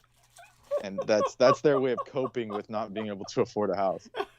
Yep. And they'll like make that poor little cat suffer in there with them and shit. Yeah, and that's right. And they put it all on and put cam. it on They a become leash. cam hookers. They're basically cam hookers, is what they're Yeah. doing. But yeah, because if they're hot, they start to get views, and that starts to generate sponsors, and you get paid. Yeah, which I can't fault them for that, but That's only one facet of what happened. Tourism went from but a it's just million not to safe for them. 3 I mean, million. It's just not safe for them. No, They'll claim and it's that's safe, just but- one part of it. That the explosion that happened in iconic American areas because of Instagram, essentially. It's You kind of sound real. like you work for the state, like the internal affairs, you sound like you work for the state. Hey, I just Like witnessed. you work for the Parks Department or No, something? Nobody's one's getting you going know to what she's paid. doing? This is how No one's this is going to how America. Holly this is I how ain't Holly getting gets people to paid. visit her cemetery. This is how Holly you just Right. said, Holly, strangers walk up to you and give you money and you just don't have the time to even try and give it back. They just run away. They run up and give you money and run away like they think you're the guardian spirit. The Chinese would do that, saying, "Don't haunt me." Yeah, Kind exactly. of. Yeah. Kind of, yeah. That's Yeah. probably what they But I think. got They no say- Instagram account, and I never have. But the Well, guys you- upstairs maybe from me, it's time you need to step up, honey. Right. I think I need a YouTube of me listening to Douglas. There we are. Yeah. Yeah. That I and agree. all my grunts and groans Yeah, that's and it. facial expressions. Yeah, you Well, I do showed for Doug me something. now what I used to do Yeah. for Peter Moon. Remember how Vinnie Barbrick said, "I Yeah. want to hear you laugh, Douglas. Why get off mute, Douglas? I want to hear you laughing," because he just Oh, needed to you're hear That's so Soothing sick. little That's grunts. sick. Yeah. Yes, do you remember that, Brendan? It was like Oh, I was giving yeah. him phone sex. It was like I had to do I don't the... want to remember that. I you know? had to do the titters and the coos. I would coo and I would titter. Ooh, all that. Oh God. Oh yeah, he loved that shit. Oh, he would just start. This is what he lived for. It's what he lived for. So that's why we know the fucker's dead. He has no more attention in the world. Yeah, this was all he got attention by. It's not like anyone wants to check in on the son of a bitch. You think any of those black guys who was playing football with checked in to see if he was still alive when he started stroking out? Hey, we better go check on that white guy's house, see if he's still No, alive. of course not. Yeah, of course not. They were just relieved. Thank God that old faggot didn't show up. I know Yeah, he paid. he stopped showing up. They were rejoicing. They were Yeah. like, finally, we don't have to pretend to like Chinese food every weekend. It's like Yeah, because he kept buying the same yeah, shit probably yeah, every week. that's right. Oh, I know you boys love And, whatever it was that was General's it. chicken, and they're just doing it just cause, so they It's don't free. want to be It rude was to him. free. Not only Yeah, that, because he yeah. paid for the field too. That's the only thing they missed was he. Yeah, was that's paid what I for- mean. That's yeah. what I mean. Yeah. Like that would be the only thing they would be like, oh man, we gotta pay for this now, but at least he's gone. Yeah. Hope you're hearing this, Vinnie Barbrick. He's in India. Yeah. I mean, he could stay there. That's like good for you. Yeah. Good for If he goes to India, he ain't coming back because he's gonna die there. I don't care if they reanimate him. That'd be funny though. If he does come back as incognito, fine, so be it. Clash of the fucking Titans, right? I can't wait for that. Yeah, it'll be just like the anime all over again. Yeah. Yeah. Piece of shit. So I'll take just a short trip to the restroom. You guys are holding great. The numbers are great. Can you guys just talk for a few more minutes for me? I'll just go to the restroom one last time before I go full monologue tonight. And again, not that I'll repeat the story a third time. I can always regale our dear Brendan with the details in private. But yeah, I do want Brendan to know. I don't know if you caught it. I'm at the Tuesday is going to be the first of the mega dose allergy shots that I get, that will be the maximum level, which will be called the maintenance level. And believe me, it's been a rough ride. It's it's been getting harder lately, and that's why I had to end the show early on the latest episode, because I wanted to get rest before World Dracula Day, because I was feeling it. And they ask you, tell us if you feel anything and we'll stop. And then I was like thinking, no, I'll take the calculated risk, because it's so stupid to stop, because then what? They graduate you back up to try and reach it again anyway. It just extends the torture. So you may as well just go through it, and which is what I've been doing. I heard what you said. Okay, you did. You heard about the ice packs? Isn't that bitch? That none of those cunts ever gave me a fucking ice pack? They wanted to see you squirm and shit. They thought you were MAGA because you wear that freaking you wear your good point, your veterans hat and all the red. They think you're MAGA. Yeah, good they like point. Oh see you die and God. shit. Yeah. Oh God. They're like, fuck this old guy. Yeah. Oh man. You got to start like explaining, like, look, this is just my look. Thank you. Yeah. Thank you. Like I was like this before. You are not MAGA. Yeah. Praise God. It's funny because the first Filipino nurse who gave me a fucking ice pack was the older woman who talked to me and actually broached the topic about what Brenda just said. She said to me, oh, yeah, hey, look, it's just my opinion, but I feel like they're going into the historic websites and taking away all the colored people is really kind of crazy or going too far. And I said, yeah, of course, you're preaching to the converted here. And I let her know I do this political blog and this podcast, really. And then I go off on how crazy our government is. I said the lunatics have taken over the asylum, and it was her who first handed me a fucking ice pack. Yeah, so there you go. Yeah, there you go. Wow. Yeah, that was, Filipinos from what's that, honey? Oh God, they glitched her out. Jewel in her. Yeah. The Filipinos found the jewel. Filipinos were all. Oh, you're right. Yeah, we're all right wing as hell. Yeah, all too many of them. All too many of them.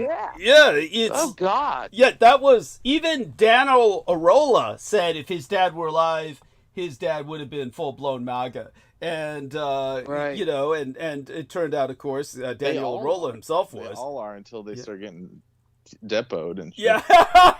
Yeah. They're like, why did I do this? Yeah. All the ones that make it here are. Yeah. Yeah. Oh, well, they are. Oh, that private They ain't coming here for socialism. Oh, that private detective I used to work with named Gino Tonielli Neely. The one who's oh God, I showed our man Brendan the hotel that he lived in, and Brendan said that place is uninhabitable, and he knows it looks as bad, if not worse, than mine. And that's definitely worse. That shit was falling down. Oh yeah, collapsing. Oh yeah, nightmare. And but that dude, he hated Filipinos with a passion. He was convinced they were the product of a genetic experiment that hybridized monkeys and some kind of low quality of human being that, his biggest complaint. Yeah, it's called the Spanish. Yeah, you can thank them for that. Oh man, they did a number. With their hundreds of years of colonialism. I think before that they were just like peaceful islanders. That's my impression. Right. Happy islanders. And then all of a sudden, like Thailand. Fucked them up. Yeah. Well, God. Well, I mean, for what it's worth, they had some violent warrior culture going where they were using these horrible, like, coconut blade, bamboo blades. It was this bamboo blade kind of thing that they had that was a cultural weapon. And when, what was his name? Magellan. When Magellan came to Catholicize them, he stepped off the ship and said, I am here to, enlighten you. And they razored him. They razored him with those bamboo blades to pieces. And all the other sailors ran away and they abandoned him because these Filipinos were so fucking scary. And then after that, when they came back in force, and then they forced all of the Filipinos to Catholicize, then, after that, they never got over it. The Filipinos never got over it. That ass kicking After that, all they learned to do was suck up. And that Capitalism. was what, but that's what Gino hated about them. Gino hated the fact that they were just, so obsequious. He hated them, and he said at least the Vietnamese have the guts to be vengeful, and the Filipinos were the opposite. and that was the whole thing about Daniel Arola, was that he was claiming to be this martial artist, but he was a total cuck to this sugar mama who told him you can't. The old Texan lady. Yeah, that's right. The old Texas lady said you can't look at any other woman, even sideways glance. I'm gonna kick your ass out of this house. You here's the money, go buy shit, but give me all the change. Give me all the change and the receipt. And he had to live like that, like a dog. That piece of shit. And then when she died and he had nothing left, then he thought the Edomites had taken him in. Then he turned against Dietrich and said, "Yeah, now I realize Dietrich is the devil and shit." And went through his and tell him, Brendan, if he's listening, tell him you never read the shit he sent you. He sent you this total time-stamped essay and shit. Yeah. Oh, that was bizarre. It was almost like AI wrote it, but this was before AI. It was like it was like a time, one of those timeline, where it says +1, like timestamps. Yeah. It would be like +1 hour into the show, +1 hour and 10 minutes, and it would be like, oh God. He had paragraphs describing everything we were saying, and he was like, "Doug, you and Doug are wrong. This lady's not dead. My sugar mama's not dead." And then he's like, "You guys said this exact phrase," and it was verbatim. And I was thinking to myself, how is someone writing this? He must have no money for weed. He's got time to write that. No, like you said, not even money for a beer. You said he doesn't even have money for a beer. He's so sober it hurts. He's so sober he's able to write this huge paragraph, which no one would do normally. With timestamps, with detailed timestamps and footnotes. I'm not shitting you. It was bizarre. It had footnotes, you guys said this, and then it would have an asterisk, and you'd have to go look at the footnote. And I was what the fuck is he trying to say? Yeah, he suddenly went academic. It was some academic shit. Yeah.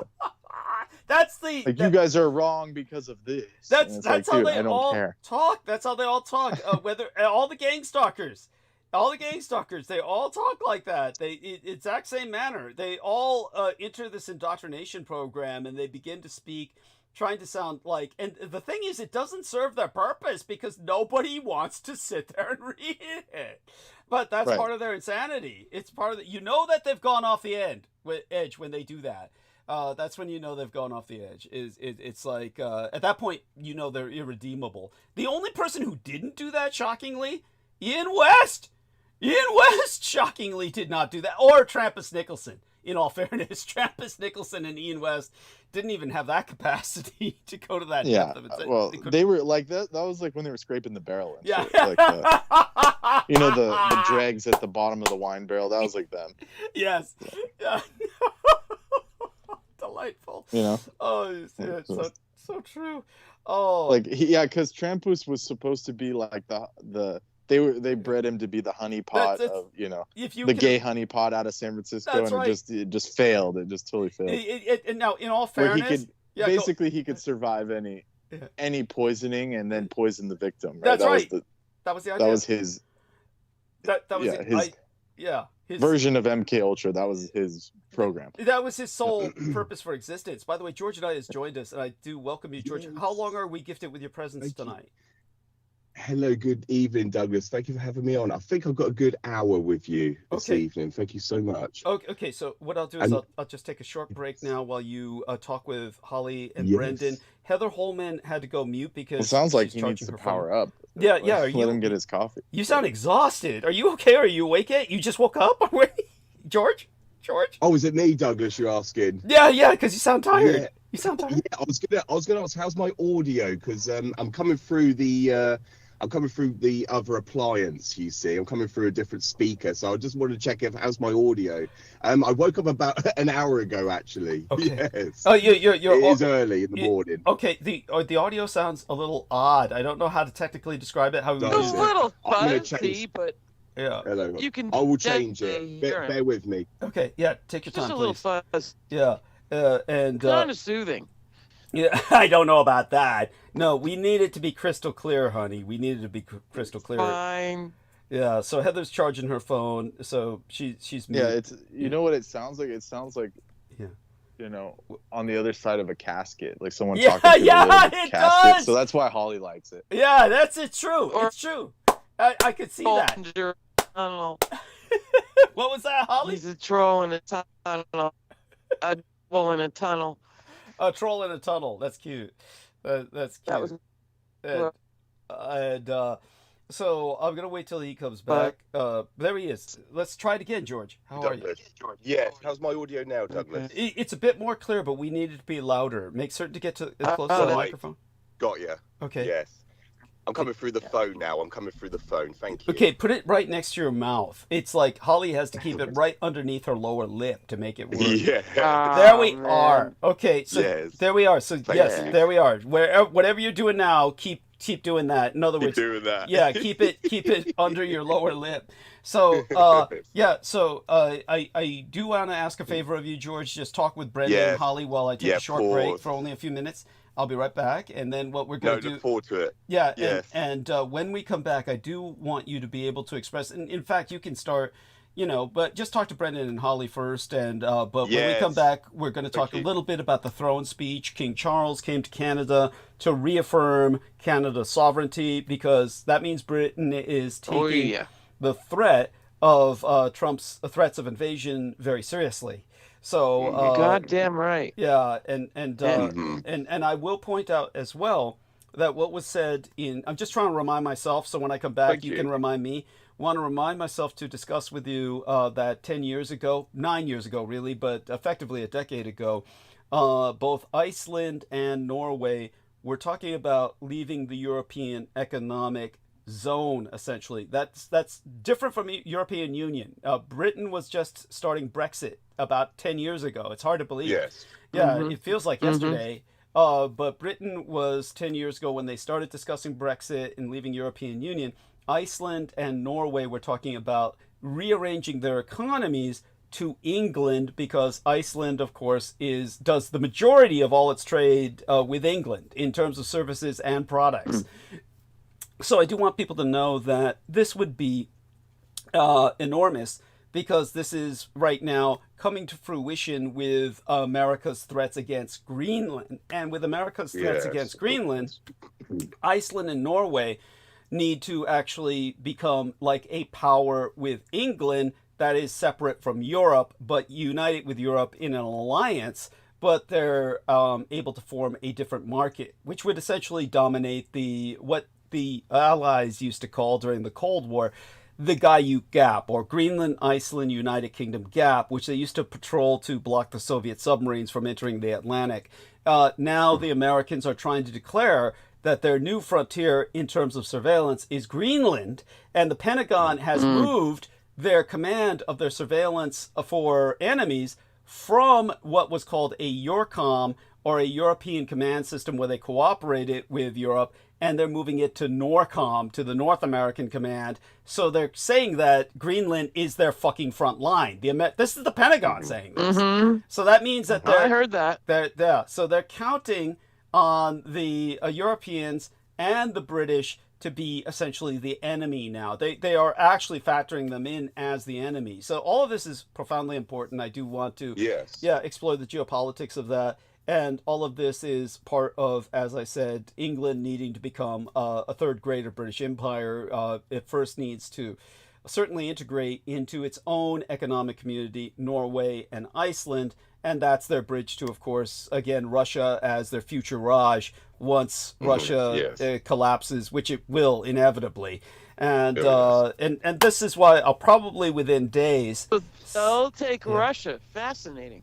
Oh well, I've predicted that for years at this point, as George and I can testify, and Yes. the reason why is, by the way, again to remind myself to bring it up later, Germany has given the orders to Ukraine that there's no limits on the range of the weapons Germany provides, that Ukraine can use them against Moscow if they wish. So so this is escalated to this point because Trump's just doing nothing but throwing tantrums. So obviously I'll pursue that with monologue, but all of this is important. The geopolitics is changing, and Certainly, though, as our man in England, what George and I can help talk about is King Charles' visit to Canada to start with. And it was so reassuring to see that, very refreshing, the Canadian Mounties and the various royal regalia that they put on for his throne speech. I don't know if you saw any of that, George, but hopefully you did. Anyhow, I'm going mute. I'll be back in a few minutes, and you've all got this. Take your time, Douglas. Thank you. Numbers are going great. Thank you. Bye, friend. Thank you. Yeah, much appreciated. And Brendan, hello. How are you doing, my friend? Yeah, it's been a little while. I was asking about you when I appeared on Sunday's show. But yes, is everything all right your end? Yes, I appreciate that. Yes. Everything is as well as it can be, just dealing with some crazy stuff with my car getting rammed by some stoner kid. And yeah, so other than that, everything is all right. Yeah. Oh God, was he under the influence whilst he was behind the wheel and he caught you? Is that, oh my God. Yeah, I just didn't stop in time and rear-ended me at like 40 miles an hour straight into the back. So my car's completely uninsured. Yeah, completely illegal. No, or he wasn't like an illegal alien, but he had like no license. Just some stupid stoner kid. Yeah. Yes, of course. I unfortunately lost one of my a close friend of mine. He was one of my best friends during my early years at school, and he died as a result of a drunk driver. Deciding he wanted a Big Mac burger.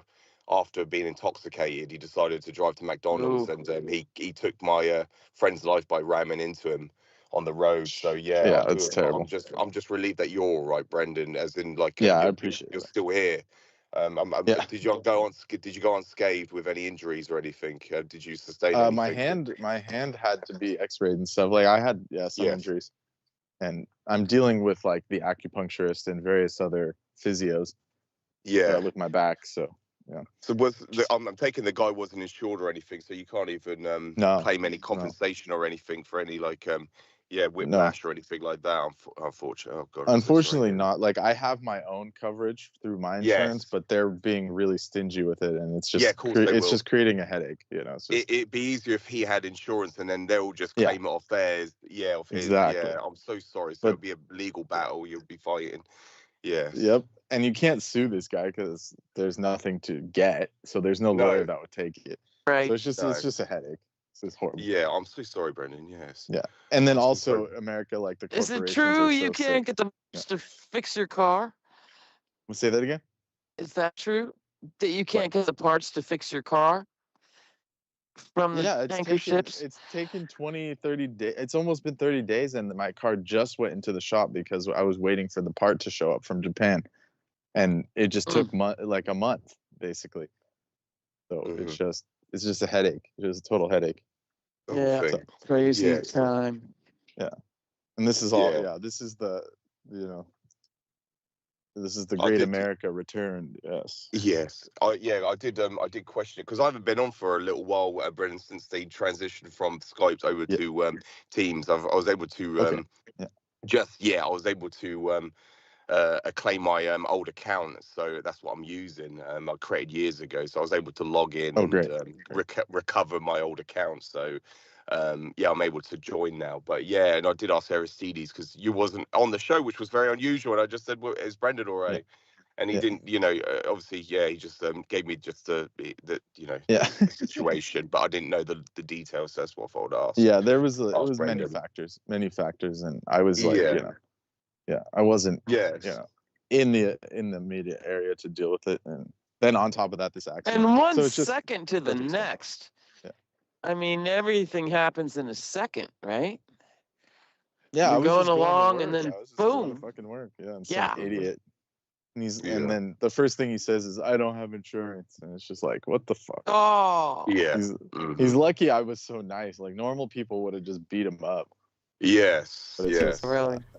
Oh, I got back in time just to hear that. Yeah. Oh my fucking God. Yeah. So when you were trying to help him, did you direct him to services or some kind of place he could get help? What was your suggestion? No, when the kid hit me, I went to check on him because he was like retarded looking. Got it. Or like so high that he didn't know where he was at. And I was like, are you good? And then he took advantage of that, and once the car started, he drove away. Oh, just like, piece of shit. Yeah, so Really? idiot. Yeah. Yeah. Did you get He a like gave me license his plate? phone number. So like He gave me his hitting phone run? number and his. Okay. Huh? Oh God. What's that, Holly? Yeah, What was your no- question, Holly? Yeah.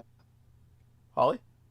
No, I get it now. He had no papers to share, so he gave didn't him a have phone license. number. He presumably Okay. because no one provided a license. Even the insurance couldn't get one. So shit. presumably he was unlicensed, uninsured, driving who knows for what reason. Like he was wearing like a fast food uniform, so he was some kind of, teenager working fast food or something. But Jesus. that's still no excuse to not have a car. Of course. You know. Of course. And when I was younger, I doubtless. did shit like that. But you don't have both. Yeah. Like you don't have no license and no insurance. You have one, at least one. You don't do you. both. Oh yeah. Thank you. Oh, yeah. I have to go. Someone's calling. Okay. Yeah, that's all right, Brendan. It's- Yes. Yeah. This is other. Yeah. Thank you. Stay safe. And so, dear George, Yes, welcome Douglas, thank back. We're so Yes. excited to have you. And Yes, thank you. and thank you so much, Holly. Still stay with us as long as you feel comfortable, Holly, and interject whenever Yeah, you like. walking. Okay. Yeah. And Walk. So I'll be listening. excellent. And like I said, feel free to jump in. Thank you. Please ask questions. Yeah. Yeah. Excellent night. Yeah. And Yeah. and now All that right. Thank you. yeah, Always a joy. thank you. And jump in to All say right. more. So I'm going to whenever say you- good night and switch over to YouTube. Okay. Love you. Bye for now. Yeah. Yeah. Yes, Okay. stay Good blessed. night, both of you. All And right. Thank you. Thank you. Bye. So, dear George, and so like I said, what you'll do is you'll get little bits and pieces of what I'm working on with essentially Yes. a gazetteer, as I feel comfortable releasing them. Understand that they speak of other things that don't make sense unless you see them in conjunction with the rest of the text.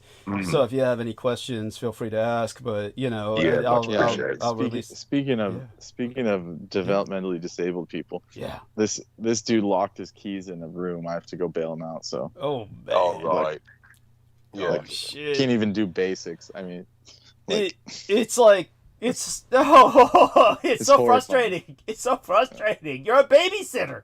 You're a fucking Yeah. adult supervision in a place that's supposed to be empty. Jesus fucking Christ. Right. It's like, dude, you can't handle that. Then like, there's no hope. You know? Yeah. Even And they always have this mentality like, oh, the grass is greener. I'm gonna get a different job. It's like, dude, if you can't handle this, yeah. No kidding. It's there true. ain't.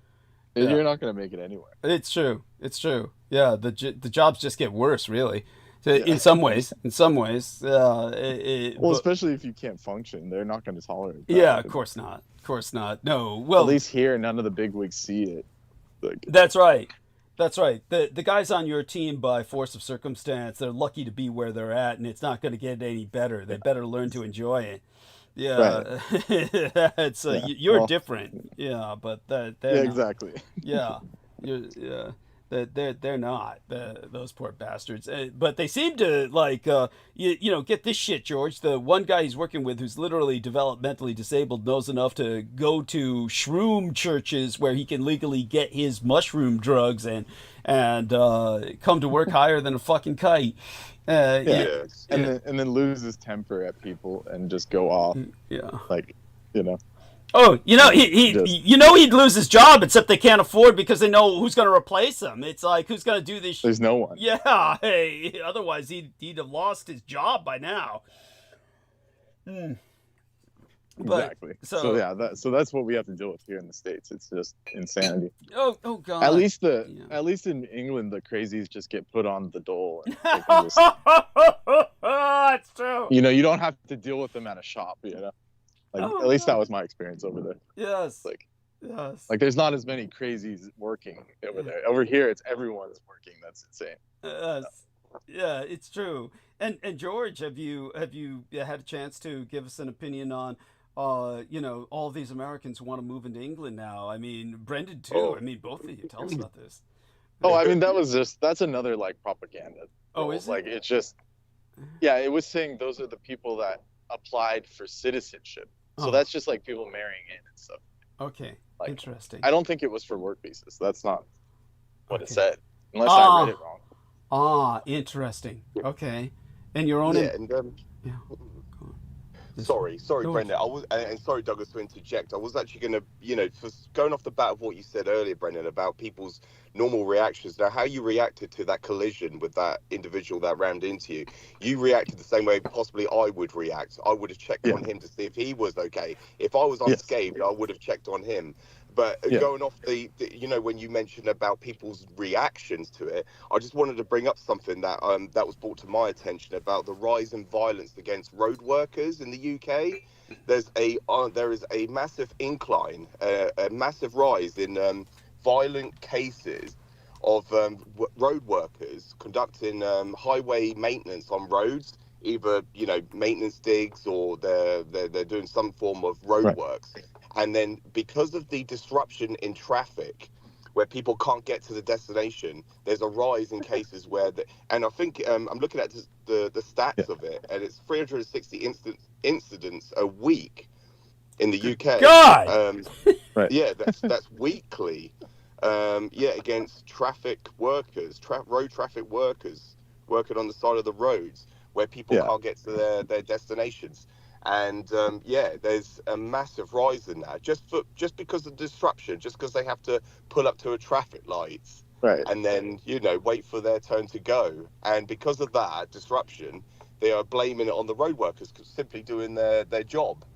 And so that's in the UK. That's how people react. That's absurd. I mean, that's absurd because the traffic is nothing compared to like America. I mean, America is like, you want to see traffic that makes you lose your mind, go to freaking San Francisco, and they wouldn't know what to do. Those people, like whoever those attackers, those those like old ass British fat guys that are like pissed about the traffic, those guys wouldn't be able to hang out here, that's for sure. I'll read this because they right outside of my city, they shut down all of like the main highway down to 2 lanes, and they don't care if it's rush hour or if it's a holiday, it's just 2 lanes permanently for no reason. Like it's insanity. I didn't see that shit in England. No, thank you. It says research by Highways England reveals a catalogue of serious incidences, near misses, and ranging from motorists driving into coned off areas where road workers are working to physical and verbal abuse. On average, there are nearly 300 incidences a week of incursions and abuse reported by road workers who are busy improving Britain's 4,300 miles of motorways and strategic A roads for the benefit of all road users. And then it goes on and on with more statistics. That's from the government website itself. That's from the UK government themselves stating that. So, I just wanted to just bring that up. And there is a rise. For the amount of population you guys have, that's shocking. Yes. I did see it. I saw it with my own eyes. Just we have like a community Facebook page where the community that I live in, the town that I live in, there's like a community page that comprises of thousands of members. And just because this week is half term, we've had a lot of half terms recently. We've had a lot of road closures, and because of that, you can see the direct response from the local community members saying how like they were giving abuse to these road workers because they couldn't get to their destinations on time, or just the disruptions. And so and then someone brought up the fact that this is a rise, this is what's going on, this is a rise in these cases of violence against these road workers. But what you were doing is essentially illegal. That's what this individual pointed out to this person that was stating that they were giving verbal abuse to these road workers for what? For just doing their job. And that's the same with similar to what my work entails. I'm dealing with the public, and so if they don't get what they want, they respond in this manner, which is unjustifiable. To say the least, yes. I mean, it should be, of course, punished to the furthest extent of the law, and beyond that, we need to make new laws. Yes. But thank you. So in terms of what you're saying, it reminds me of basically there was this driver on Monday opening this work week. It was Monday evening. He plowed a minivan into a sea of hundreds of thousands of soccer fans who were celebrating Liverpool winning the Premier League. I think he injured more than 45 people, including at least 4 children. And so all these fans wrapped in red scarves and dressed in the English team's jerseys were at a victory parade. Yeah, so you know about this. What can you tell us? No, but no, that's what happens, Douglas. No, what you bring up is an example that I'm familiar with, because that's what happens. That's exactly what happens in the UK, yeah. And that's, as you've brought up before, cars kill more people than guns do. Yes. A automobile is more lethal and more dangerous than any firearm can be. You can mow down an entire parade, an entire crowd, and cause more damage than a shooter conducting a rampage or going on a frenzy. Because it's more likely that person could get taken down, but if you're behind a wheel, you can take out more people. It's far more dangerous. And this happens a lot in the UK, where people use cars or automobiles as their use of a weapon to take down crowds. And yeah, there's many examples on this government website showing you of coned off areas where motorists are actually ploughing through coned off areas, which is a restriction zone. And so, yeah, they're taking out road workers. Simply for the fact that they have lost their mind. Thank you. For the fact that they've lost control. Yes. No, this is actually a, shall we say, a very imperative topic, because just again, to use this example of what happened in that case, this gray minivan turned onto the parade route at around, I think it was 6 p.m. local time. It strikes this guy, throws him into the air, and then plows through this larger group of people before finally coming to a stop. All of this was on video, and social media, until they scrub it from social media for being too, just unfit for public consumption, you get these short glimpses of it. I knew about this only because of the Blood Boys showing me. And it's the crowd. What the crowd did was they actually charged the stopped vehicle. Once it stopped, the crowd charged it and they smashed its windows. Yes. But the driver kept driving through the rest of the crowd, and in total, 27 people were taken to the hospital, including 2 with serious injuries, and 20 others were treated at the scene for minor injuries. And I think all of this was the Northwest Ambulance Service area of responsibility. But the police, the police finally arrested a 53-year-old white British man from the Liverpool area itself. And they still say it's not terrorism related, but ask that people. No, because he's white. Yeah. Because he's white. Yeah. That's exactly it. That's exactly it. Thank you. Yeah, and they instead ask people. They ask that people not speculate or share distressing content online while the investigation proceeds. But the British Prime Minister himself had to issue a statement from Downing Street. Keir Starmer had to come out and say, everyone, especially children, should be able to celebrate their heroes without this horror. I mean, that's kind of like saying, I should be able to go to the bathroom and take a shit without somebody opening the door and smashing my face in or something. I mean, it's something so obvious. It's like, well, it doesn't need to be said. But for you to tell us how common this is, it's like, but for what it's worth, the only good thing I can say, it's not a good thing at all, but the only thing I could say is it's not limited to England. It's all over the world. Everybody's doing this. Yes, it's ubiquitous. Yes, exactly, Douglas. Yes. Yeah, you had this April, this 30-year-old guy sped an SUV down a closed street into a crowd of people, killing 11 attending a Filipino heritage festival in Vancouver, Canada. In February, a 24-year-old man killed a mother and her daughter and injured 37 others when he rammed his car into, I think it was a union rally demonstration in Munich, Germany. In January, you had this 42-year-old man driving a pickup truck into a crowd in New Orleans, Louisiana. I know all the Southern girls will always get me for how I pronounce that. But, it just goes on and on. It's just everywhere. These ramming attacks are car ramming attacks. They're car ramming attacks. Yes. And they're increasing. They're very, very difficult to prevent. So... Yes. Thank you, Douglas. Yeah, absolutely. I know you've made me aware of that for years. A person dies every second by a car, by the means of a car, or by accident. So it kills far more people than guns do. That's statistically shown. That's proof. Thank you. I do want you. The other thing I wanted to bring up. Please bring it up. Sorry, no, by all means, bring it up. No, it's more. I was going to bring up. Nigel Farage, actually, Please. just to bring something to your attention about what's going on in British politics. Please. Is but Nigel Farage has come out, and he's the leader of the Reform Party. That's one of the oppositions, which is now the second, the main opposition to the Labour Party. At this moment, the Tories are behind by, they are third at the moment, but Nigel Farage's Reform Party is second in the polls. But in the ranking, Nigel Farage has come out, and he's made this statement about how, saying that it's, in his quote, is utterly ludicrous to allow abortion up to 24 weeks for women. So that's one of the policies he wants to bring into effect, that he wants to make it, he wants to prohibit women from having abortion, anything up to 24 weeks.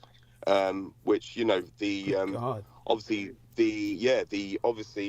when it comes down to, you know, with some women, it will threaten their own life sometimes, which is one of the reasons why they have an abortion. Yeah, absolutely. And so this is the main counter argument to his statement. But his now popularity has declined rapidly just because of that statement.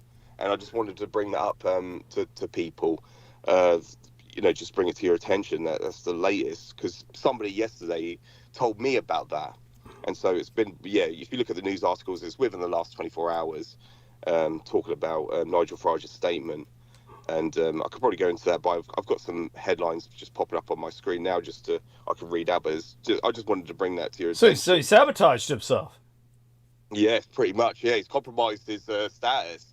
Absolutely. So now his popularity has now declined rapidly amongst the thank God, the alt-right, the far right.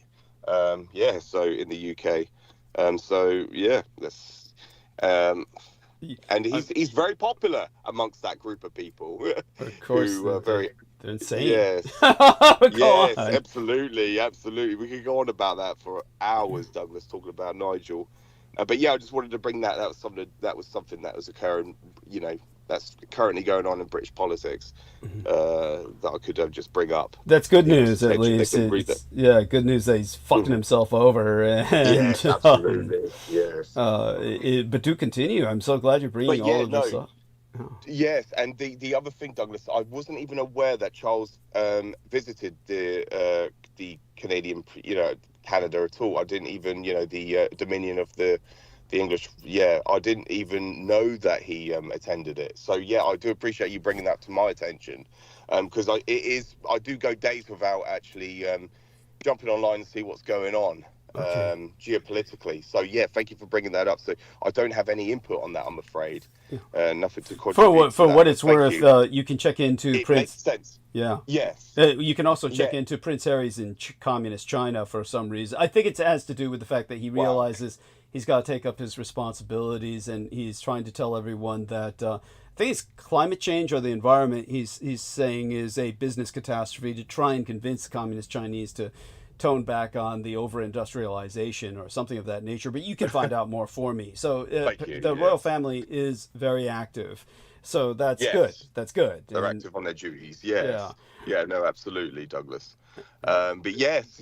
No, thank you. I can turn into many directions. I know when I was last on the show, I did bring up I was going to read out the the response to that individual about Emperor Hirohito. So I have got that ready. If you, I'm happy to go into that. Sure, you're free to go into whatever you want. I definitely want to just, shall we say, give people just a little more reinforcement for what Please do. George has brought to our attention concerning vehicle ramming attacks. Obviously, I would call these vehicular ramming attacks. They're on the rise, and so for what it's worth, their latest study on this, because otherwise comprehensive data on this is fairly limited, but the latest study was in 2019, and that was from my own state of California. The San Jose State University researchers have pointed out that 70% of these vehicular ramming incidents up to that point of that study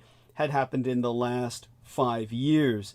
But then suddenly in 2016, vehicular ramming attacks were the most lethal form of attack and accounted for more than half of all, as George Knight said, terrorism-related deaths that year. So these are acts of terrorism. So you've had a string of these high-profile attacks that have killed more than 100 people in 2 years.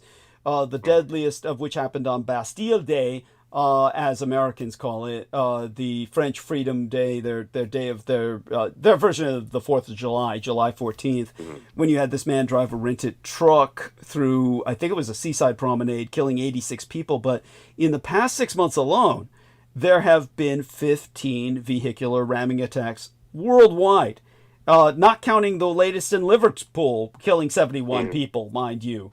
So the National Transportation Security Center has pointed out even one in communist China, of all places, where in November, this 62-year-old man slammed a car into people exercising at a sports complex, killing 35 people in Zhuhai, South China. I mean, it's everywhere. This is going on. Everyone's going nuts. But like you said, it's a form of madness. And you've known about this through myself, that this is worse than firearms. But, just want to reinforce everything that you said. It's the preferred. Thank you. It's the preferred method used by these terrorists. Yes, we had it in London, going back a few years ago. We had the London Bridge ramming, which mowed down several public people, members, whatever you want to call them. Yeah, just the general public was mowed down across London Bridge by this terrorist. Yes, and so that was one of the first times that it struck my mind that an automobile or a car is the most preferred method to conduct terrorist attacks. Yes, and it's just like we could go on about it for hours about other examples, but please continue, Douglas. No, that's finished with that. Go on with what you were going to bring up with the Oh yes, the individual. Now the problem is I'm going to read out my response, and it's just a demonstration of what I know, Douglas. It's just for the people's, it's to enlighten people, and it's to bring awareness and attention to some technical detail. But you would know by the response I gave to this individual that I didn't even go into technical detail. But of course, to him it would have been, something he had never dreamed of. Yeah, to him it's something he's never even. It's you just blew his fucking mind, is what happened. No comprehension. But give people the context. You need to give our listeners the context. Yes, exactly. And this individual, I've taken screenshots of my response to him, but unfortunately, he's blocked me as a result of being shut down. As literally, because I actually challenged him. I offered him a response, and you'll hear all that when I read out the what I wrote. So the post itself was to do with Japanese. It was to do with this. It was an article about a Chinese individual girl who basically resisted Imperial Japanese torture by saying this is an example of history where there was a resistance against Imperial Japanese atrocities committed against the Chinese. And that's what it was. That was the summary of that. But I actually entered a entry into the feed in the comments section. And I put Emperor Hirohito lived until 1989, outliving all World War II leaders. He was a field marshal, the highest ranking officer in the British Army, equivalent of a ranking to a general in the United States Army, and had his Knight of the Garter title reinstated after proactive prosecution of hostilities of World War II, meaning he was the man who won the war. That was my entry, and that was the response to an individual called Cap Naga Rag, and that was, I cannot see what his statement was, so I can't read what he wrote, but he wrote something, and that was my response to him. But then another individual, as American, he's blocked me, and I can't see his, but I remember he looking at his, because I didn't look at his profile at all on Facebook, but he was a much older individual going by his profile picture. He was much older, he had white grey beard, white grey hair, so I assumed he was much older than I was. He was an older generation to me. And his name is Peter Dink, because I can see his name that I've replied to. Yeah, an appropriate name, the Dink. Yeah, hey, go on. Yeah, Peter Dink, but I can't. Yeah, Dick Dink, Dinky Dick. Go on. Yeah. Dinky Dick. Yeah. Yes. His response now, what I can remember, because I can't see his response now because he's blocked me, so his entry is gone. Of course. So I can't see it again. But somebody who does have him unblocked, can be able to see what he's put. So But yeah, he put along the lines, well, they couldn't have prosecuted and trialed Emperor Hirohito for war crimes because he's an emperor of his royal status. He goes, that will give the wrong impression to the rest of the world. So that's why the Americans couldn't basically execute Hirohito. And then that was along the lines that he put. And then my response to that was, that defeats the whole purpose of unconditional surrender, doesn't it? Yes. And yeah, he then responded again, reinforcing what he said, that no, they couldn't execute a royal household member under the imperial, the imperial royal household of the Japanese empire. So, because that will give the wrong message to the rest of all monarchs and royalty around the world. That was his response along those lines, Douglas. And yeah, this is my response, which I go into what he classes as technical detail, but this is just knowledge that I've learned from yourself, Douglas. This is just a demonstration of my power. I'm just going to read out. You're going to be I think you're going to be proud of this, Douglas. Peter Dean, I'll enlighten you. Emperor Hirohito, or Emperor Showa, is the only head of state in history who was a scientist. No one else who was a male in all of human history of all mankind was ever a scientist and a head of state. The only two others were females. One was Margaret Thatcher, who was the Prime Minister of Britain, and the other was the former Prime Minister of the United Germany, Angela Merkel. And I didn't mention the fact that they were both research chemists. I didn't go into that, but I could have done. Hirohito was a marine biologist who studied the Kuroshio Current, which flows across the Pacific towards the United States. He was renowned for discovering a new species of marine life. As a scientist, he was also renowned for weaponizing biocidal weapons, which the Japanese in Manchuria established the Pingfeng Complex, colloquially known in the West as Unit 731, where in China, the Japanese were experimenting and deploying weaponized biocidals all across the Chinese provinces during the Chinese Civil War. Emperor Hirohito was the man responsible for Unit 731. The man who ran that complex was a general you have never heard of. His name is Shiroishi, or General Ishishiro. He was Emperor Hirohito's bio-warrior, the biological warfare general. After proactive prosecution of hostilities, Shiroishi ran all major Japanese pharmaceutical industry. He lived until 1959. Never trial for war crimes. You can verify that yourself. It's a historical fact. The Japanese and American war continued all the way up until peace was finally settled and signed on September 8, 1951. Didn't go into effect until April 28, 1952.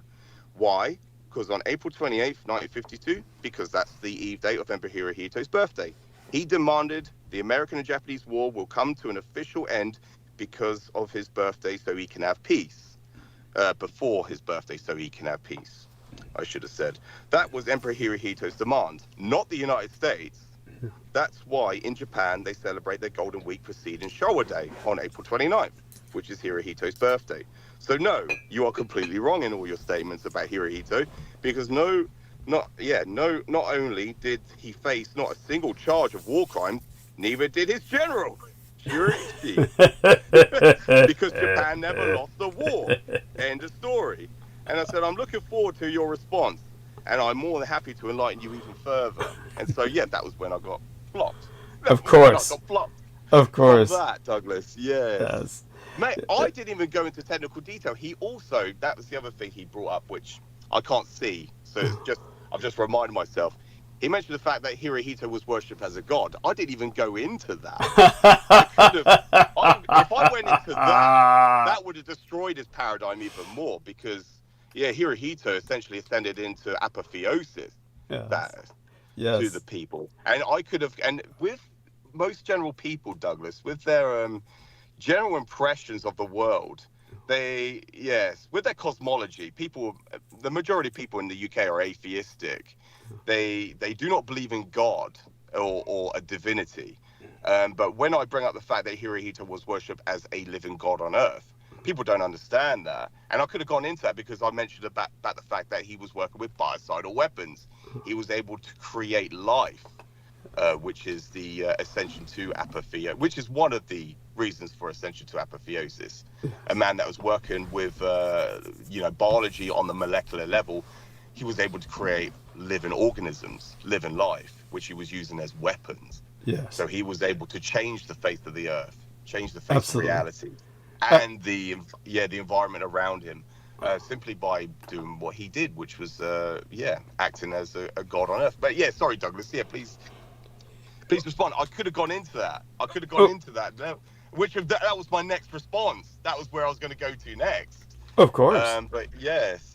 All of this is important, and I appreciate it deeply. And I think that, of course, your response was excellent. It's almost, how would I say it, just really, other than taking it as a practice to hone your skills in communications, you know as well as I do, otherwise it's a complete and total waste of energy and time because it doesn't get anywhere. Exactly. Yeah, all anyone does is shut down. But what I'm going to do now is enter a link. I've entered it into the chat box on YouTube, and I'm now going to enter it into our text box here.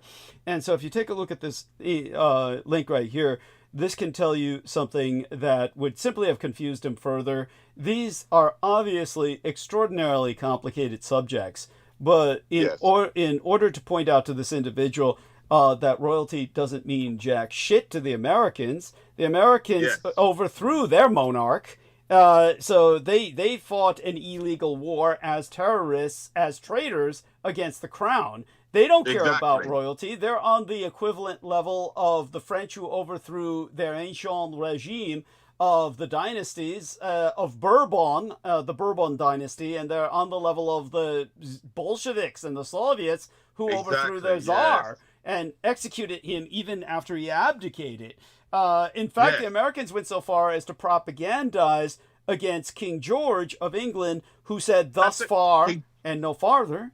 Against King George, King George III, yes, thank you, Douglas. Who was far more enlightened than they, and said these are native nations who are in their own right, and stop bothering them, essentially, stop exterminating them, and we're going to limit the colonial advancement here. And that's when all of these assholes in the continent said, well, he's a mad king. He's a mad king. They began to propagandize against him and character assassinate him. This is the grossest level of vulgarity at which the Americans dwell. Royalty means nothing to them. But the complicated situation here, which I'll explain as briefly as possible, is Prince Konoye. And if you read this article, all you need to do is actually do a search somewhat similar to what I do. Here's an example. If you take a look at a screen share, which I'm going to conduct right here, I'm going to do a screen share. Can you see the screen share where I'm rolling the cursor around? Yes, Douglas. Yes. Okay. So when you simply introduce into the search, you just do a search for people who don't know this. You do a Control F. The Control F button throws up a search bar. And then you add in Constitution, say, for instance, if I can spell it right, Constitution. Then you can take a look at, in this article, you'll find constitutional reform highlighted. And the thing that Prince Konoye was all about was constitutional reform. See, Konoye preferred a gradual approach to constitutional reform. He formed an outline listing 22 problems and concerns in the Meiji Constitution. This was the Meiji emperor who reclaimed power from the samurai, fought that civil war, and made the emperor all secularly powerful again. And so the Meiji Constitution acknowledged he had all power. All power comes from the emperor. So for anyone who says Emperor Hirohito was a puppet, already they don't understand constitutionally he had all power, so that's impossible. Prince Konoye, he wanted to change that.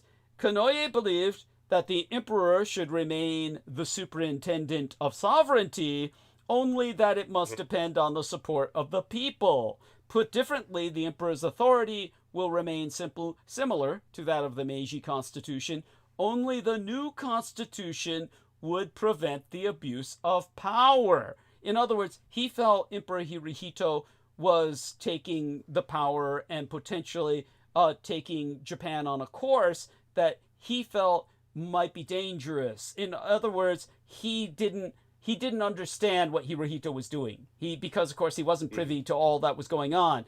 However, if you see further, Konoye did not see his constitutional project come to fruition.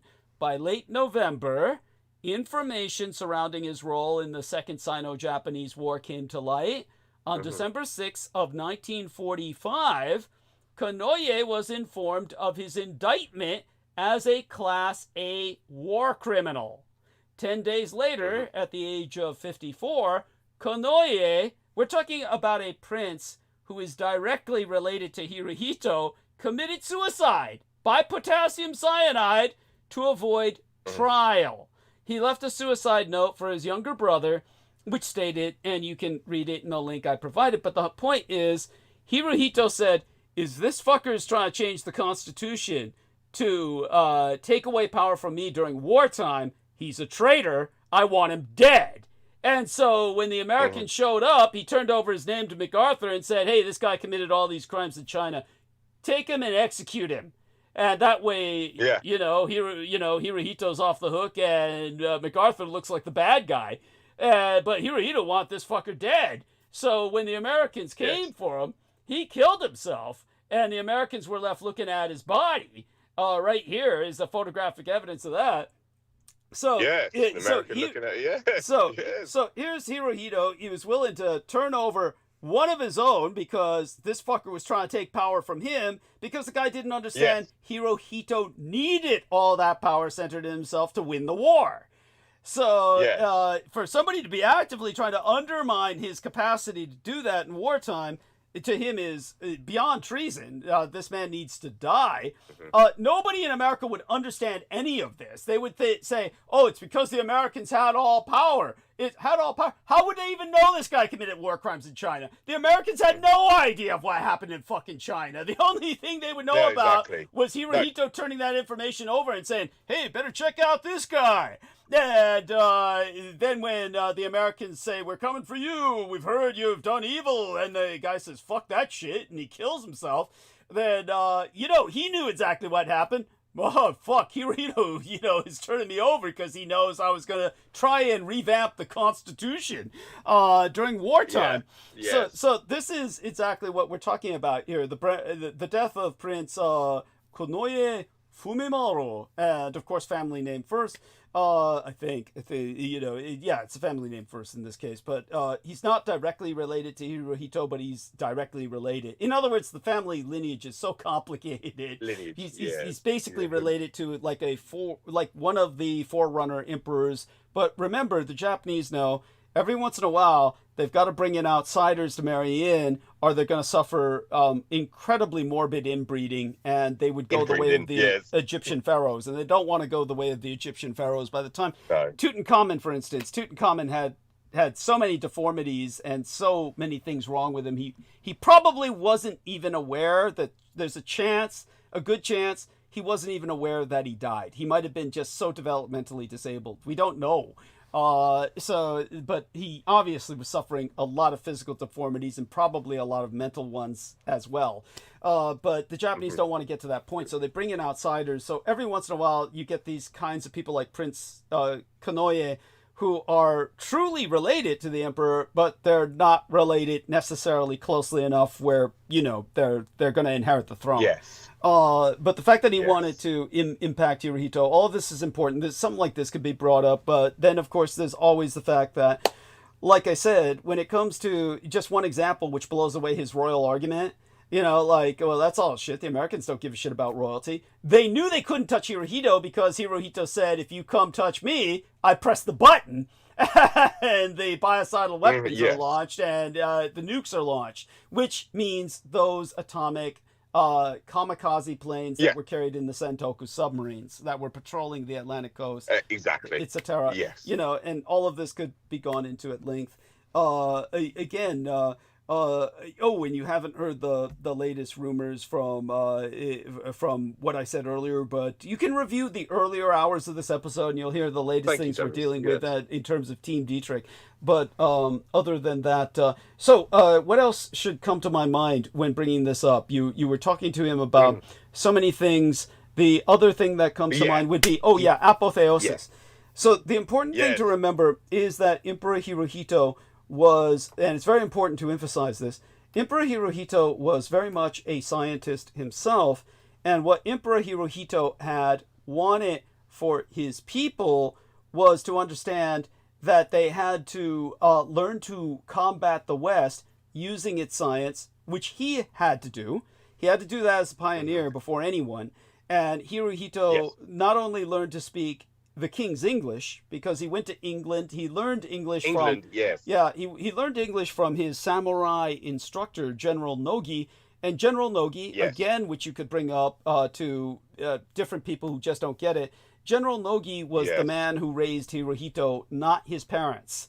Because, like, in the old British knight system, and that's the way to explain it to them, in the old English knight system, any father knew that they loved their son too much if they were a healthy person who was psychologically balanced. They knew that they loved their son too much to abuse them like they needed to make them a knight, because you have to starve them, you have to beat them, you have to toughen them up. And since the average father wasn't willing to do that to their own son, the English royalty, in terms of the knightly nobility, would give their son over to act as a page to another knight. And that knight would be the one who would beat them, starve them, and toughen them up for combat, because their own fathers couldn't bear to do that. And so this is why you had a page. What is a page? Do people think these pages are just peasants that help the knight out and that they're somehow doing that all their lives? It's very rare you have a situation like that. It's usually a child knight from another family that's being raised so they can be a good knight. So just in that logic, Hirohito was not raised by his parents. He was raised by General Nogi. And General Nogi was both a samurai and a knight. He was knighted in England. He spoke the king's English perfectly. And so he was the only samurai knight in history, probably. And he was the one who taught Hirohito perfect king's English. So Hirohito spoke royal English. And so he learned science and obviously used that science against the West. He used their own weapons against them, but he knew his people had to learn to do that too. So Hirohito was the man who said that I am not a god in 1945, because he told his people, I want you to learn to combat the Westerners industrially. But as George Knight says, all of that is easily reversible or revocable in Japanese culture, because Hirohito is obviously honored. His respect in Japan is without question. He's the only emperor who has a holiday that is permanent. Every emperor has a holiday on their birthday while they're alive. Hirohito's the only one who gets it while he's dead. So he's effectively he's effectively attained apotheosis, and he's worshipped. Will almost certainly they will reclaim worship of Emperor Hirohito in due time officially. They don't officially worship him as a god, except in Shinto shrines. Shinto shrines he's officially worshipped. But the average person doesn't turn out for rituals to worship him like they would have maybe during wartime. But Emperor Hirohito knew it was time to change that. He himself, remember, is the man who said, I'm not a god, so he wanted people to invest all their time in the new Western logic, because he knew that was what was needed to keep beating the West. And but he knew that could always be revoked by all it takes is one emperor, this emperor or the next emperor to say, oh, I'm revoking that, and we're all gods now, and it all goes back. But even the fact that they don't make that claim anymore doesn't mean the Japanese don't believe it or understand it. And the people who really understand it, the people who really know it, are the foreigners.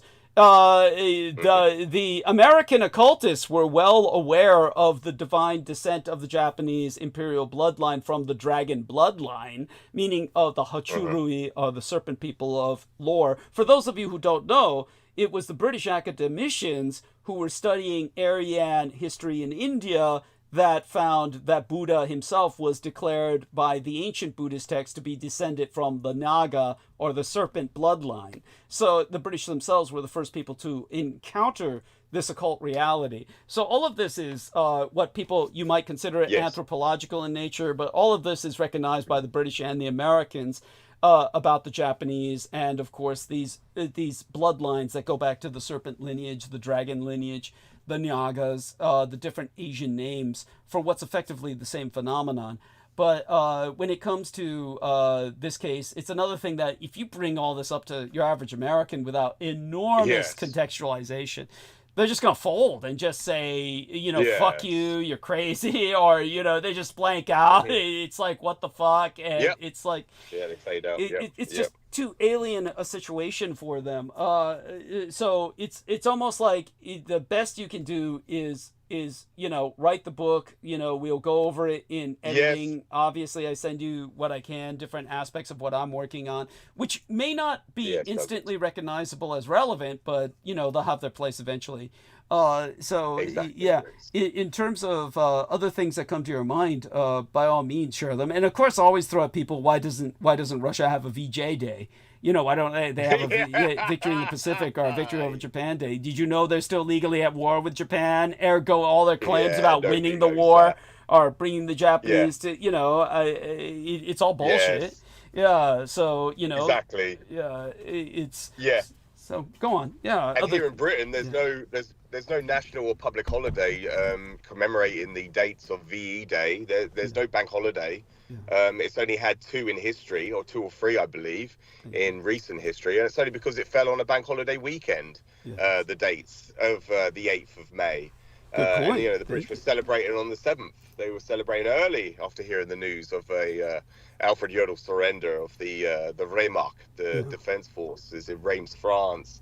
And so, there is no national holiday dedicated to any victory in Britain or in the United States. There's no, unlike in Japan, the Golden Week, Showa Day, they call it Green Day also, that's the other title they've called it, that is commemorating the victory of the end of the war, which officially and decisively conceded and concluded on the eve day of Emperor Hirohito's birthday, because he wanted peace for his birthday, which nobody can blame him. The Americans certainly had to fall for those demands. So there you go. It shows you who really won the war. And and the individual did bring up General Douglas MacArthur as well. Oh, they all do.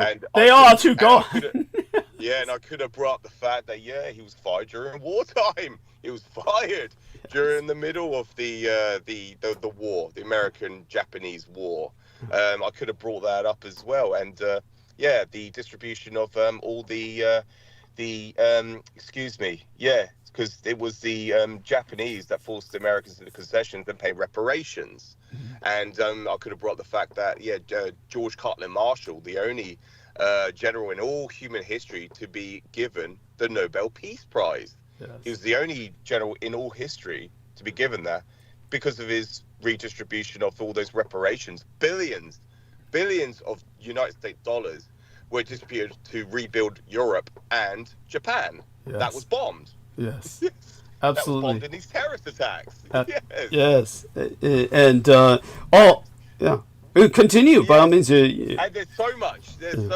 I could go into very technical detail about, with any of these responses that these individuals give. It makes no sense as well. And you take a look at, I had a brief little exploration over the web about what they said about Shiraishi. And they said that, the reason why the Americans never trialed and executed Shiraishi is because he handed over all the data of those atrocities committed against the Chinese at the Pengfen complex. Because he handed over all that data for the Americans to then use it as their own weapons, which, for the people that don't know, the United States, during the, what we call the Manhattan Project, they try to say it's the most top secret project that was developing the atomic bomb. The one thing that everybody knows about the Manhattan Project, there's nothing you can't find. And then that man, that lorry driver in the United States, Douglas. His name was Melvin Brown, Sergeant Melvin Brown. It was he was a truck driver, and it was you're talking about Atomic Joe. What's his fucking name? Goddamn. His name is it will come to me in a moment. But he was able to replicate the bomb. Yes. He was able to. He found out Atomic John. Let me look him up. And if you look up lorry driver, and he actually replicated the bombs. The only thing he was missing Costermullen, John Costermullen. Yes. Costa-Mullen, that's the one. Yes. Yeah, from Thank you, Waukesha, Costa-Mullen. Wisconsin. Thank you. Yes. That's Yes. the lunatic who was made an honorary member of the 509th Bomber Group. Yes. Yes. Yes, that's it, Douglas. That's the for individual. his character assassination of the science advisor to the movie director who made the Titanic. What's his name? Oh yeah. You got yeah. Oh my God. Yeah, James Cameron. James Cameron. Thank you. Yes. Yes. Thank you. Yes. Appreciate that, Thank you, Brendan Douglas. and George. Both remembered that. And yeah, so James Cameron's science advisor was great guns. He was a science advisor for him throughout the Titanic, throughout Avatar, the film, all that shit. Yes. He's the guy who was his go-to was this poor fucker who wrote Last Train from Hiroshima. And then the 509th Bomber Group sicked Atomic John Coster-Mullen onto that guy to do this character assassination campaign. And they destroyed that man's life. They destroyed that man's life. And it's like after that, James Cameron had to distance himself. And it was all, and as a reward, they made this guy an honorary member of the 509th Bomber Group. I mean, this is how maniacal the situation is. People just don't understand. What secrets are they hiding? What are they hiding? Right, how about the fact they lost the fucking war? They're hiding the fact that's the biggest secret they're hiding. And no one knows about. I was going to bring up something that no one's heard of, Douglas, and this is what I learned from you, what you presented to me, is Fort Detrick, and in Maryland, no one's heard of Fort Detrick, and that is where they produce the botulinum toxins, where they produce anthrax. That was during World War II. Yes. And the Americans turn around and say that, we kept Shiro Ishii alive because he was handing over the data. Yeah, the Americans didn't need no fucking data. Yeah. Exactly, because they were working with it. The problem was Shiro Ishii produced it before they did. And he demonstrated that. Indeed. Actually, in all fairness, the Americans produced a whole load of vile shit, but they didn't have the delivery mechanism. Yes, the delivery mechanism. Yeah, is what the Japanese had. So Fort Detrick, by the way, the other thing to remind people about is that Fort Detrick had a far higher security classification than the Manhattan Project. Yes. And that's why nobody knows about it. Yes. It's not spelled the same as Douglas's surname, Dietrich. It's spelled with a K rather than a H. Right. Dietrich. It's spelled with so it's not the same. Yes. That's just the point of people, because nobody's heard of it. But do you remember in 2001, 2002, all those anthrax letters that were coming out, Douglas, after 9/11? That was all sourced from Fort Detrick. Yes. Thank you. Thank you. Such an important point. And that becomes almost like. That becomes almost a cult. That's almost supernatural. Yes. It's almost like planned that way. That's got to be conspired. Yes. But Fort Detrick, just again, so people understand, exactly like our man George says, it's spelled exactly like my name, but you take the H away and you put in a K. And again, it's almost so bizarre. It's so bizarre. These are like, but it's like, where does that come from? And my understanding has always been that it was the United States Union Army general who handed the Native Americans all these blankets so that they could stay warm through the winter that were intentionally infested with smallpox. That was my understanding, was that's who that fort is named after. Yeah, that would make yeah. So there's some sick, distant relation of mine, my legal father, that did that, and and thank you, Brendan, for your input in that regard. That's that's the horrible history Americans are denied, and but and then did you see that clip I sent you about? I know it's cliche with the Family Guy, but they said they're like time traveling or some bullshit. Yeah, tell him. He says, at the end of it, he says, "Where are we gonna get uranium?" And then they're like, in World War II Europe. He said, "The only place to get uranium in World War II Europe is the secret atomic bomb testing facility in Berlin." Yeah, it's like they put it in your face. And and they do this all the time on Family Guy, The Simpsons, in particular. Those two in particular would throw that shit out. And we know where Douglas, that plutonium came from, Mastic's intestinal tract. Yes. Well, what George is referring to is the American plutonium. The Americans had a plutonium bomb, whereas the Axis, both Germans and Japanese, developed the uranium bomb. Yes. Right? Yes. Thank you. Yes, exactly. And again, the whole story with Don Mastic is it would be unbelievable if somebody had told me that story. I would call him a liar, and if I hadn't dealt with it myself. Douglas. Yes. But all of it's true, and people can look it up if you know. Every gram went into it, and it was extracted from his theses. They had to give him his shit. Yeah, they had to his excrement. They were pumping it full of laxatives, and just literally boiling his shit to extract to melt it. The plutonium. And it's like it's wait, why did he eat it exactly? No, what happened? He got exposed. Well, here's what happened. This, like I said, all these fuckers are so unprofessional. They always try to make Manhattan Project look like this was the epitome of American professionalism, and it was anything but. And exactly. But one of the great examples of that is the doctor who wrote the book Nowhere to Run, and that doctor was the MD for the Manhattan Project, and he wrote about the time that he walked into the office where the physicists were working, and one of them said, "Here, catch!" and they threw him this tiny little ball that he was totally unprepared for. So when he caught it, he fell back on the floor because it weighed as much as a bowling ball. And these guys just threw it at him. He said, "What is this? It's like a medicine ball, but it's too small." And they said, "That's the demon core. That's the heart of the atomic bomb, the plutonium bomb." These motherfuckers just threw it at him. The first person who walked in the door and said, "Here, catch." This is how so-called professional they were. And he writes that in his book. But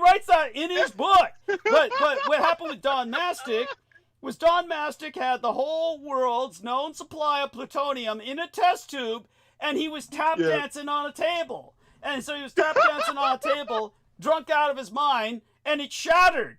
And when it shattered, he inhaled it all, reflexively inhaled it all, because he's all hyperventilating from tap dancing naked on a tabletop, because he was drunk out of his mind. With the whole world's known supply of plutonium in a test tube. And so he was naked and tap dancing on a table, drunk out of his mind with it. And then when it shatters, he inhales it all. And so he's got the whole world's known supply of plutonium inhaled in his system. And the only thing they could think of was, we got to start pumping this son of a bitch full of laxatives so we can get it out of him. And the only reason they didn't just kill him and tear him inside out to extract it would have been distributed throughout his body. So they had to make him shit it out so they could concentrate it. Now, otherwise they would have killed him and just, tore him inside out, taking it all out. But he lived for years, didn't he? Afterwards, he lived. He lived to be 100. He lived to be almost 100, 90-something. 90-something. We should all do full shit like that. Yeah, it was crazy. It's like, talk about mutated Hulk, motherfucker, from, this was the dude. And so whatever it was, it extended his life. The real Red Hulk. Yeah, he was like Red Hulk and shit. Yeah, Red Hulk, yeah.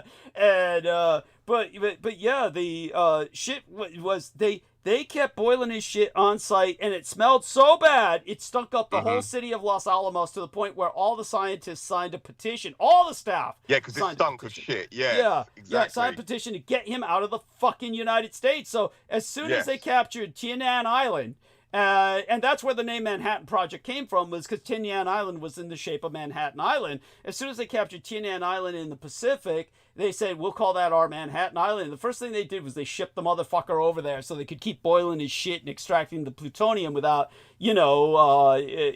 aggravating. And then they named it Cthulhu Beach and shit. Yeah, they did. Yeah, do you remember that? Yeah. It was like... I'm the one who saw it, or I found it. That's right. I'm sure it was, And tell them that's where we get... I didn't even know that. Yeah, thank you, Brendan. Yeah, but Brendan, tell George also then SpongeBob. The whole SpongeBob thing's about that. Bikini Bottom. It's Yeah. I heard about that. I remember hearing about that. Yeah. Yes. Yeah, it was those were the Yes, SpongeBob mutated creatures SquarePants. from under the sea. Yeah. Yes. Yeah. And that's why there's the Oh, theory that makes sense, Sandy, the yes. squirrel from Texas, is like a secret. She's like a spy because she's like, why else would it be a squirrel be at the bottom of the sea? Yeah. And she knows karate and shit. Yeah. There you go. Yes. Yeah. She's like investigating all the shit all the mutations that happen. Yeah. There you go. There you go. And so. But on Tien, what is it called? Tinian Island. TNN Island, yeah. Yeah, so it has a beach on it, like the only beach, and it's called Cthulhu Beach. Yeah.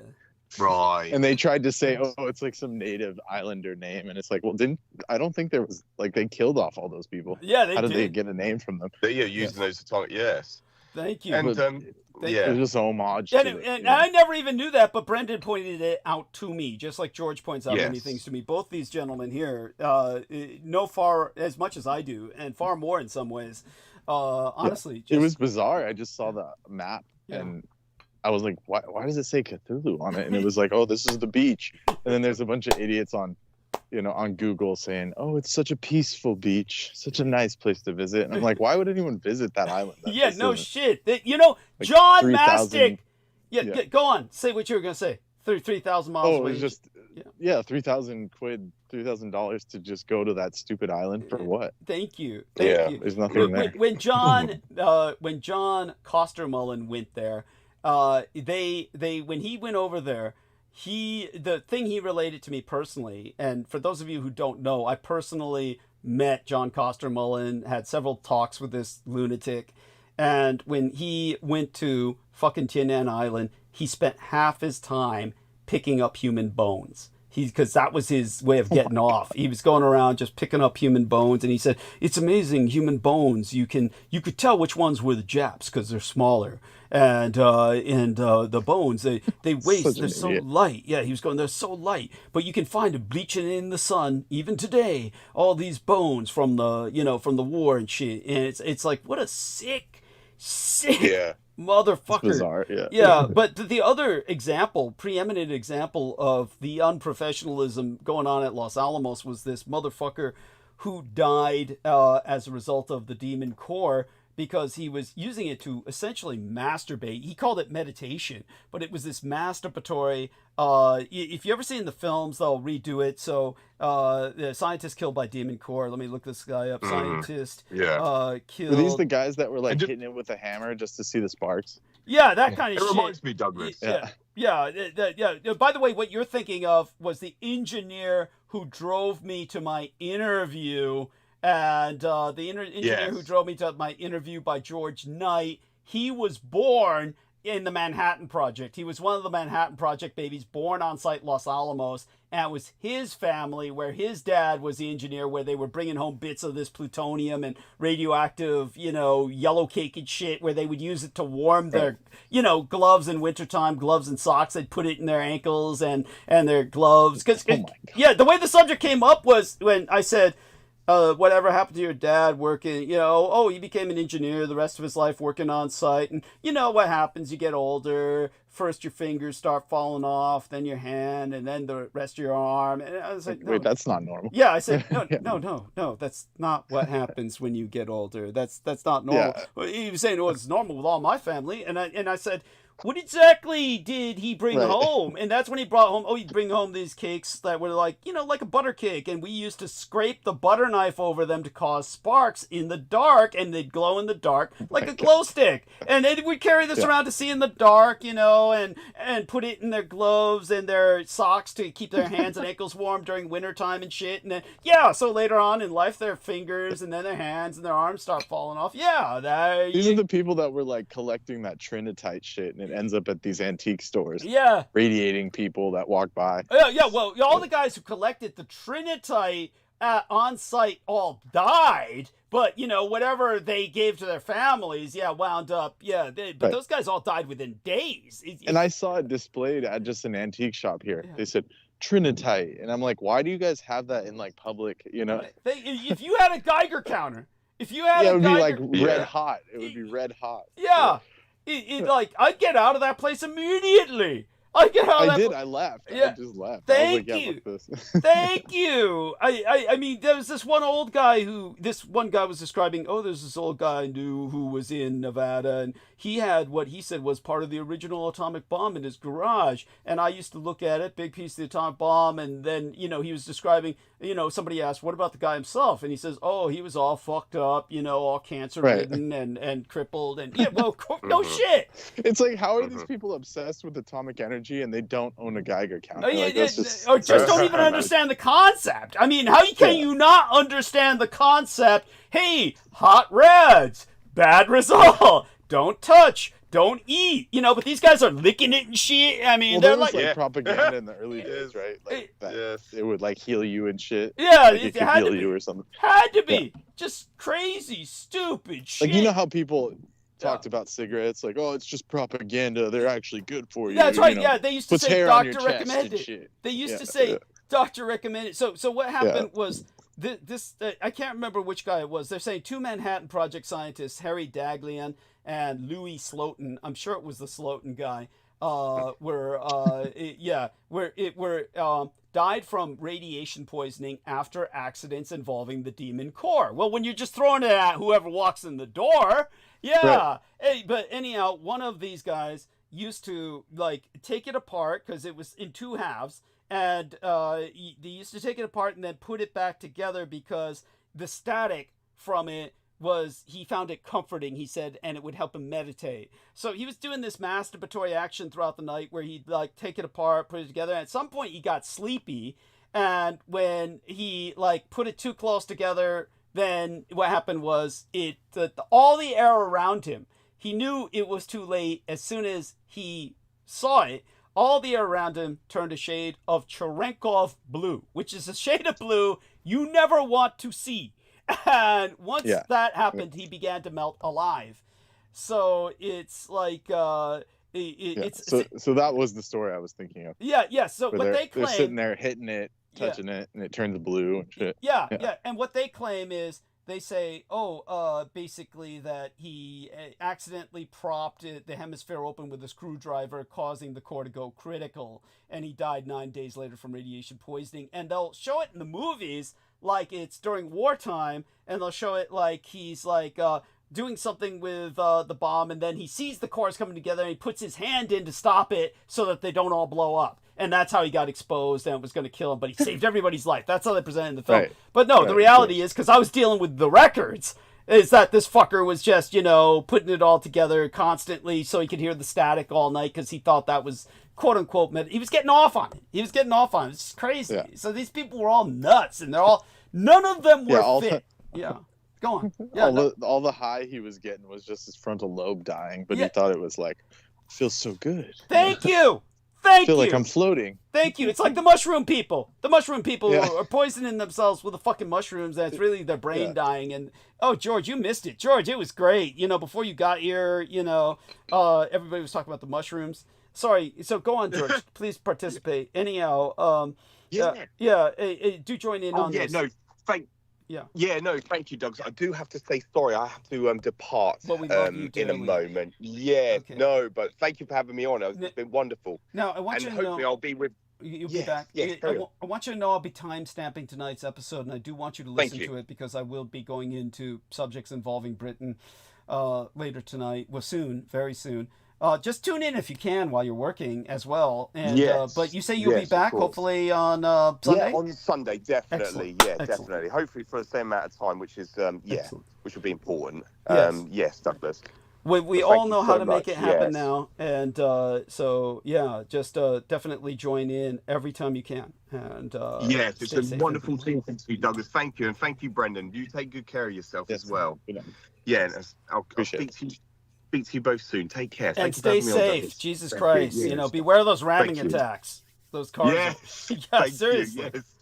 Absolutely. No, much appreciated, Douglas. Love you dearly. Take care. Don't go to any events. Yeah, don't. No, avoid events. Yes. Avoid exactly. events. Yeah, they're not worth it. Thank you.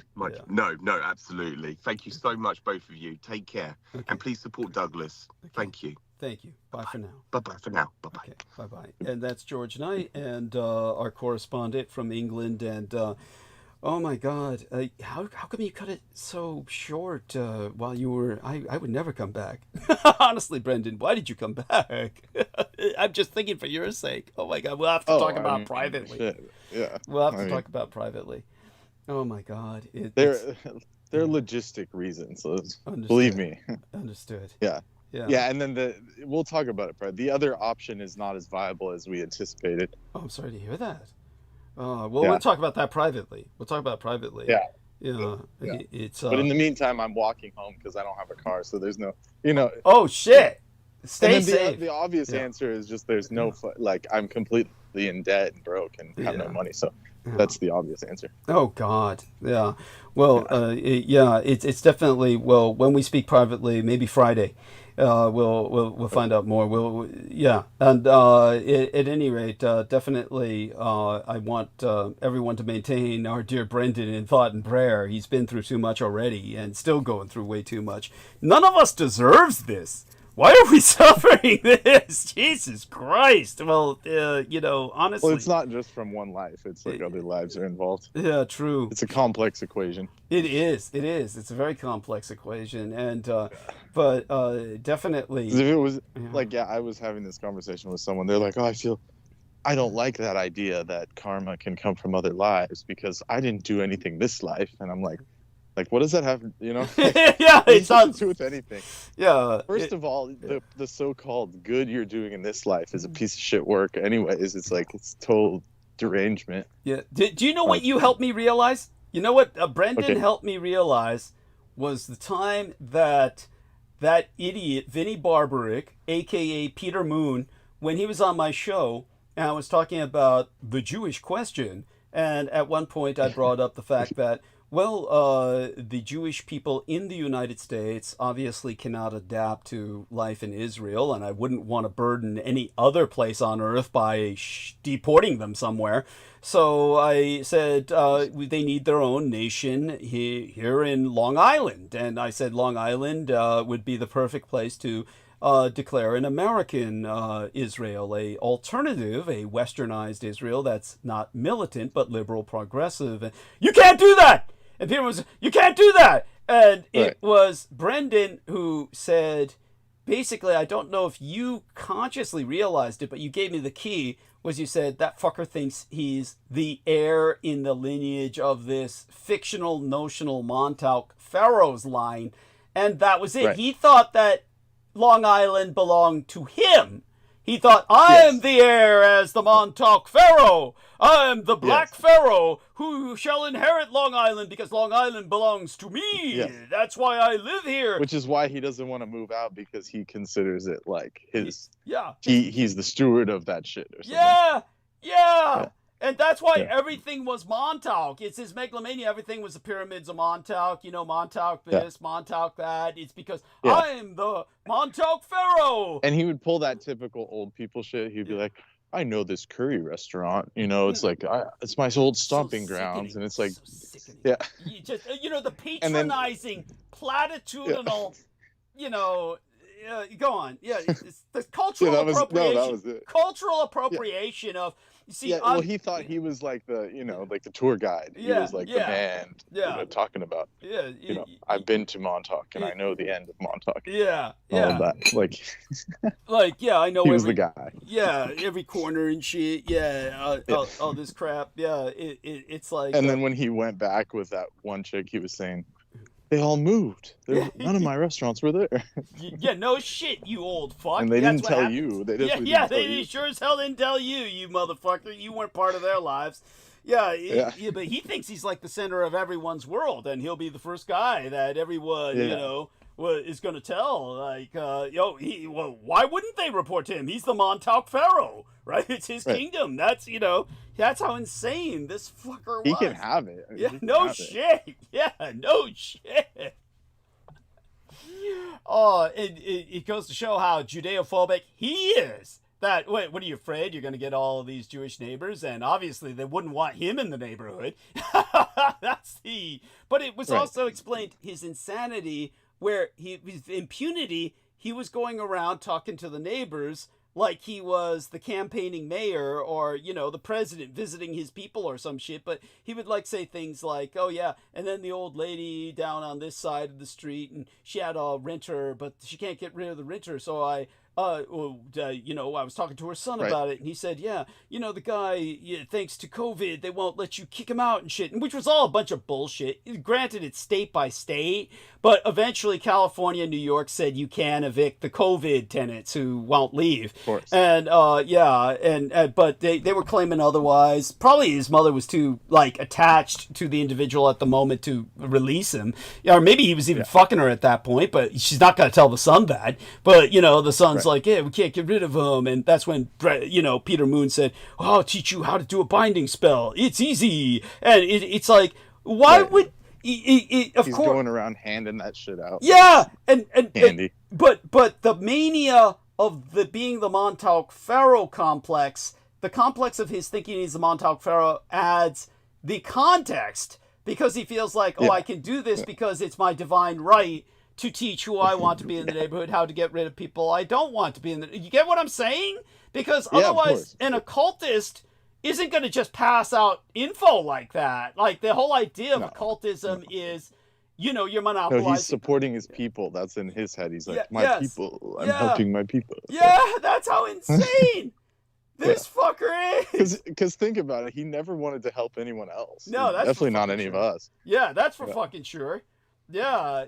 So for him to do something altruistic, it has to be for some bonkers reason. Yeah. Yes. Absolutely. Absolutely. It's thank you, and it all comes down to that, and it's just so here was this lunatic who all his life had this delusion, and it's frightening to think how many neighbors we have with their various delusions that we know nothing about on the crazy scale. We can only hope it's not at that level, but you know, they can believe whatever they want. They can do whatever they want in their own world. Yeah, true enough, but.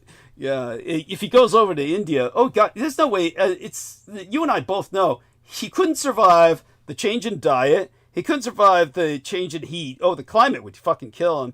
He's like, if he's going to India, he's not coming back. Unless he got on the next plane and just said, fuck this shit, I'm going right back. But, it's just he's basically trying to get some power up to come back after you. That's all it is. That's what it is. That's in his head. That was the solution. Yes. And to like spite me too, because he thinks I'm like obsessed with India, which I'm not. Oh yeah, that's true too. That's true. Yeah, absolutely. Yeah. No, that's true. So it's like, I'll show him. Well, he reflected my spells. It's you were on the level. Like you were on the level of Brooke Gibson to him for some reason. The Adamites, for any number of reasons, have targeted yourself as an obvious threat. Yeah, obviously, you're a large part of my functionality. With Brooke, God knows what the reason is, but we gotta admit she's worth her weight in gold to upset them that much. I mean, they hate her. Right. They hate her with a passion for some reason, as if, you know, it's like you two are the second coming of Christ and Buddha to them.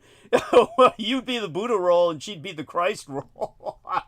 or you know. Well. But the other way around. Well, they hit her pretty hard. So yeah, they did. Oh, damn, they hit her. Yeah, they wouldn't stop. Yeah. It was like...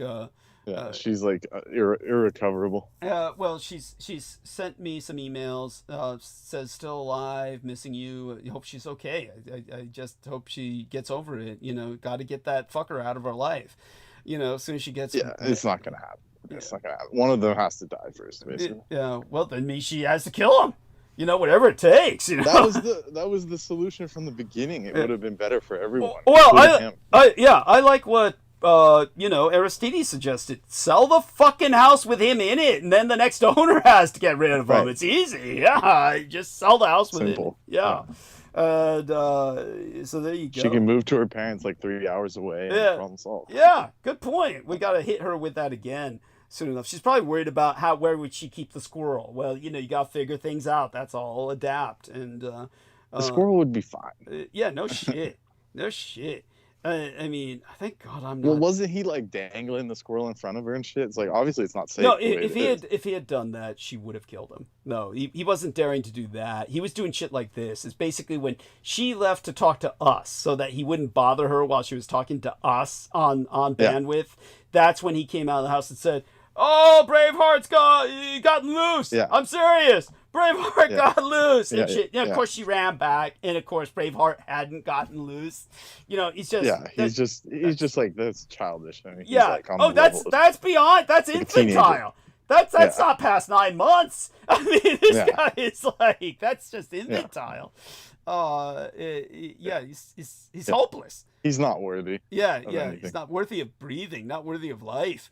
Yeah, essentially. Yeah, so. How are you feeling walking home? Is the vibe dangerous, or the vibe like tolerable? Oh, it's horrifying. Like the worst Halloween movie you can imagine. Oh shit! And then, of course, when I leave work, there's a black SUV. The campus is completely empty, of course. Of course. But there's a black SUV waiting for me. Of course. Yeah.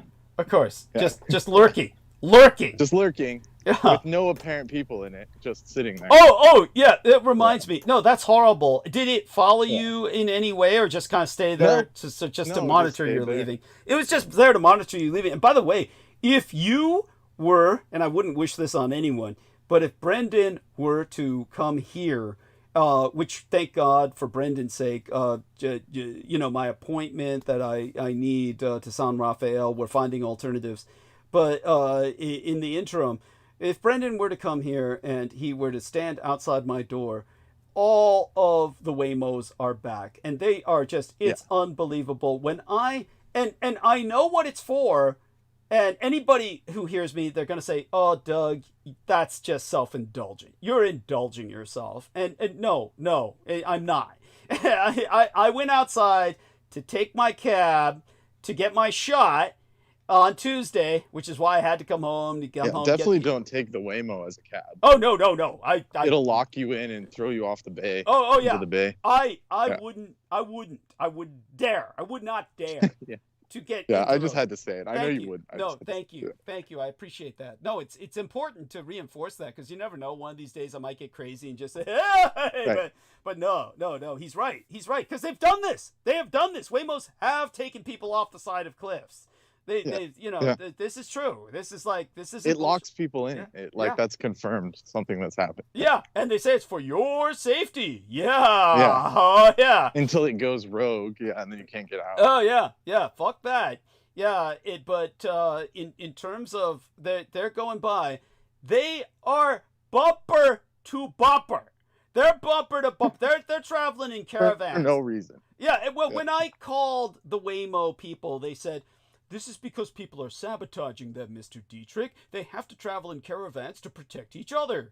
And like, what are they afraid of? Really? The fucking Indians? Are they afraid that the Native Americans are still patrolling the old ambush routes for the stagecoaches? Yeah, it's like, what? Are you fucking kidding me? And it's like, but they're like bumper to bumper, and they're in caravans, and it's non-stop in both directions. It's just non-stop Waymos in both directions. And when I go outside, of course, those stupid little cameras, which is how they sense what's around them, you know, they used to be used by Google in order to make Google Maps. So this is the optics by which Google makes Google Maps, and they're just just filming me face to face when I go outside to wait for my cab, and they're literally catching just close-ups, and the whole purpose is literally like I'm some rare animal, like I'm the fucking blue tiger, what are in Tibet they got blue lions, I think they call them blue lions, this extraordinarily rare, almost snow mythical animal, snow leopards or some shit. It's like I'm some rare animal. They want to know when I'm leaving my lair, and they're getting the exact moment, and they're getting it on camera to verify it, and it's got to be it in HD. Yeah, in HD, because they're all empty. They're all empty. Every once in a while, I'll see some people in them, but guess what? When the one guy I saw in them, white guy with bald head and a beard, like your average skinhead motherfucker, he has his camera out and he's filming me. He's going by and he's got his little cell phone out and he's filming me. Like I was like, I got it's like one of those guided tours like they do in Alcatraz. Yeah. You're now passing the crypt of a vampire. Yeah. Out to your right. Yeah, look to your right. Yeah, this is the vampire crypt. This is what he was doing. And the guy's like, I see him. I see him. Yeah, coming down the hill, getting me on his cell phone. And I'm like, really? Really? I'm like, Am I that hot ticket an item that this? But imagine the fuel expended on this, because my neighbor says it's nonstop. So that means this is happening 24 hours a day when I'm gone at the estates. These things are just there to verify when I return or when I emerge, because I don't always walk into my home by the front door. As I explained to Brendan, and I can show him further elements of this later if he wants. But the whole point is that I often will try and make my entry a secret, but at some point I've got to use the front door, whether it's going in or going out, and then they catch me. And it's like they're trying to get it down to a science, but obviously for an ambush. But it's which is according to Real Tech Geek, psychically, he told me to watch out for an ambush. He said it would be a guy coming from behind me in my neighborhood with a stick or a baseball bat, something of that nature, coming up behind me that would try and ambush me. That's what he predicts, or what he foresees precognitively. So he told me to prepare for that. He's been relatively accurate. Yeah, he's been relatively accurate. Yeah, remember the time when he was looking at the potential death of Brooke's parents and said, "I see cats," and her parents had cats and shit. It was, he did it just right. Yeah, he had her all freaked out. Yeah, but it's something to do with his trauma. Of course, he's been very traumatized. If you hear us out there, Real Tech Geek, we love you. Hopefully you're doing okay.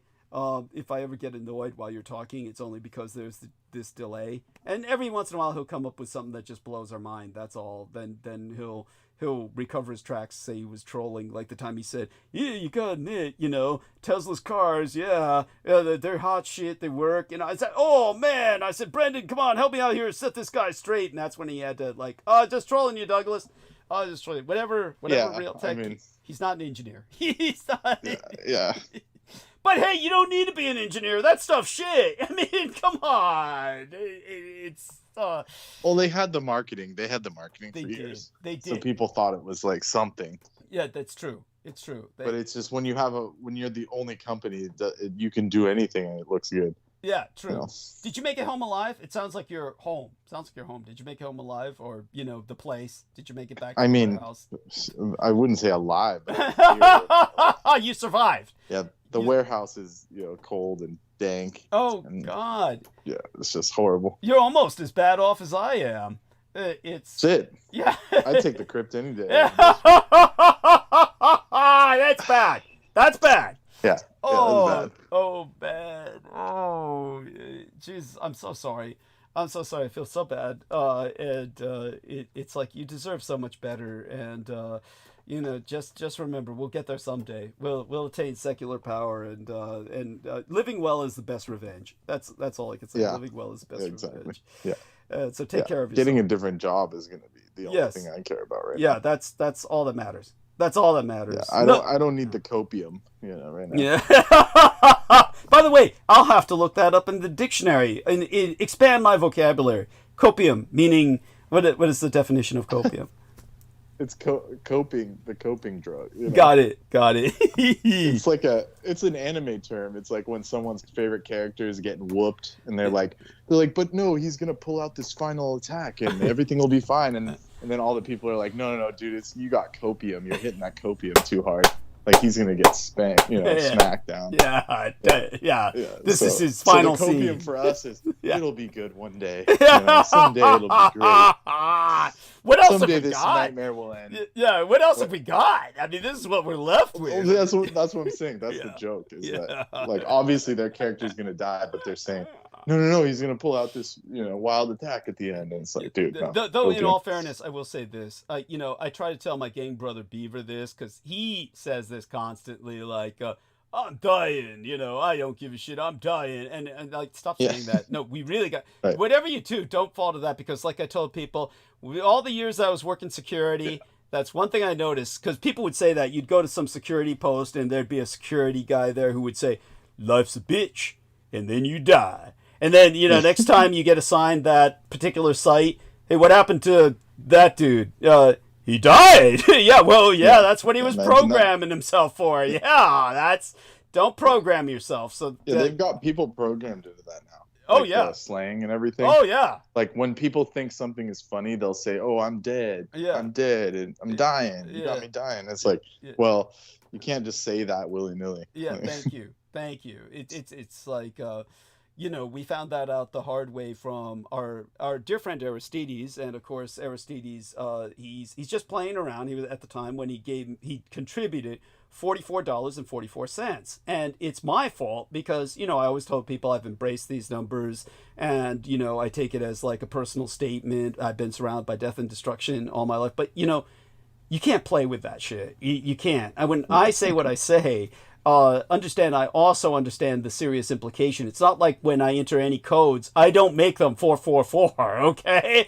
Right. But when he sent me that, my card, it's physically impossible. When I told them over at the stupid paratransit, I can only make it work backwards now. It's the magnetic strip has been reversed. I can only, That's not even physically possible. Thank you. That's what they told me. They said that's not technically possible, and I said that's where I'm at. Sorry, yeah, it's just like he didn't know what he was playing with, but yeah, just don't play with it. It's like 4 4s, and then everything after that. Remember, it was I make it fourth. That woman, I said, come on, I need a an update renewal date for this. That's earlier. Make it first. Yeah, she was like, I'm not Chinese, and then she said, I'm gonna make it on the 4th. Yeah.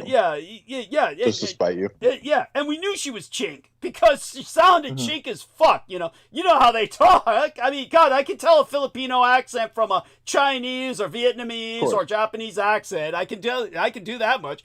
Probably better than I can just by looking at them. Well, the Filipinos is easy because they're short and squat, but yeah. But anyhow, you get my point. So at any rate, there we go with that. Combined with the fact it was so many other factors. It was just eerie. You knew the numbers. They're doing their magic. There's power in the numbers. So all that being said, so how do you relax once you get home?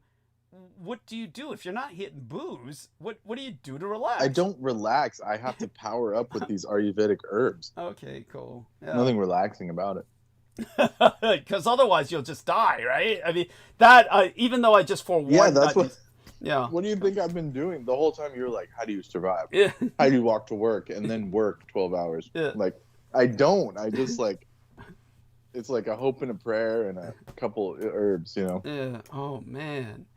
Like normal people would be dead right now. Yeah, of course. No, that in all fairness, he's not exaggerating. He's not exaggerating. Your average American, in the shape they're in, they couldn't begin to work that job. Not even go through a day. They couldn't go through a day. No, they can't. In fact, they can't because the people around me are like dropping like flies into it. Yeah, it's true. Like that. Yeah.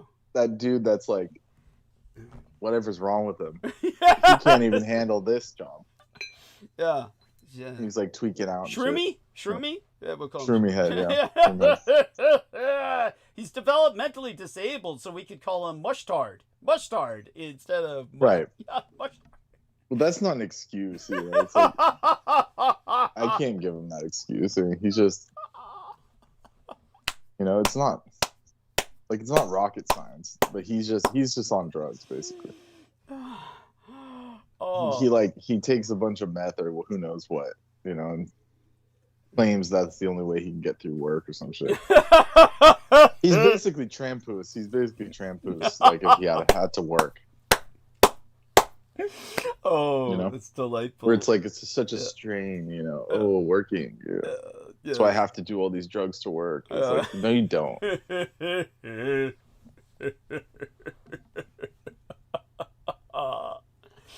Oh my God!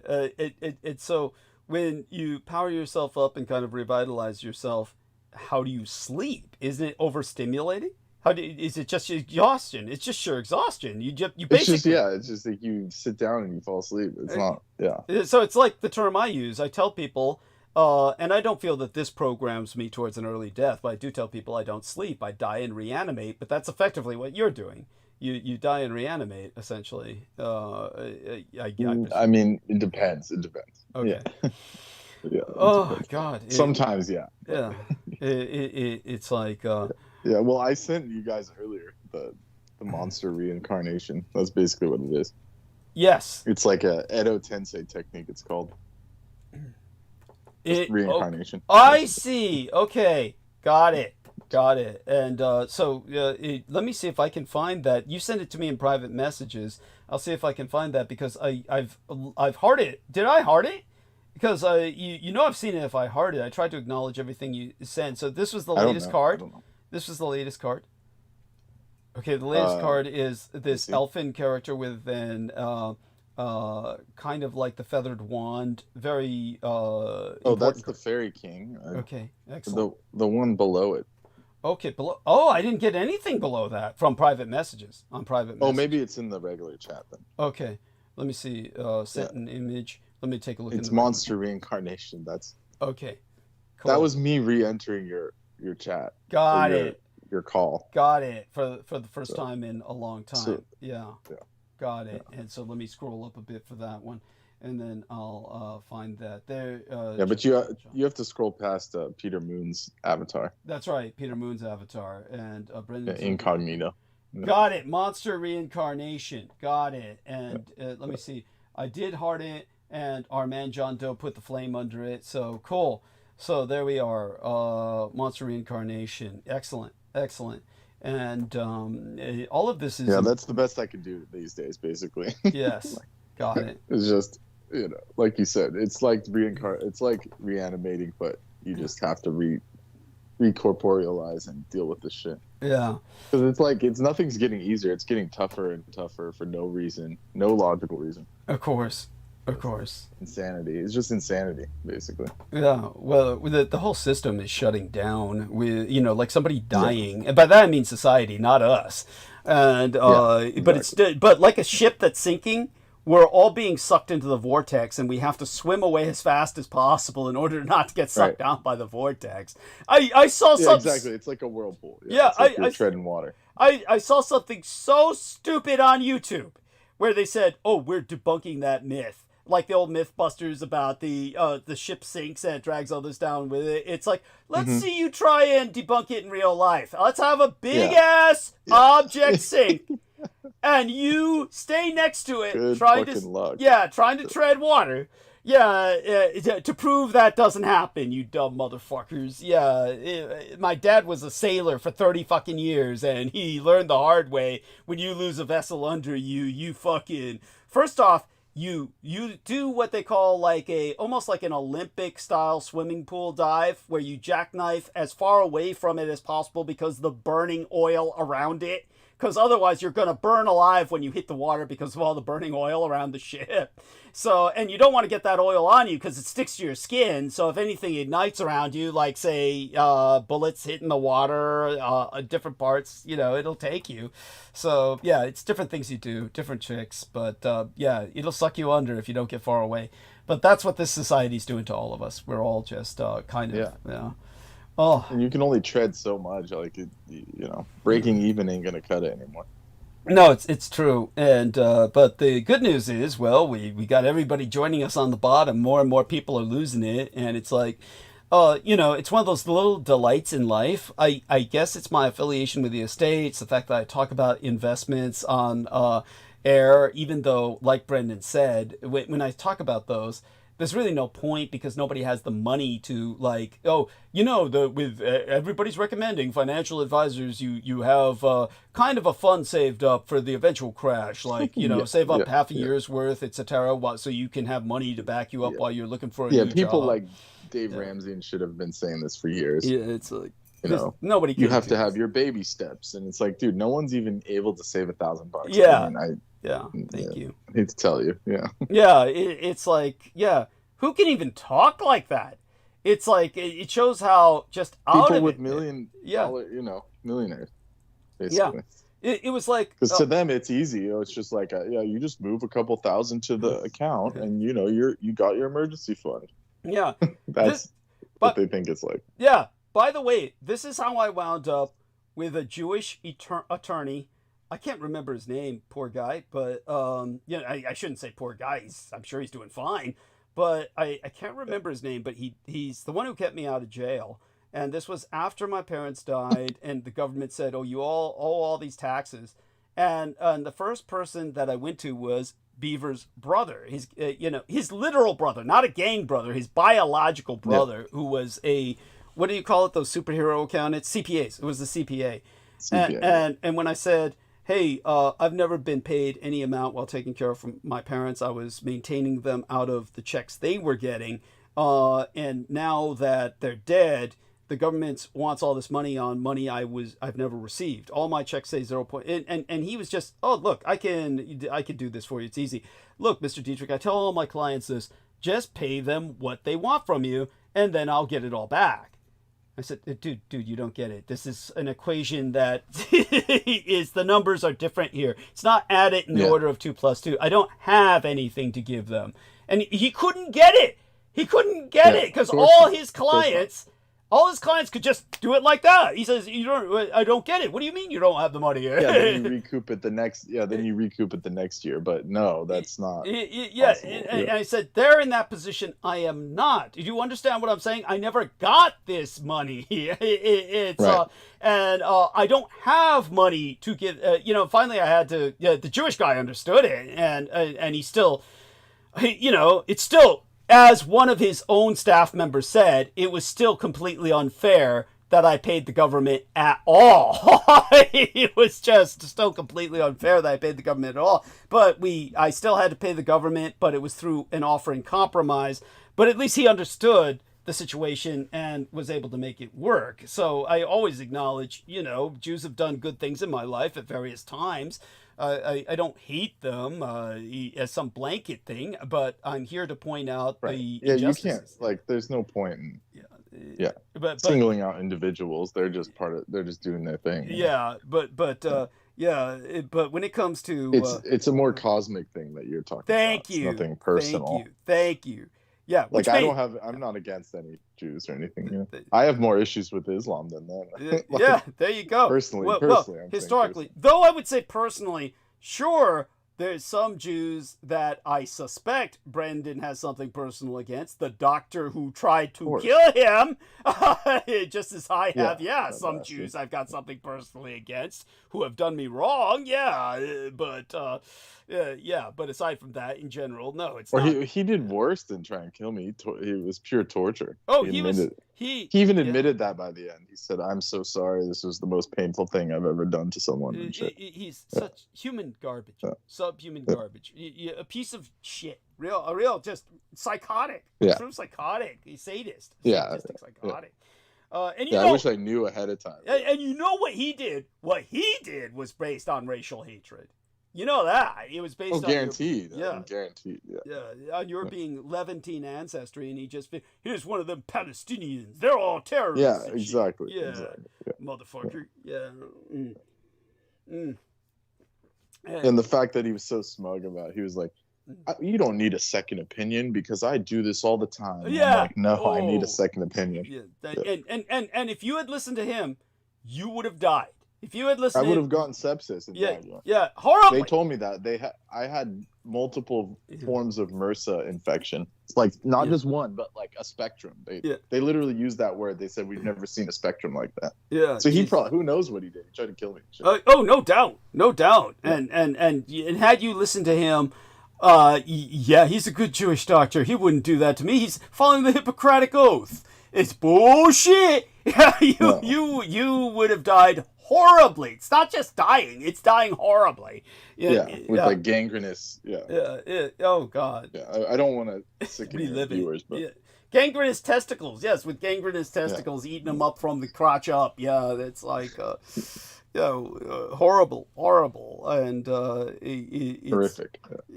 That's. I mean, truly, you and I have both faced death, and and others just don't get it, and others just don't get the poverty thing either. Which more and more of them will, of course. I remember when I was first on Revolution Radio, somebody responded in under one of my various videos that used to be up before it was scrubbed, like so many other videos on YouTube. But somebody entered like, Douglas tries to make it sound like America is horrible, but I'm an American and I've got a job and I'm living well. And it's like, like even if that is true, it's fun when you're on the ride. When you're on the Ferris wheel. Or whatever that thing is. It's like even if that were true, It's like all he's demonstrating is his total ignorance. Yeah, I was gonna say it's ignorance. Yeah. And they don't even know. It's like they don't even know what like real living is. Like these are the people that say, "Oh yeah, like like everyone's backwards in the Mediterranean and shit." It's like, no, you're the backwards one. Thank you. You're the fucking barbarian. Thank you. I mean, Europe is like utopia. I mean, nobody works. Nobody works. Yeah. Everywhere I go in Europe, whenever I was in Europe, all I saw was cafes. No one's working. Yeah. Everybody's sitting in cafes talking to each other in the middle of the fucking day. I was like, how is this possible? The French take like some crazy lunch break. It's like 2 to 4 hours in the middle of the day. Jesus! Like if we did that, it would be instant fire. You're fired. Oh yeah. No, they've proven it. Americans work harder than anywhere in the world, including Japan. Longer hours. Yeah, for no reason. Yeah, 2 jobs for nothing. For nothing. Yeah, no gain. Yeah, sacrifice. It's that Protestant work ethic. Oh, tell about the Calvinists. And when I explain to people I worked a 15-hour shift, just like when I told you, it's like they're like, "How? How is that even possible?" I'm like, "It just is. I just did it." Yeah, it's not like you have a choice. It's not like you have a choice, and it's like, goddamn, it's like, no, it's horrible here. It's horrible here, and but yeah, we got to talk privately. It's basically an open air prison. Yeah, it is. It is. It's an open air prison, and it's like, the first thing we got to do is find you a desk job, definitely, and or something. Yeah, not like, of course, what you had in that horrible, what was that, Sprouts or whatever, where they called it Sprouts, but they were selling hog head cheese and shit, little bits and pieces of like. That was a grocery store. Oh, okay. That was the Korean place. Horrible. Was that the Korean place? No. There's some place where everybody kept coming in, fried chicken and shit. And those were the grocery stores. I worked at multiple of them. Oh god! But the fried chicken one was like might as well have been hell, like one of the levels of hell. And then I told them I was a vegetarian, and they kept making me fried chicken for like no reason, just to be evil. Of course. Yeah. That goes without saying. Yeah. And then I told them about like, I have like standards, in life and shit, and then they hated me after that. Oh, of course. The same pattern. They feel that you're saying you're better than them. They think it's all some kind of elitism. They think it's elitism. It's because they have no like. And I'm not saying I'm some kind of crazy disciplined person, but they have like no discipline to the point where it's like they don't see it as anything good. It's like to them they hate it because they can't do it. That's right. Absolutely. Like how could you do that? And that dirt bag, whatever, that stupid idiot family member that I was living with, like they couldn't understand why I didn't drink alcohol. Like they couldn't like conceive of such a thing. Like, why don't you, just have a little, a little wine, a little beer. I'm like, no, I don't want any of it. And to them, that was like the biggest affront. Like I was just like hating on them. Yeah, like they take it as an insult. They took it like I was hating on them somehow. It just something didn't add up with that. Yeah. And they would like force me to go hang out with them in bars. Yeah, of course. And they would say, how come you're looking at those women like that, because there's like these loud drunk bitches, and I'm like, just like, I don't want to, they're giving me a headache. I don't want to sit next to them. Yeah. And they're like, you're so smug looking down on people. And I'm like, I'm not looking down on them, I just don't want to be around them, like so it's just so that's the crazy American, whatever you want to call it, Silicon Valley mindset. There you go. It's not just Silicon Valley. That's like American Universal. That's what used to be called lower or middle class. It's like, but it's pretty universal. Yeah. But it's actually working class was like that too. Working class was like that too in the old days. But working class, like they'll be happy if you don't drink because they'll drink your beer for you. Yes, like these people True. want. Like you said, they want to be. You want to be part of the. They want you, to do what they do. Yes, they want you to participate. It validates them. Yes, true. Whereas like those blue collar dudes, they're happy just to get wasted. They don't care about you. Yeah, that's true. Good point. Point well taken. Yes, quite correct. And yeah, so there we have it. For our listeners, the Waymos are back, circling like sharks. They died down a bit at night, but they're still operating. Yeah, and I drove through SF recently, or tell us nearby. Yeah, tell us. Yeah, what it was a horror. It was horrible and just awful. So bad. So bad. It was horrifying. We got stuck in traffic for hours and hours and hours and hours. God, I'm sorry to hear that. It was horrifying. That's just awful. Oh shit. And every single ad is for AI. Yes. And the people that tell people about the ads. What did they show? These like blank-faced, like hologram images that don't even look attractive. They're just like blank-faced, and it's like get rid of your human personnel or some shit like that. What did they say? Some shit like that, like fire your workers. Yeah, get rid of humans. Yeah, seriously. Like the beings that brought that out onto this plane are like just making fun of people. It's true. Delete your humans. Yeah, that's it. Like, that's what it says. It's just a joke. It's just a joke so they can laugh. Like, yeah. Those beings that gave us that technology are manipulating it. Oh, no doubt. So they can laugh at us. Yeah, absolutely. It's disgusting. It's so revolting that people even tolerate that. Like people are so down. They're so downtrodden. They tolerate that. They ought to be protesting in the streets. Suppressed. I mean, they're just suppressed and ignorant. Yeah, and they may not even be. Maybe most people it doesn't even register anymore. Doesn't even register. They just try. Well, not everyone has a spirit. I mean, not everyone has a spirit. That's just true. Like, there's a lot of automaton kind of beings around. Yeah, they're just dead inside. They live. Yeah, they're just like they live kind of. Or it's like the Klepoth. They're shells. They're shells. You know the Klepothic shells? Yes, absolutely. They're just shell. They're husks and shit. They're not there. There's no one there. Yeah. And let me see if I can get this into the. Was that the right terminology? They're like the husks. Of absolutely, absolutely. And let me see if I can get this into the text box here. What I'm going to do is look for a particular image that I'll upload from my files about the place where I go to get my chiropractic treatment, just so I can show this to Brendan and, of course, to anybody else on Team Dietrich. And see if I can, Wentworth. Okay, Wentworth should be in this file. If not, I'll just look it up again on... I saw the door. Yeah, but there was something else I wanted to point out about it that was just plain weird. That was just plain weird. It's not like anything... very little creeps me out, but I do want people to know that there are odd things that catch my eye. And so if I look up 39 Wentworth Place in San Francisco again, and let's see if we can just hit that map and then get to the proper images on this place where I see photographs of it copied. Oh, they copied it to a clipboard for me. Let me see if we can. The images don't help because when I look that up, that's not where it was stuck. I swear to God, I took a screenshot of this shit. If I just filed it. But while I'm looking for that, I also want to send you a link about one of the stores there that is in Wentworth Place. And it's an incredible store because it's like they've got stuff that... it's all Gundam. You know the Gundam, right? Gunpla. They call it Gunpla. Gunpla. Yeah, which is like Gundam modeling. And so this place has got thousands of dollars worth of that shit in the windows, but the windows are all chained up. So it's like in this dangerous alley, what most Americans would consider dangerous.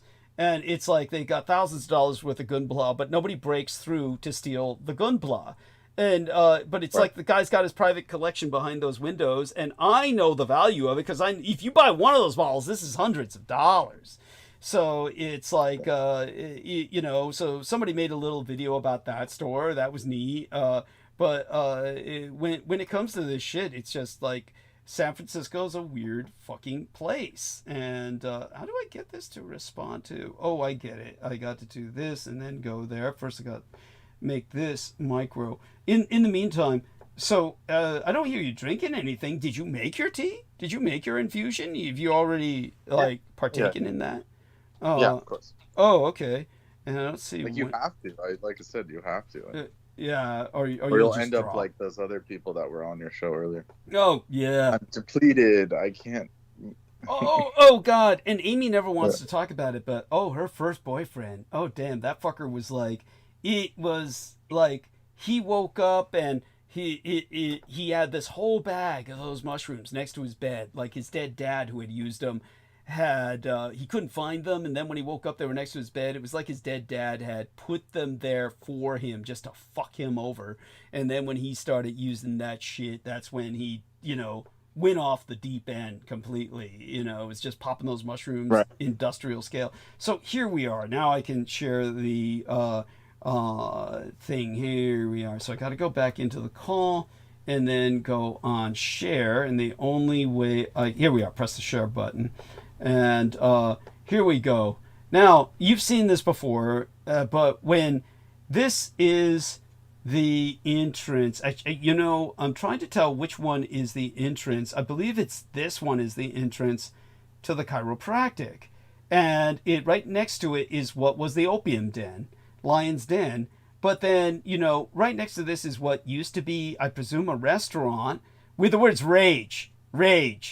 Anybody who's seen 28 Days Later, remember the rage was the drug they got everybody on that caused the zombie outbreak? Anyhow, but this fish, the fish, that does not exist. That fish does not exist in the taxonomy or the zoology that I know of. And what is that? This is like what looks like, if you're standing there in front of it, the first thing I noticed was the main body looks like a Plecostomus, which is an armored catfish that you will see in aquariums that's put in there as a sucker cleaner to take care of the algae. Yeah, except they grow big and they grow very aggressive and they eat your other fish. Literally suck the skin off them. They're disgusting. And but they are now an invasive species because people throw them out of their aquariums for that very reason. And they're now an invasive species, especially all over Florida, of course, and all over the United States. And people have been, trying to catch them and eat them, but they're trying to kill them en masse because they're just monstrous. But these fuckers, it looks like one of them, except it's got the tail of a silverfish insect. It's got a forked tail, which Plecostomi do not have, and it's got tentacles, 2 tentacles, which, as everyone knows, octopi have 8 tentacles, but this is a fucker portrayed like some kind of squid Plecostomus silverfish hybrid. The other fish look taxon. It looks like something yeah. like you find fossilized. It looks like a fucking horseshoe crab, like proto horseshoe crab. Or yes. What did they call those? I forget what they call them. Yes, the trilobites, like a trilobite kind of affair. Only it's not, because it's Plecostomus shaped. The trilobites don't have that long or pronounced a tail. They do have one, so it's like a horseshoe crab, like you said, kind of. But not with a giant forked stinger tail like that, like a silverfish. It just does not exist, so far as I know. Why is that there? It's like you could order this and eat this? Are you telling me you could order this and eat this? Which is presumably what was the case with the other fish? That's one of the things that weirded me out. That is weird. Okay, that's just weird. It's like do not eat that. Yeah. even if you are Chinese, don't eat that. It's got eyes. They're portraying it with eyes. It's just odd. It doesn't exist. And so it's almost like, did somebody just do that as a joke when they were painting this mural of fish? It doesn't make sense. It's odd. It's really odd. So there's a few other things that weird me out. That's one of the ones that did. The other one was, let me see if I can find that link of the not Plecostomi, the other things I wanted to show our dear friend here about the alley. But I guess we can, here we are, share this. We don't need to do that. We don't need to embed the maps. We can go back to stop sharing, and then I can find the other thing that I'm looking for. But when it comes to that, there's that aspect of the alley. And I'll have to open up, I guess, where I'm filing the other link to find what I wanted to share with Brendan, give him another little bit of San Francisco. And because, Brendan's one of the few people who knows these places. He's very familiar with the city. And I mean, do you... from here. Do you miss it for any reason, living where you live? There must be elements of it you miss compared to where you're at. I mean, which one's the bigger shithole? I mean, they're both shitholes, but which one's like the bigger shithole? I'm just curious.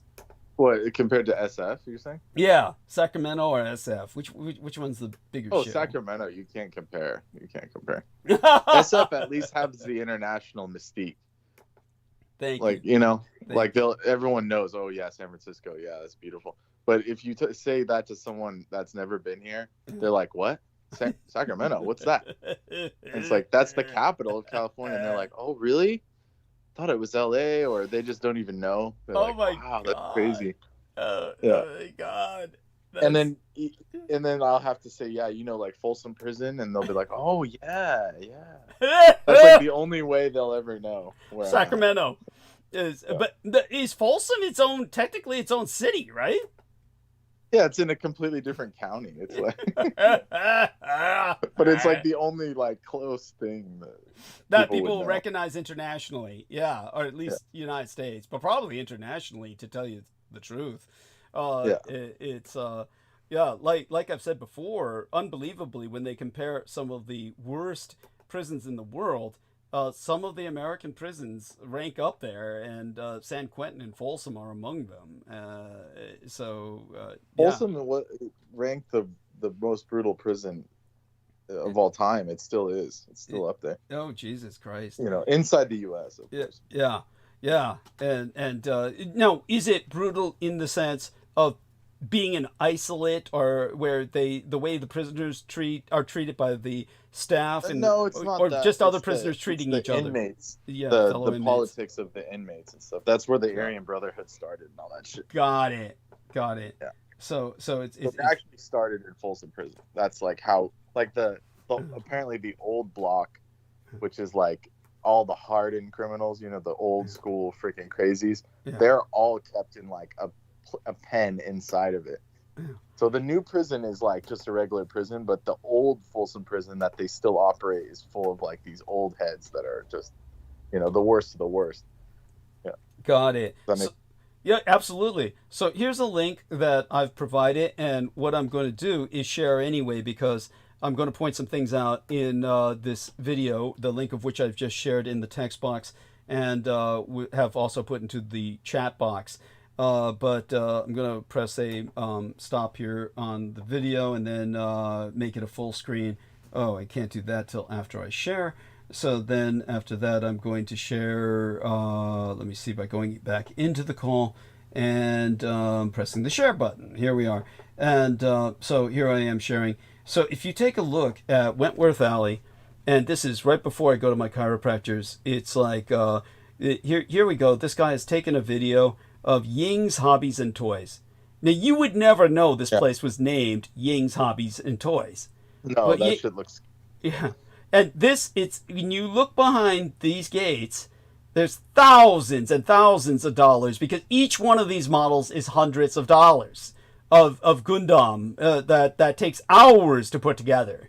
And but he's got thousands of dollars worth of gunpla here in this alley, just behind nothing but this. Anybody could break into this if they really want it. But his name is not on display. There's no shingle out. You would never know this guy was operational. That's the puzzling thing about it. When I looked in there, I said, these things are like so valuable, but it doesn't look like anybody's been in there in years. And beyond that, these... It looks the best. Yeah. And the pictures, this is Susie Wong, people.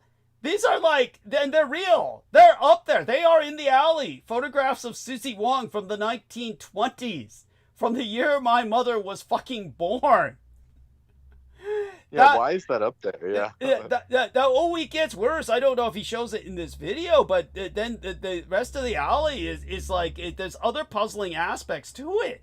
But yeah, he's like showing, different elements of the alley. But I don't know if he shows it in this video, but there are literally pictures of kids that would be considered like child porn in that alley. That it's like, and they're just odd. But inside the store, it's like this. This is what it's like inside this. Apparently, this guy somehow rendezvoused with the owner who allowed him inside, and he made this little video. But let's see if we get the photographs of the alley, some of the other ones in there. So when he's showing how he headed there, he's trying to point out landmarks. Like, your average person's never going to remember these landmarks. But this is Wentworth Alley. I'd be too scared to go into this alley. It's to me, it's like home. I mean, all Chinatown is like home to me. But here's the, there's the Susie Wong pictures, but he's not showing the part where a little further up they have pictures of kids in their underwear and playing with underwear on their heads. And so that's up there now, these pictures are up there now. It's like he just was there while I was there. So it's like he's showing the alley as it is. And but I'm hoping that with the next few scenes, we'll get him showing a little further up where they've got practically child porn on the walls. But he seems to be careful to avoid showing that for whatever reason. Maybe that's the part that originally got airbrushed out, like people were spray painting it, and then they put them back up, the pictures of child porn. You get what I'm saying? Because the neighbors might come and spray paint over that. Maybe the store owner comes and spray paints over it, but people put it back up in the alley, as if they're trying to defame this guy or something. Maybe. But now he's letting this guy into his store. And you see what I'm talking about? This Holy is shit. thousands of dollars worth of this gun plot. Each one of these models is hundreds of dollars. I can guarantee you that. These are ones that they don't make these anymore. These are like vintage ones. These are expensive. Yeah. And if you We're talking like thousands in the thousands. Yeah, and when you buy them unassembled online, like this Centaur one, these are like people spend months assembling and painting these things. And if you buy them online, assembled or unassembled. Yeah, like this rack right here is like they don't make those HG ones anymore. Yeah. Like, so these are like very rare. Yeah. Hundreds of dollars on the market. Each one of them. Is a few $100s each at least.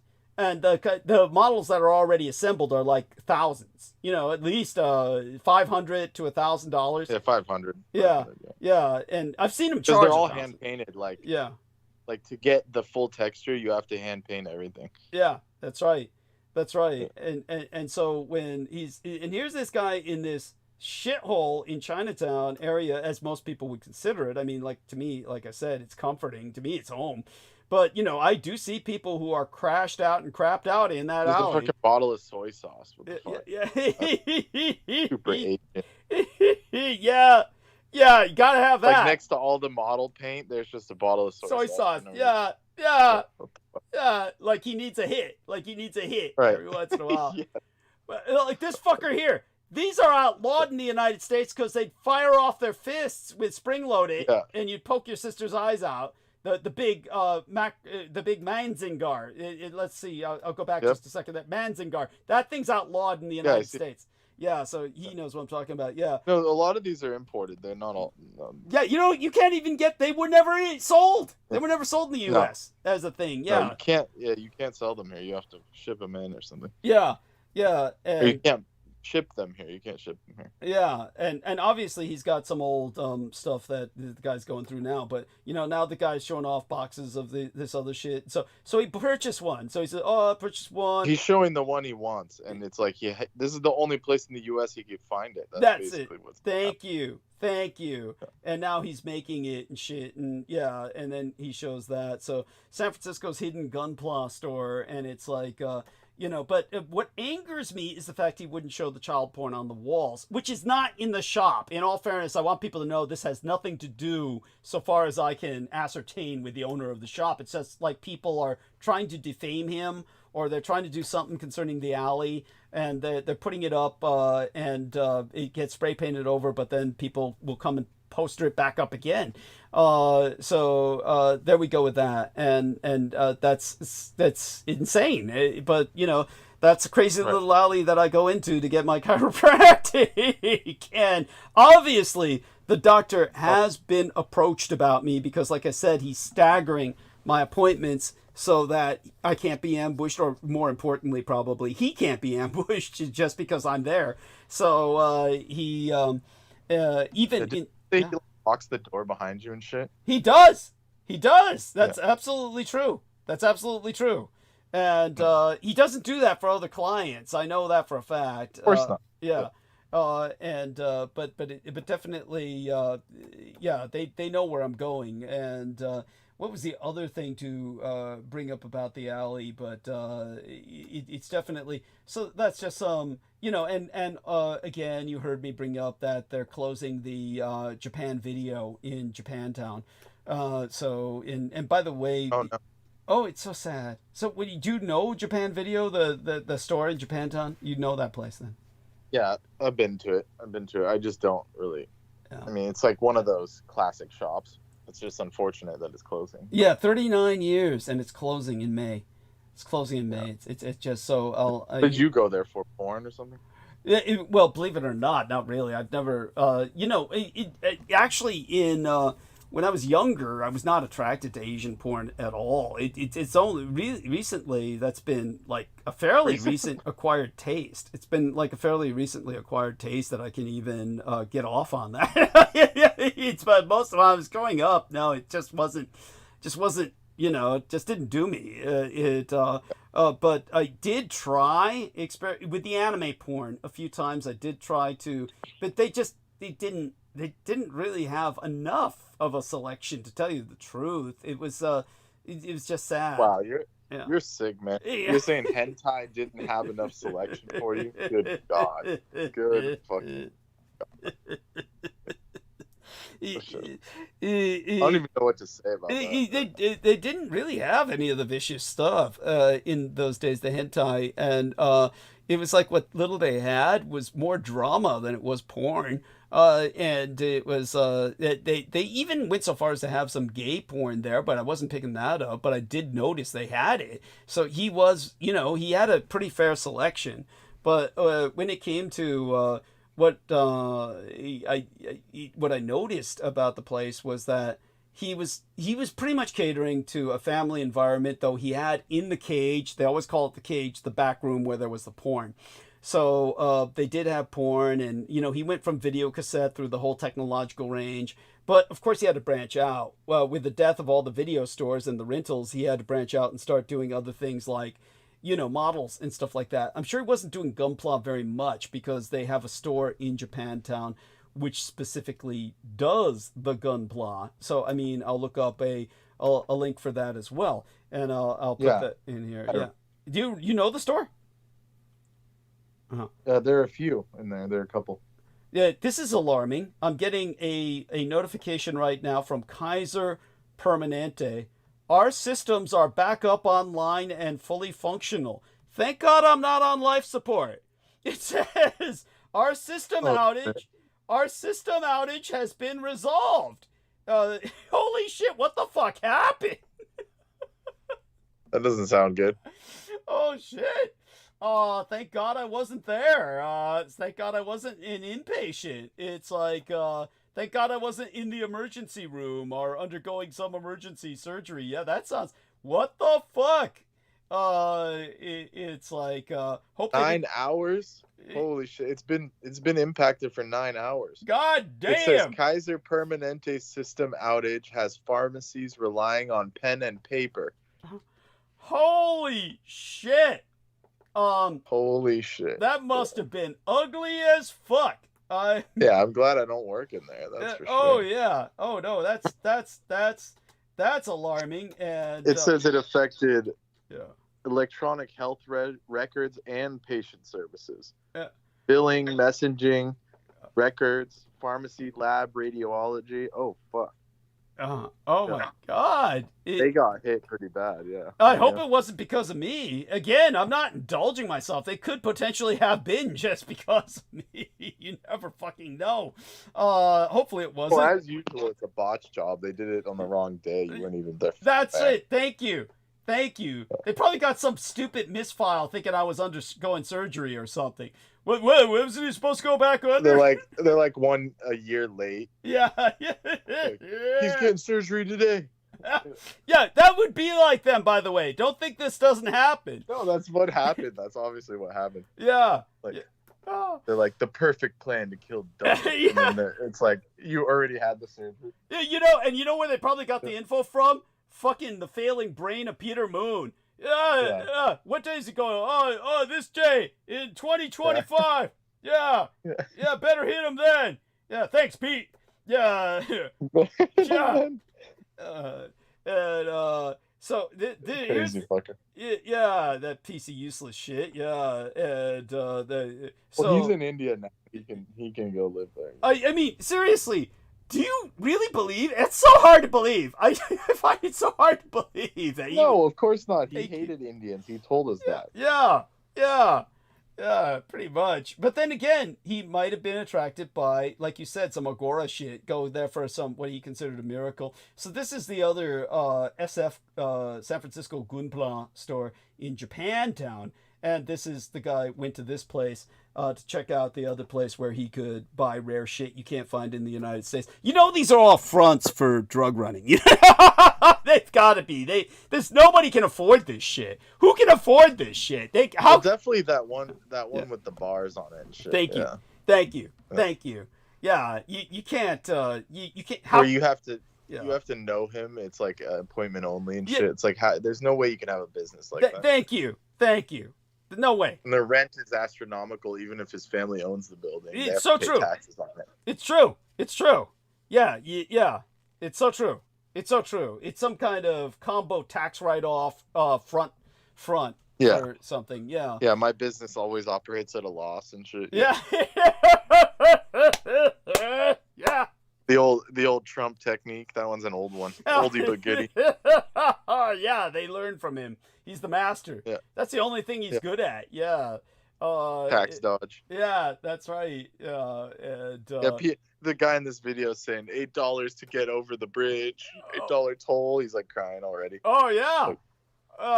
Man, dude, that's just the beginning of the hell going through that place. Yeah, no shit. If you can afford this hobby, I don't see how you're complaining about bridge toll, dude. You've got to be. Yeah.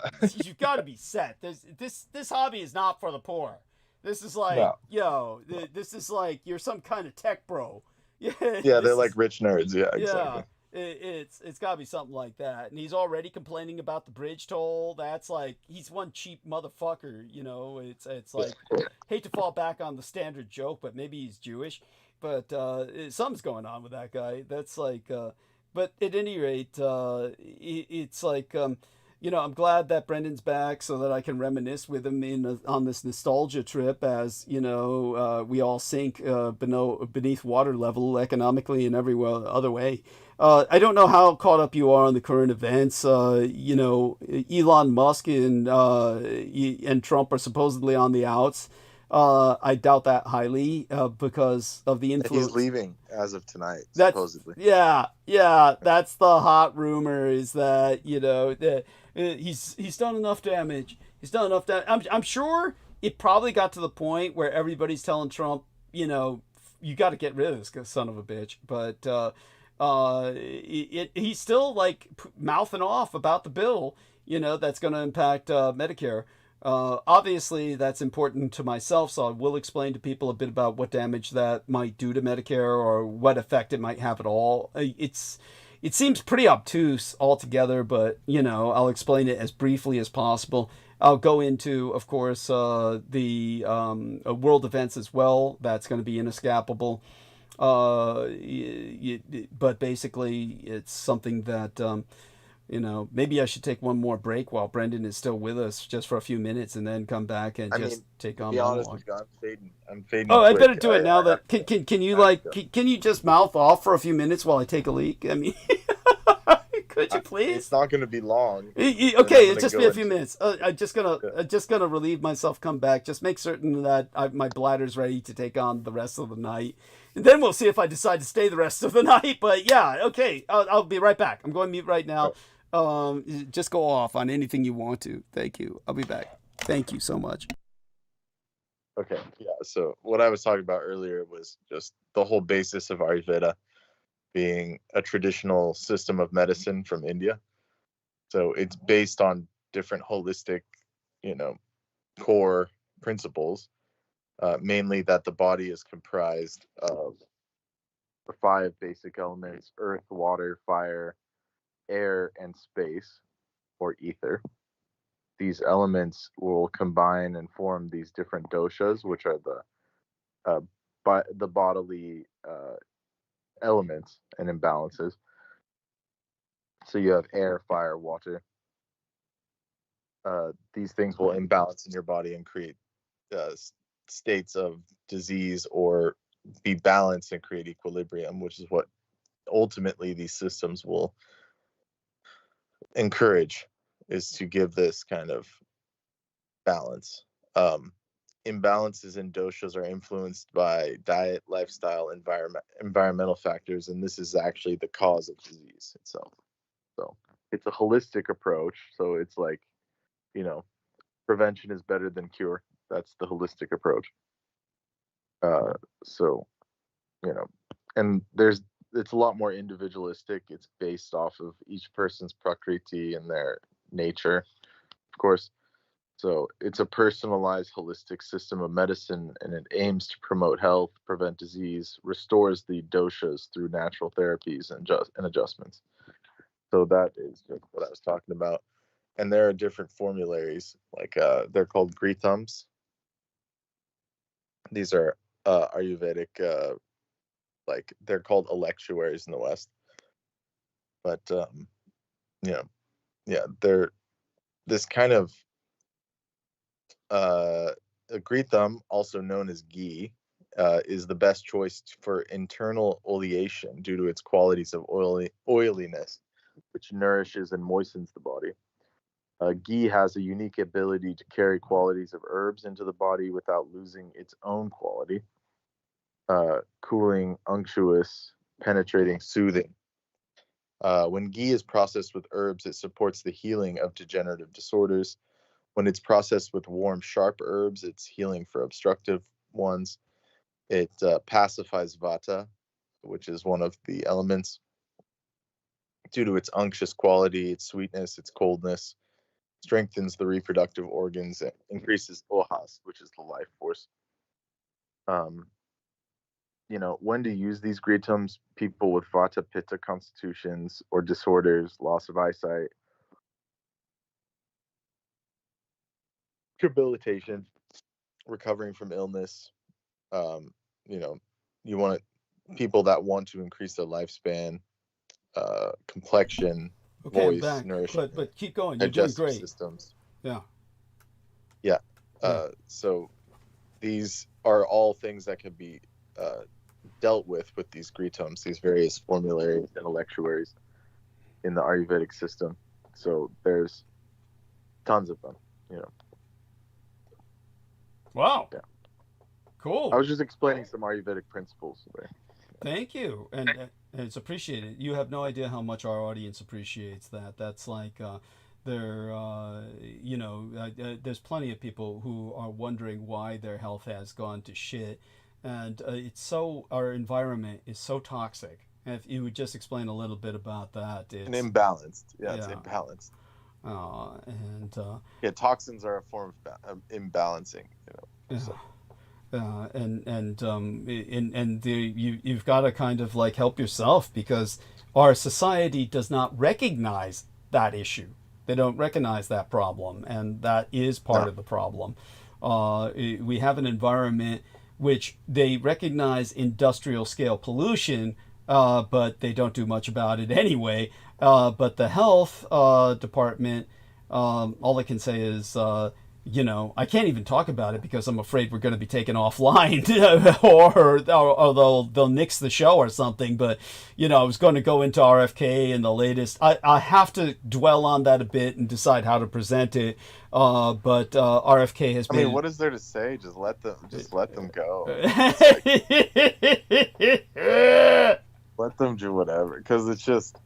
either way, they're not going to get to the root of anything. It's not going to solve anything. Yes. Like, you can quadruple vaccines and it won't solve anything. You could take away all of them and it won't solve anything, because people are missing the root issue. It's nothing to do, like, all these like band-aids won't do much if you just don't deal with the root issue.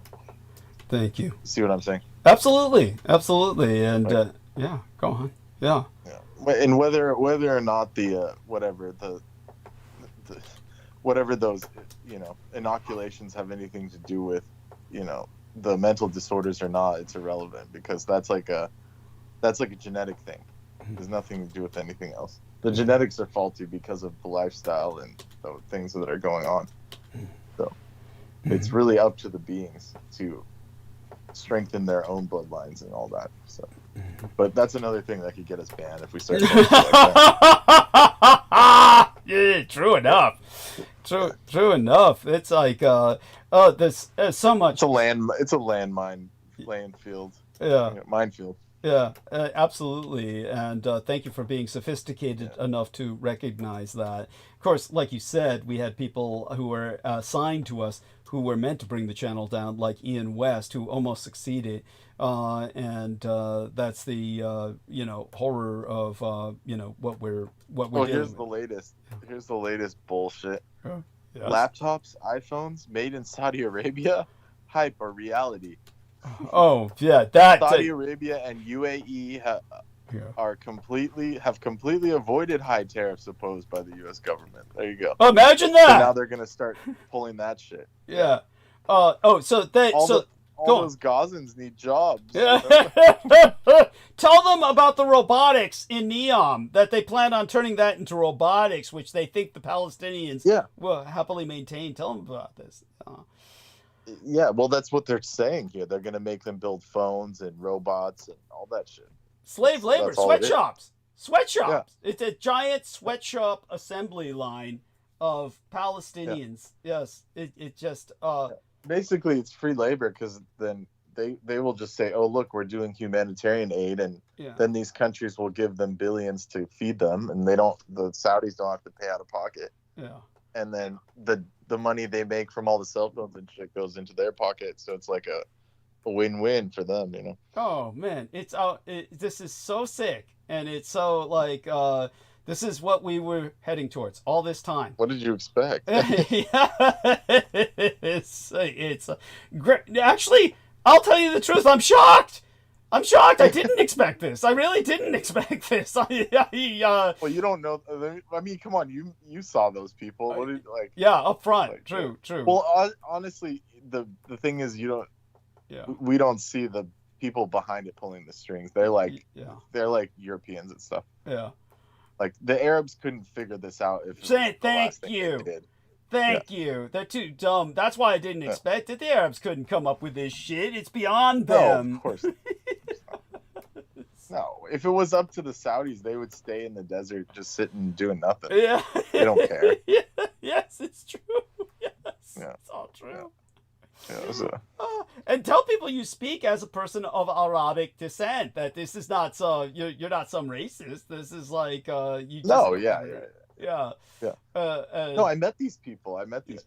My grandfather worked for the crown of Saudi Arabia. I mean, this is like met these people. And so I mean this is just what is, and we're definitely just in very bad times. However, when it comes to the point where you now have a plan, they actually seem to be having a plan that they're carrying out. So that's pretty. Yeah. It's pretty drastic. It's a pretty drastic change, and it goes to show that it's we're in different times now, and it's getting intensive. And so, again, how long do you feel are we in the arc up towards, the light, the golden age, on the long crawl towards it? The wheel is turning. So you've always been very optimistic about this. Is this the absolute bottom, or we've got a little bit to go before? Obviously, we've got a little bit to go before we reach the absolute bottom. But in our lifetimes, potentially, could we expect to see a climb back up towards the golden age? Well, I mean, it's already happening, with the technology and stuff. Okay. So. Now, by the way, I thought up the term for this. I don't even know if I should share it publicly, but I'll share it in what I send to everyone who's on Team Dietrich. The people who I feel will appreciate it. I'll be sending them a little bit about the world that I foresee coming in the future, or the world as I would help to reorganize it. There's a term. We are developing incredible technology right now, yet at the same time, we have such incredible incompetence, corruption, and mismanagement. we will see a collapse of the old order. So I do have a name for this, term for this. I'm not quite ready to share it publicly yet, because it's going to be ripped off, and then you'll hear it everywhere. But there'll be no credit to Douglas Dietrich, so I'll just share it privately with, Team Dietrich, in various private conversations. But right now, I'll just take over, do my monologue. Of course, you're invited, if you're still awake, to interject anytime you want. And we all love you. I have to go. Yeah, okay. You mean just go. Luck. Gotta check out. Yeah, okay. Well, we love you dearly. Stay safe and be well. And blessed be thy slumber, and sweet be thy dreams, okay? Yes, all right. All right. Good luck. Thank Good you. night. So that's our dear Brendan Zogit. We are now alone on call. Theoretically, Aristides should be on with us, but it looks like he's checked out. So I have been getting, I guess I could call them challenges. I don't take it negatively, but people are saying, come on, you worked in security. How can we not prevent these vehicular ramming attacks? For one thing, I do want people to know, before I go into monologue by starting with this topic, my thanks again, I can never thank them enough, to my marquee benefactress, Brooke Hagberg in Canada, who has installed a new auto payment of a monthly stipend of 100 United States dollars. I love you dearly beyond expression. We're going to have to somehow, if you're comfortable with it, get you onto the program. If that's not what you want, that's understandable. But at some point, hopefully, I will be able to thank you, at least conversationally, telephonically or something. I can't use my cell phone to call outside of the country, of course, because it's provided by Medicare and Medi-Cal, and I can't call long distance. Literally cannot call long distance on it. Otherwise, I would do so. And so the call is ended, and this is because Brendan hung up, and there is no Aristides online to bring it back online. This is probably a hint that I should make this fairly short. But I also want to thank Incognito for her contribution of 100 United States dollars from outside the United States. Incognito, spelled with a K. She knows who she is. God bless her. And what we are going to do now is go into a little bit of a monologue. I'll make it last a little while, but it definitely, I'll address some questions or what is immediate, and then take off for the night, because tomorrow is the 572nd commemorative date, the Remembrance Day for the fall of Byzantium. I have a hell of a history lesson I have to deliver to the lads, and I want to get enough rest before then. I'm not as bad off as I was last time with symptoms from the allergy shots, so my body's already adapting, and I feel confident that I should be fine by Tuesday, the next allergy shot, and then we're at a maintenance level, and that would be quite the accomplishment, because nobody's ever made it by going through their program, getting one shot a week without some kind of recidivism or backslide in their needing to take breaks due to colds, symptoms, etc. I'm not, I wasn't going to do any of that. So in terms as to why it's so hard to prevent these attacks, part of why vehicular ramming has become a more frequent method of choice for mass casualty attacks is due to the relative ease in carrying it out. The nonprofit global policy think tank, RAND, Research and Development, where I once wanted to work, has said that this tactic requires little or no training, no specific skill set, and carries a relatively low risk of early detection. Bart Sherman, professor of terrorism and political violence at Leiden University, told Euronews in April that a car, a knife, these are everyday items. Often it's very unclear that someone has bad intentions with them until it's too late. Well, he's making an observation of the obvious. What I would say is that in cases of orchestrated terror attacks, abusing a vehicle allows people to get around counterterrorism efforts that make access to firearms and explosives fairly difficult. Of course, not all cases are orchestrated by terrorist groups. Some incidents are mental health related, like in Zhuhai, China, or they are ideologically affiliated but committed by an individual. it's simply become a quickly adopted method by right-wing extremists, for example, such as when a white supremacist killed 1 and critically injured 35 people who were protesting against a white nationalist rally in Charlottesville in 2016, when Donald Trump said he was a very good person. And when a 25-year-old self-described incel, or involuntary celibate, drove a rental van into a crowd of mainly women, almost exclusively female participants in Toronto, killing about 10 people and critically injuring 16 others in 2018. Now, the diversity in perpetrators, I recognize that's an ironic term to use considering what I've just articulated, and their motivations. Perhaps it's more of a diversity in motivations. Most of these people are white trash pieces of shit. Well, of course, like we said, we had the guy in China who's obviously Chinese. We've got a Muslim in Germany, but then what else would you fucking have, right? Over there. These are the kinds of killers you would expect. They fit into a stereotype where when they do it, you're not surprised. In America, a white wing asshole. In Germany, a fucking Muslim. So what do you expect?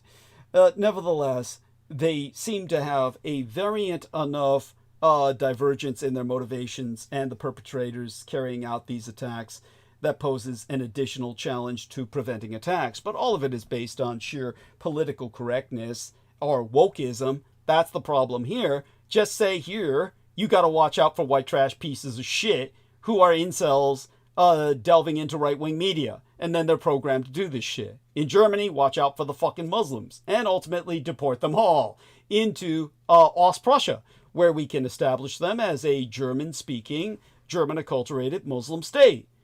The reemergence of Ostprussia in a new manifestation, a new incarnation.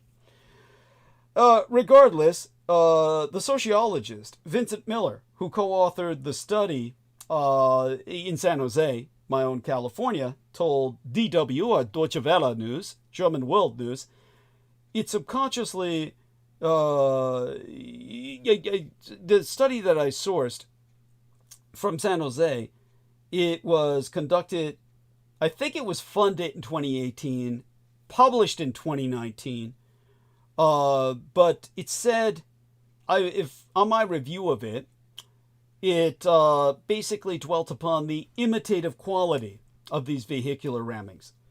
And it found that car ramming incidents offer a model in terms of, in the words of the study, the act itself as something that is not merely an expression of an individual or an ideology, but something that has a lore and force all its own. So we can take that as a foundation. And it's thereafter that the co-author of this study, the sociologist Vincent Miller, went on or was interviewed by Deutsche Welle, German World News. And that's when he said, it subconsciously becomes part of the repertoire of options for people to express their anger in some way, and they get exposed to it through the vectors of the media and social media. The profile of the perpetrator is very hard to define. That's just wokeism. That's just politically correct bullshit. I've just defined it for you. The main thing they have in common is the act, his words.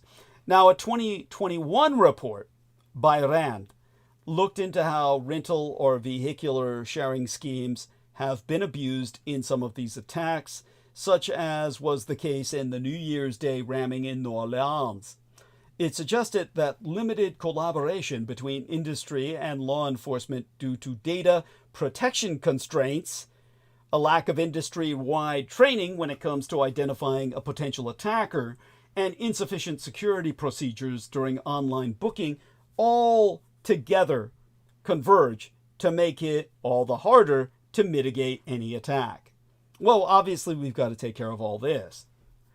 Pauline Payouye, or Payouye, that's a RAND researcher, surname spelled Paille. Maybe Brendan could help me pronounce that if he were awake. she focused on international security. And she told Deutsche Welle News, German World News, that certain barriers to vehicular rentals could be implemented to mitigate against such attacks. These include stronger background checks and financial deposits, as well as geofencing, earth fencing, which uses location data to create virtual boundaries for cars, to block smart cars from turning into pedestrianized areas. Payet also said that urban areas could be redesigned to separate roads from footpaths.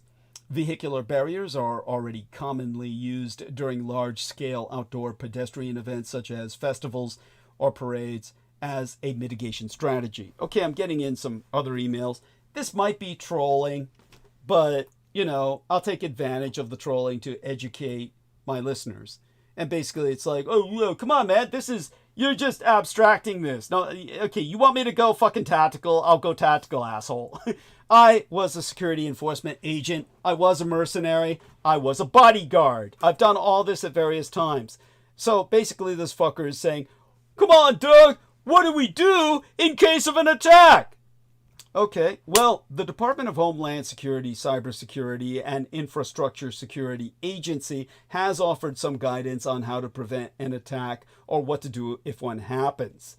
Now, while the abuse of a car or other vehicle often means that there are fewer indicators of an attack plot, they have suggested looking out for the following and reporting them to authorities if they seem suspicious, particularly for vehicle rental business workers, okay? So they're dealing mostly with vehicle business rental staff.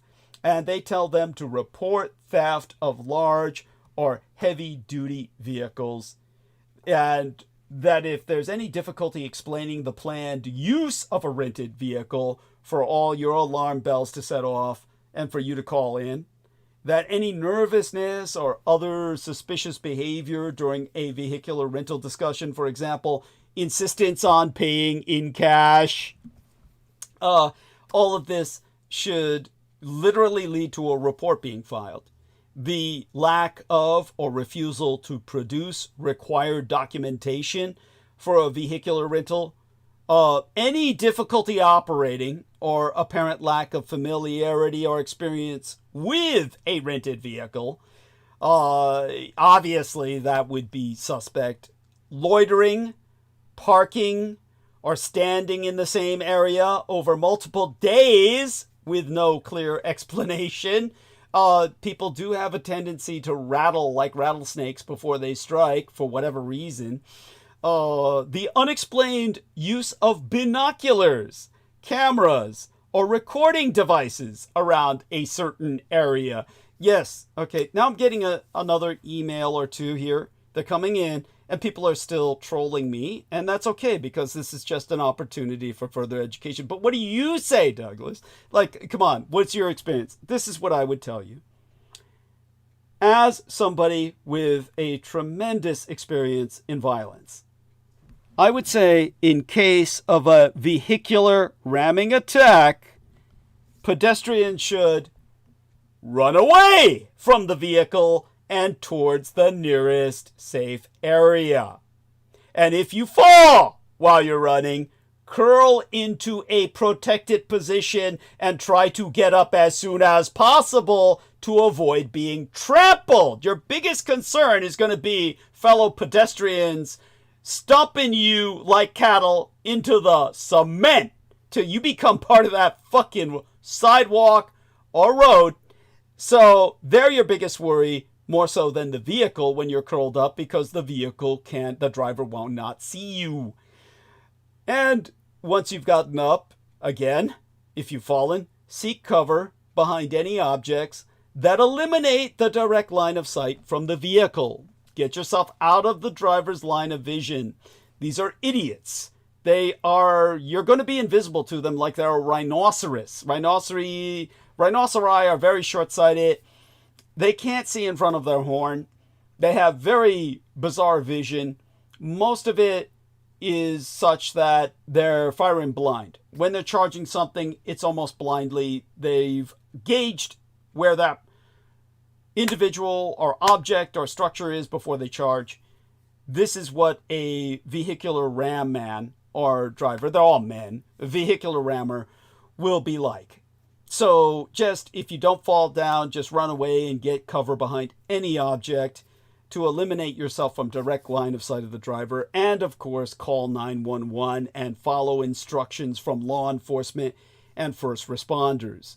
All this should be obvious. And as a security expert, I would say that organizers of any event should include clear signage for emergency entry and exit points, first aid stations, and shelter locations.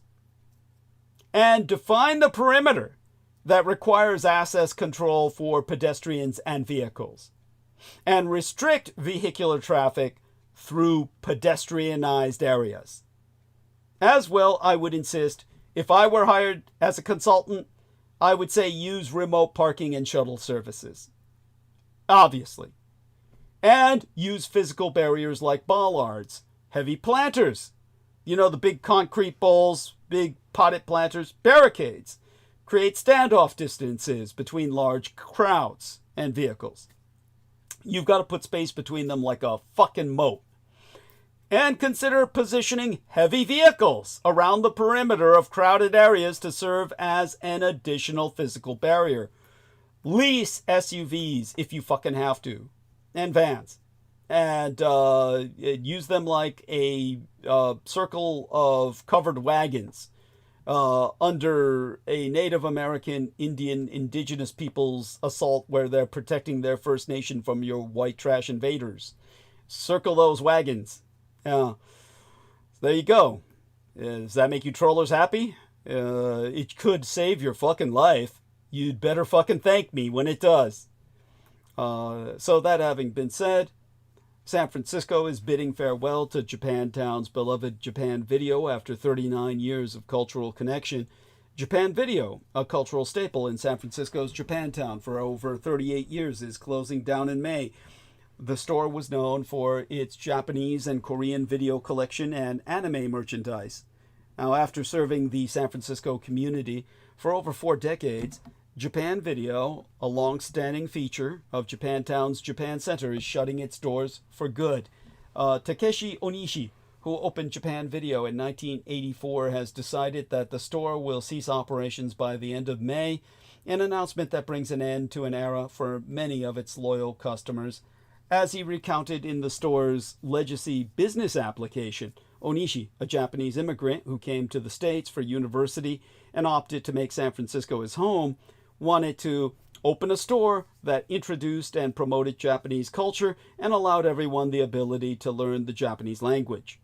Now, the shop, which offered a significant collection of Korean and Japanese videos with English subtitles, became a cultural nexus for its film inventory and its extensive selection of anime merchandise and collectibles. In the anime community, the store was famed for initiating the anime costume parade at the Cherry Blossom Festival in 1999, a pioneering event of its kind in the nation. And signs posted in Japan's Video's window announced this closure, along with up to 50% off deals on its remaining stock.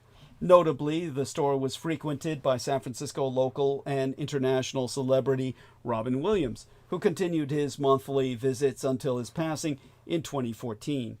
Acknowledging the role of his customers and staff in the business's long-standing success, Onishi stated, "We have served over 1 million people."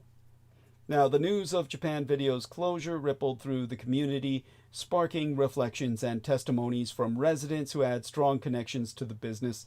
On Reddit, users shared their memories, with one recalling that it was an institution to the Japantown Mall, and another fondly remembering the store as the only place in Northern California where anime DVDs could be purchased in person rather than online. These comments gave a glimpse into the tight-knit community for whom Japan Video was more than just a store, but a key part of their cultural and social experience. Reddit user at _rtan_ nostalgically mentioned trips from Daly City in the 90s and the early 2000s to rent anime on VHS. Now, in terms of breaking news, Marco Rubio says that the United States will start aggressively revoking visas from Chinese students while adding new restrictions. Days after President Donald Trump demanded the names and countries of international students from Harvard University, the United States will start aggressively revoking the visas of Chinese students. And the Secretary of State, Marco Rubio, said this includes those with connections to the Chinese Communist Party or studying in any critical fields. Rubio also said visa criteria would be revised for all future applications from the People's Republic of China and the Chinese territory of Hong Kong. Also in breaking news, Trump says he will look into possible pardons for the men convicted in the plot to kidnap Gretchen Whitmer. There were a bunch of white supremacist motherfuckers who promised to capture and gang rape and torture unto death Gretchen Whitmer, the Democratic governess of Michigan, on video. And President Donald Trump said he would look at pardoning these men convicted in this 2020 plot to abduct, gang rape, and torture unto death the Michigan governess Gretchen Whitmer simply because she was a Democratic woman. Whitmer, who has met with the president repeatedly this year, once placed some of the blame for the kidnapping plot on Trump's rhetoric because that's where it belongs. And Trump's response is to let them go to terrorize her again. That's the president. This is Donald Trump's politics of plunder. Donald Trump started selling the illusion of exclusivity half a century ago when he declared, "We are a government of billionaires." Now, in his second misadministration, he is selling access to the White House itself. Last week, the Speaker of the House, Mike Johnson, explained his lack of concern about mounting allegations, we'll call it evidence of corruption. He calls it allegations, I call it evidence, inside the White House when he told CNN, President Trump does everything out in the open. He's not trying to hide anything. He's putting it out there so everybody can evaluate for themselves. Yeah, he's unzipped his fly and he's waving it, and it's small. It was perhaps less of a defense of Donald Trump than an indictment on the rest of us. How are we holding this president accountable? How are we? On the new rules of buying influence in Trump's Washington, I can only observe that in a matter of weeks, the flood of cash swirling around the White House swamped whatever bulwarks against corruption remained in American law and culture. Part of the strategy has been sheer brazenness, what one lobbying veteran describes as outer borough mafia shit. Another part has been speed. Trump has sold influence so briskly that the political machinery cannot keep up. The result, for many, has been a feeling of hopelessness and helplessness. But not everyone is giving up. It's one thing for me to talk about oligarchy as an abstraction. Trump has made it clear. He has said it loudly and clearly. We are a government of billionaires. So we have now reached a critical moment of choice. The open practice of crony capitalism is pushing America toward a reckoning between twa paths, one in which oligarchy comes to be seen as normal, and one in which it does not. This brings us to the 100 days of Trump's trade war. We're just over halfway, 50 days through U.S. President Donald Trump's 90-day pause on his sky-high tariffs. Trump said he would abuse this period to strike trade deals with much of the world. But so far, the White House has reached only one agreement, a small-scale pact with the United Kingdom. The progress is dire, and the prospects look even worse. the United States' biggest and most important trade partners, including Canada, Mexico, the Communist Chinese Empire, the European Union, the Empire of Japan, and South Korea, are still trying to find a formula to mollify this misadministration. Even before tariffs go into effect, Trump's trade war is shaping the global economy. The essays and analyses that I have read to have taken stock of how the president's tariff threats are playing out with less than 6 weeks to go, and they consider the ripple effects of his trade policy, from shifts in the fast fashion industry to the changes in public opinion in communist China on the Asian mainland. And in reading all of this, so that you don't have to, I can tell you the one thing I am obligated to do to earn my pay is to at least cover, in brief, the week of May 19th, 2025. That is, of course, the week that began last Monday, and put that into just a summation for you, along with what happened this week. Prosperity and population decline, tariffs, the debt, pharma, and more. But I'm a historian, and without putting this into historical context, for me, there is no meaning to what has taken place. Now, how many people want me to go on? This is one of those challenges I provide to my listeners at this point. I mean, I pushed it to a full workday, 8 hours, and I can do this on Sunday just as well as I can tonight, probably better, because at least by then I'm just geared up and raring to go. And it's been a hell of a night tonight where we were all catching up together. So, yeah, it's something that I can go into now, or I can go into Saturday. Give me a heads up here. Tell me. And I can go back into more of the historical context for all of this, deep history, or I can go more into what's immediate. And immediately, I guess what I should address before it becomes old news on Sunday night is that saying he is disappointed in Trump's big, beautiful bill, Elon Musk is set to depart the Trump misadministration, capping his run as federal government slasher.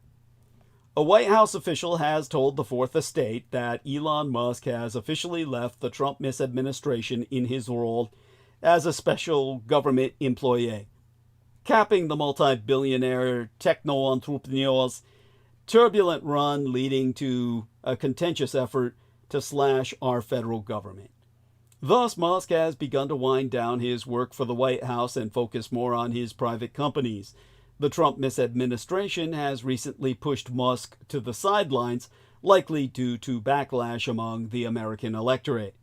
Co-President Elon Musk broke with President Donald Trump on the House-passed domestic policy Big Beautiful Bill, saying in an interview that he was disappointed, not because it slashes Medicaid or cuts food assistance, but because it would increase the federal deficit by adding 3.8 trillion United States dollars thereunto, negating whatever Dodge thinks they did, and ergo undermining Dodge's work. Now, there's 4 proposed changes to Medicare in the One Big Beautiful Bill Act. The One Big Beautiful Bill Act was passed in the House and is now in the hands of the Senate. If passed, it would include big changes to Medicare. So here's what to know. Medicare provides health care for 68.5 million beneficiaries. The One Big Beautiful Bill passed by the House and in debate in the Senate, so far as I've checked into, maybe it's passed by now, contains several provisions that would impact Medicare, including cuts to some programs. The cost of the pending legislation would trigger automatic cuts to Medicare and some other programs. Fortunately, Social Security is excluded from the reductions. Without congressional intervention, Medicare payments will be reduced by 4%, resulting in a $500 billion United States dollar cut over 8 years, beginning in 2026. So here's how Medicare will change in 4 ways if the bill becomes law as it's currently written. Number 1, allow contributions to HSAs after enrollment in Medicare Part A. Now, there are some exciting changes, I'll say that much, to HSAs. These are health savings accounts included in the legislation. One of the most significant changes is for individuals enrolled in Medicare Part A who are still employed. As it stands, if you want to make contributions to a health savings account, an HSA, you have to delay enrolling in both Medicare and Social Security. This is because most individuals who are collecting Social Security benefits when they become eligible for Medicare at age 65 are automatically enrolled in Medicare Part A. You cannot decline Part A while collecting Social Security benefits. To make HSA contributions, you can only be enrolled in an HDHP, which is a high deductible health plan. So by current law, individuals entitled to Medicare Part A are ineligible to contribute to an HSA or a health savings account, even if they are still enrolled in a private HDHP or high deductible health plan. The proposed change is that under the new law, Medicare Part A eligible working seniors enrolled in an HDHP can still contribute to an HSA. Existing HSA contribution rules and penalties for non-qualified medical expenses that apply to those under 65 years of age will also apply to this group. Then there's the contribution limits increase for some based on income. You see, another provision allows bigger contribution limits. Individuals who make less than $75,000 annually can contribute an additional $4,300. In the case of families, they can contribute $8,550 each year to their HSA if they earn less than 150 grand. These amounts would be indexed for inflation in succeeding years.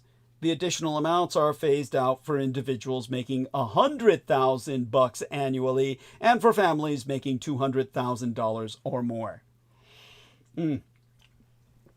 As HSA accounts can be used to reimburse you for Medicare premiums and copays, the opportunity to save more could help cover more of your medical expenses in retirement. Oh, joy! I mean,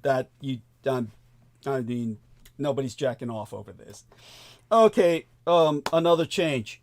Number 2, allow more hospitals to register as rural emergency hospitals. Financial stress has led to 146 hospitals in rural United States counties being closed and 81 being converted to non-acute care, meaning that they've stopped providing general, short-term, or acute inpatient care. In other words, they're nothing but like clinics you go to when you've got the clap or you cut your finger. This all happened between 2005 and 2023. Designation as an REH, or a rural emergency hospital by Medicare, can be a financial lifeline to keep medical facilities open in sparsely populated areas. In other words, if you're living in a sparsely populated area, you'd better be a first aid expert. You'd better be a fucking paramedic trained individual or you're gonna fucking die. But by current law, only certain hospitals that were enrolled in Medicare as of December 27th of 2020 were eligible to convert to the REH, or Rural Emergency Hospital designation. By the proposed change, the law would establish a look back away from January 1st of 2014 to December 26th of 2020 and allow qualifying rural hospitals to open during that time, or that were open during that span of time, but have since closed, to reopen under the REH designation, meaning you'll finally get medical care when you're out in the middle of bumfuck nowhere. And, you know, honestly, why would anyone live out in the middle of bumfuck nowhere is beyond me. I'm sorry. It's like, look, I get it. Some people love nature and all that shit, but, you know, you've got no care. You're going to have to they're going to have to medevac you out by helicopter.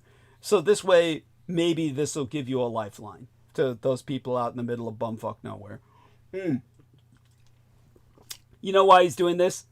Because all his voters are bumfuck hillcrackers. And in order to save all the hicks who are all dying like flies because all the hospitals closed around them and they're just fucking dying, he had to start this shit. So now they got hospitals supported by my tax dollars, the tax dollars of people working in the cities, to support these bumfuckers who vote for him. And number 3, they're going to use AI to reduce and recover improper payments. The elimination of fraud, waste, and abuse has been a major theme of the second Trump misadministration. There is a provision in the bill to basically use AI to reduce and recoup Medicare overpayments. The CMS recently launched a bid to audit every Medicare Advantage plan and clear the significant backlog by 2026. By this proposed law, a new law allocates $25 million for the Secretary of Health and Human Services to engage AI contractors and data scientists to investigate and recover improper Medicare payments. Also, the Secretary must provide Congress with progress reports on reducing these improper payments. The 4th proposed change would be to limit eligibility for Medicare.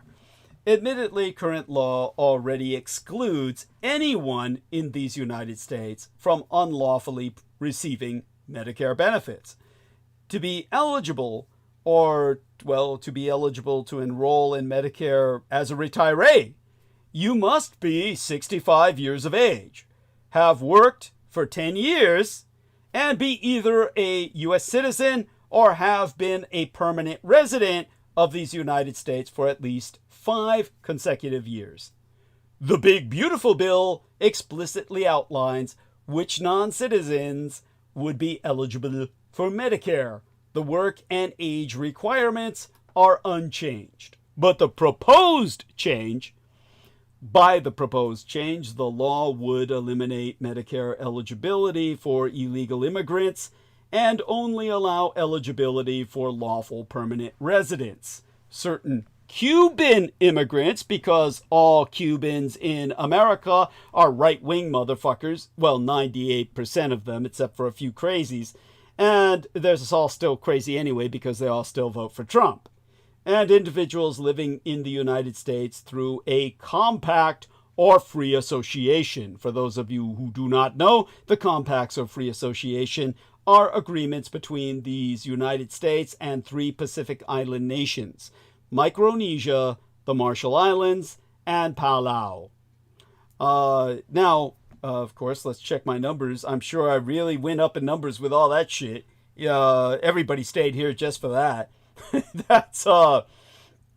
And, you know, with the amount of viewers that I got, the only reason I'm going to hit this, any further subjects at all, I mean, we got good viewers. I mean, we've got a good number. But still, I like it to be higher. But, you know, I might as well hit this while it's hot. Musk, who had already taken on a smaller role leading the Department of Government Efficiency, announced his departure in a May 28th post on X. It comes as his designation as a special government employee, which allowed him to stay on the job for 130 calendar days a year, has ended. A White House official confirmed Musk's exit, telling the Fourth Estate the offboarding process has begun. As the head of Dodgy, Musk has led a controversial effort to rapidly gut our government and fire federal workers. Dodgy, which is manned by more than 100 government employees, is set to continue operating without Musk in charge. But it is unclear how much power the group will maintain without its infamous leader. Musk had already shifted his attention back to his business empire after Tesla, his electric car company, suffered financial losses after he became a polarizing figure as President Donald Trump's chief sidekick. This week, Musk took part in a blitz of media interviews from the headquarters for his company SpaceX in South Texas, coinciding with the latest test flight of his Starship spacecraft.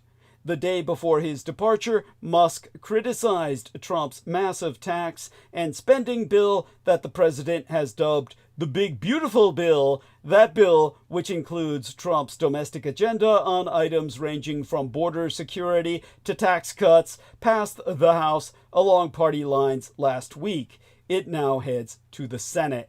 The nonpartisan Congressional Budget Office estimated the bill would add $3.8 trillion to the national debt over the next 10 years. In yesterday's May 27th, or the day before yesterday's May 27th interview on CBS Sunday Morning, Musk said, "As my scheduled time as a special government employee comes to an end, I would like to thank President @Real Donald Trump for the opportunity to reduce wasteful spending. The @Dodgy mission will only strengthen over time as it becomes a way of life throughout the government. I was disappointed to see the massive spending bill, frankly, which increases the budget deficit, not just decreases it, and undermines the work that the Dodgy team is doing.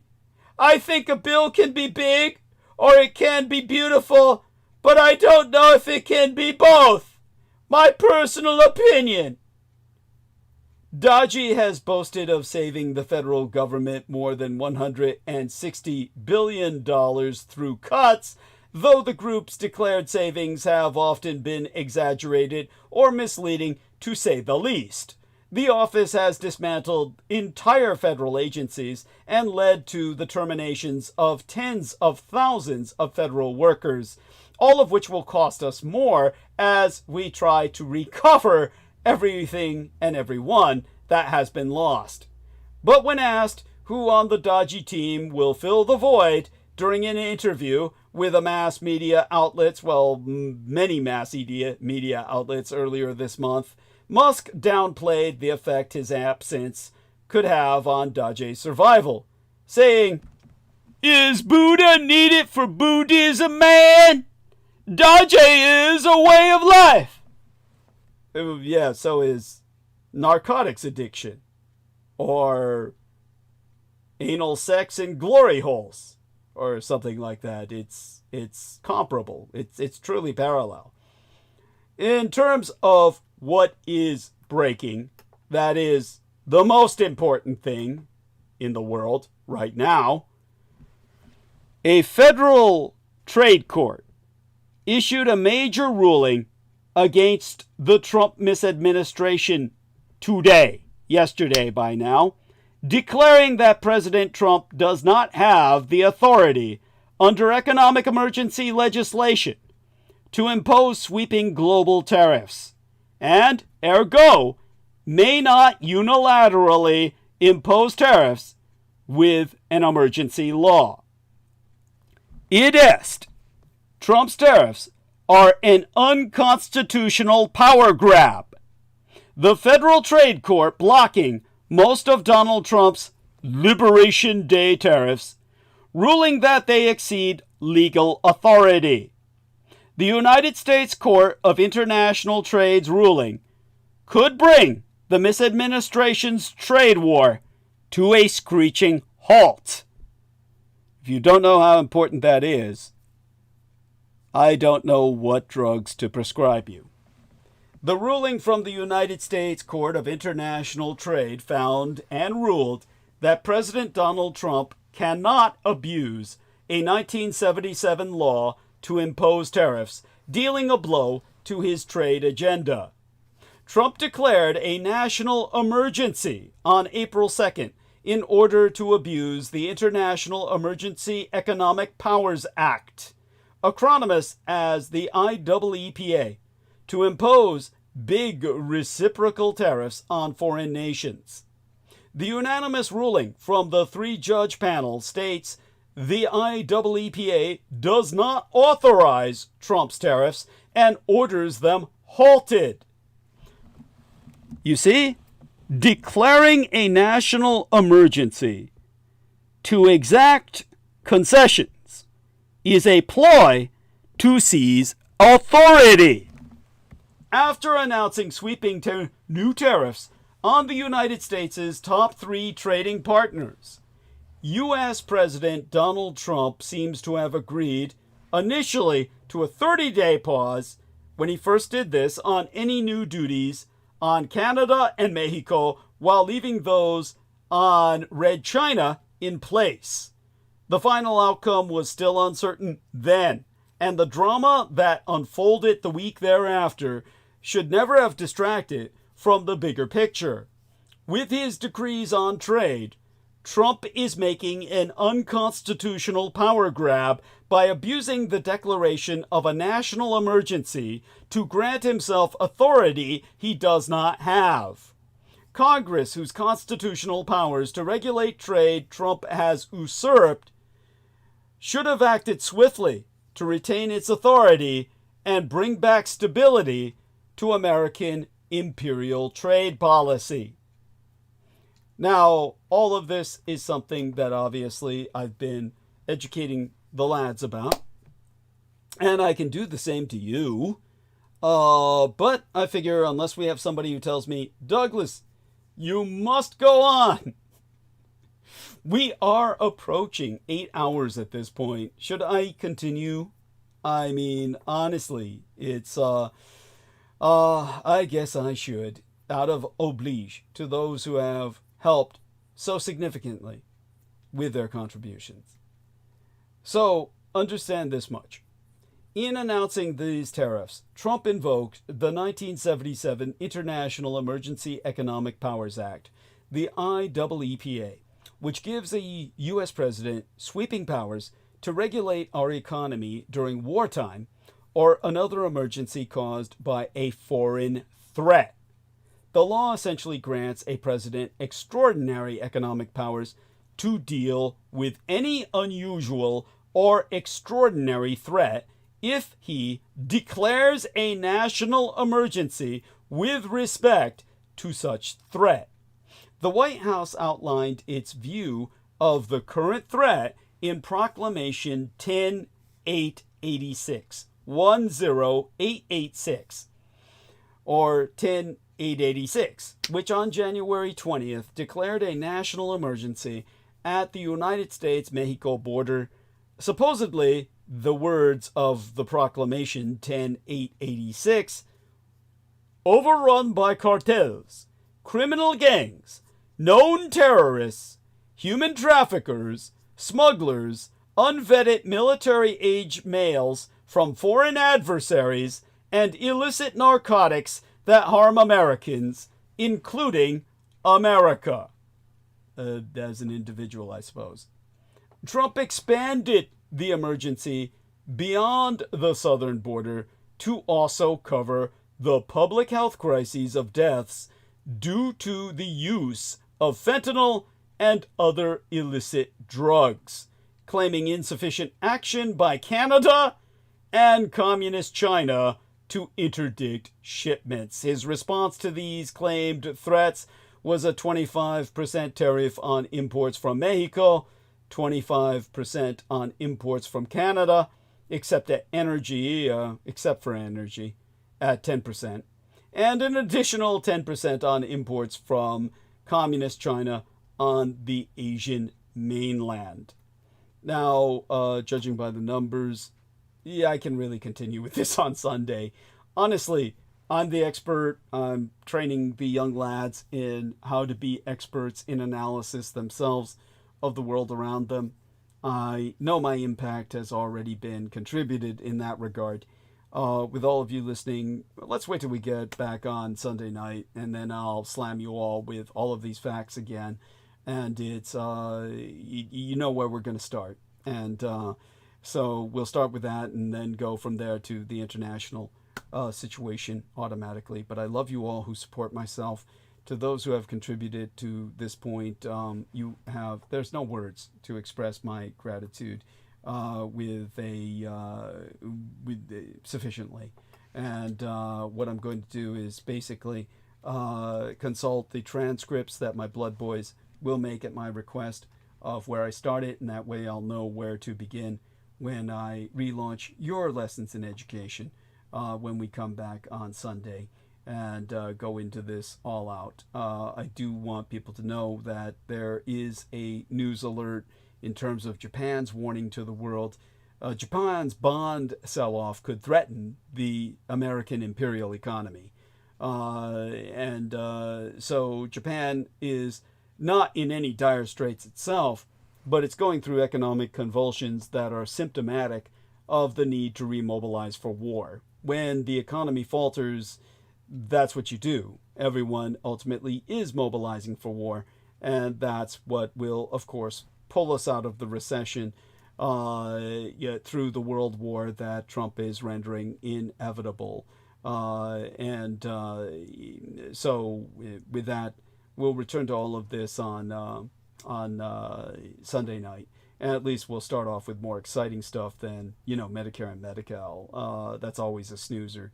But it's necessary, and it's certainly incredibly important to people like myself. So, okay, join us then. Everybody, same time, same place. None of this could be done without your support. Let's see if we've raised any further funds. If not, I'll turn to members of Team Dietrich, and we'll do the best we can. Goddess bless you all who support myself morally or fiscally. And special thanks, of course, to Brooke Hagberg in Canada. I love you, honey. Kisses to you. And you have yourself the sweetest week. We'll be back on Sunday for you.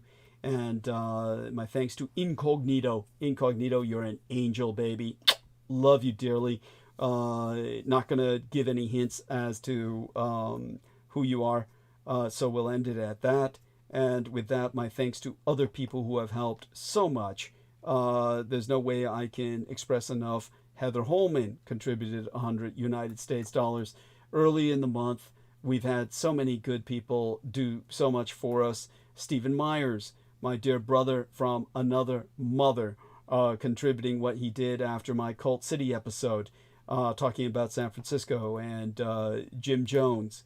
We've got so many other people to thank, that Matthew Bush, an incredible individual, and I believe he was taking care of his mother for a real long time.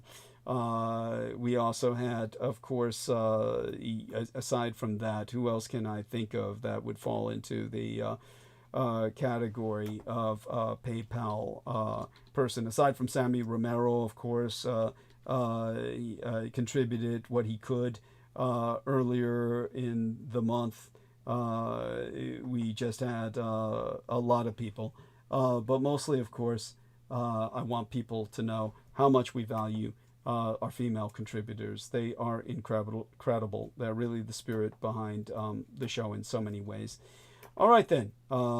We have some other people. If I've forgotten to mention you, please forgive me. Right now, we're going to end stream. Join us again on Sunday night. And we did quite the bang-up job as far as I'm concerned with Team Dietrich tonight. Got reacquainted, celebrated the return. I don't know if that's something to celebrate. For him, it's not. Celebrate the return of Brendan Zogi. And yeah, okay. With that, be here on Sunday. And, we're ending stream. Okay. If I can press the right button. All right.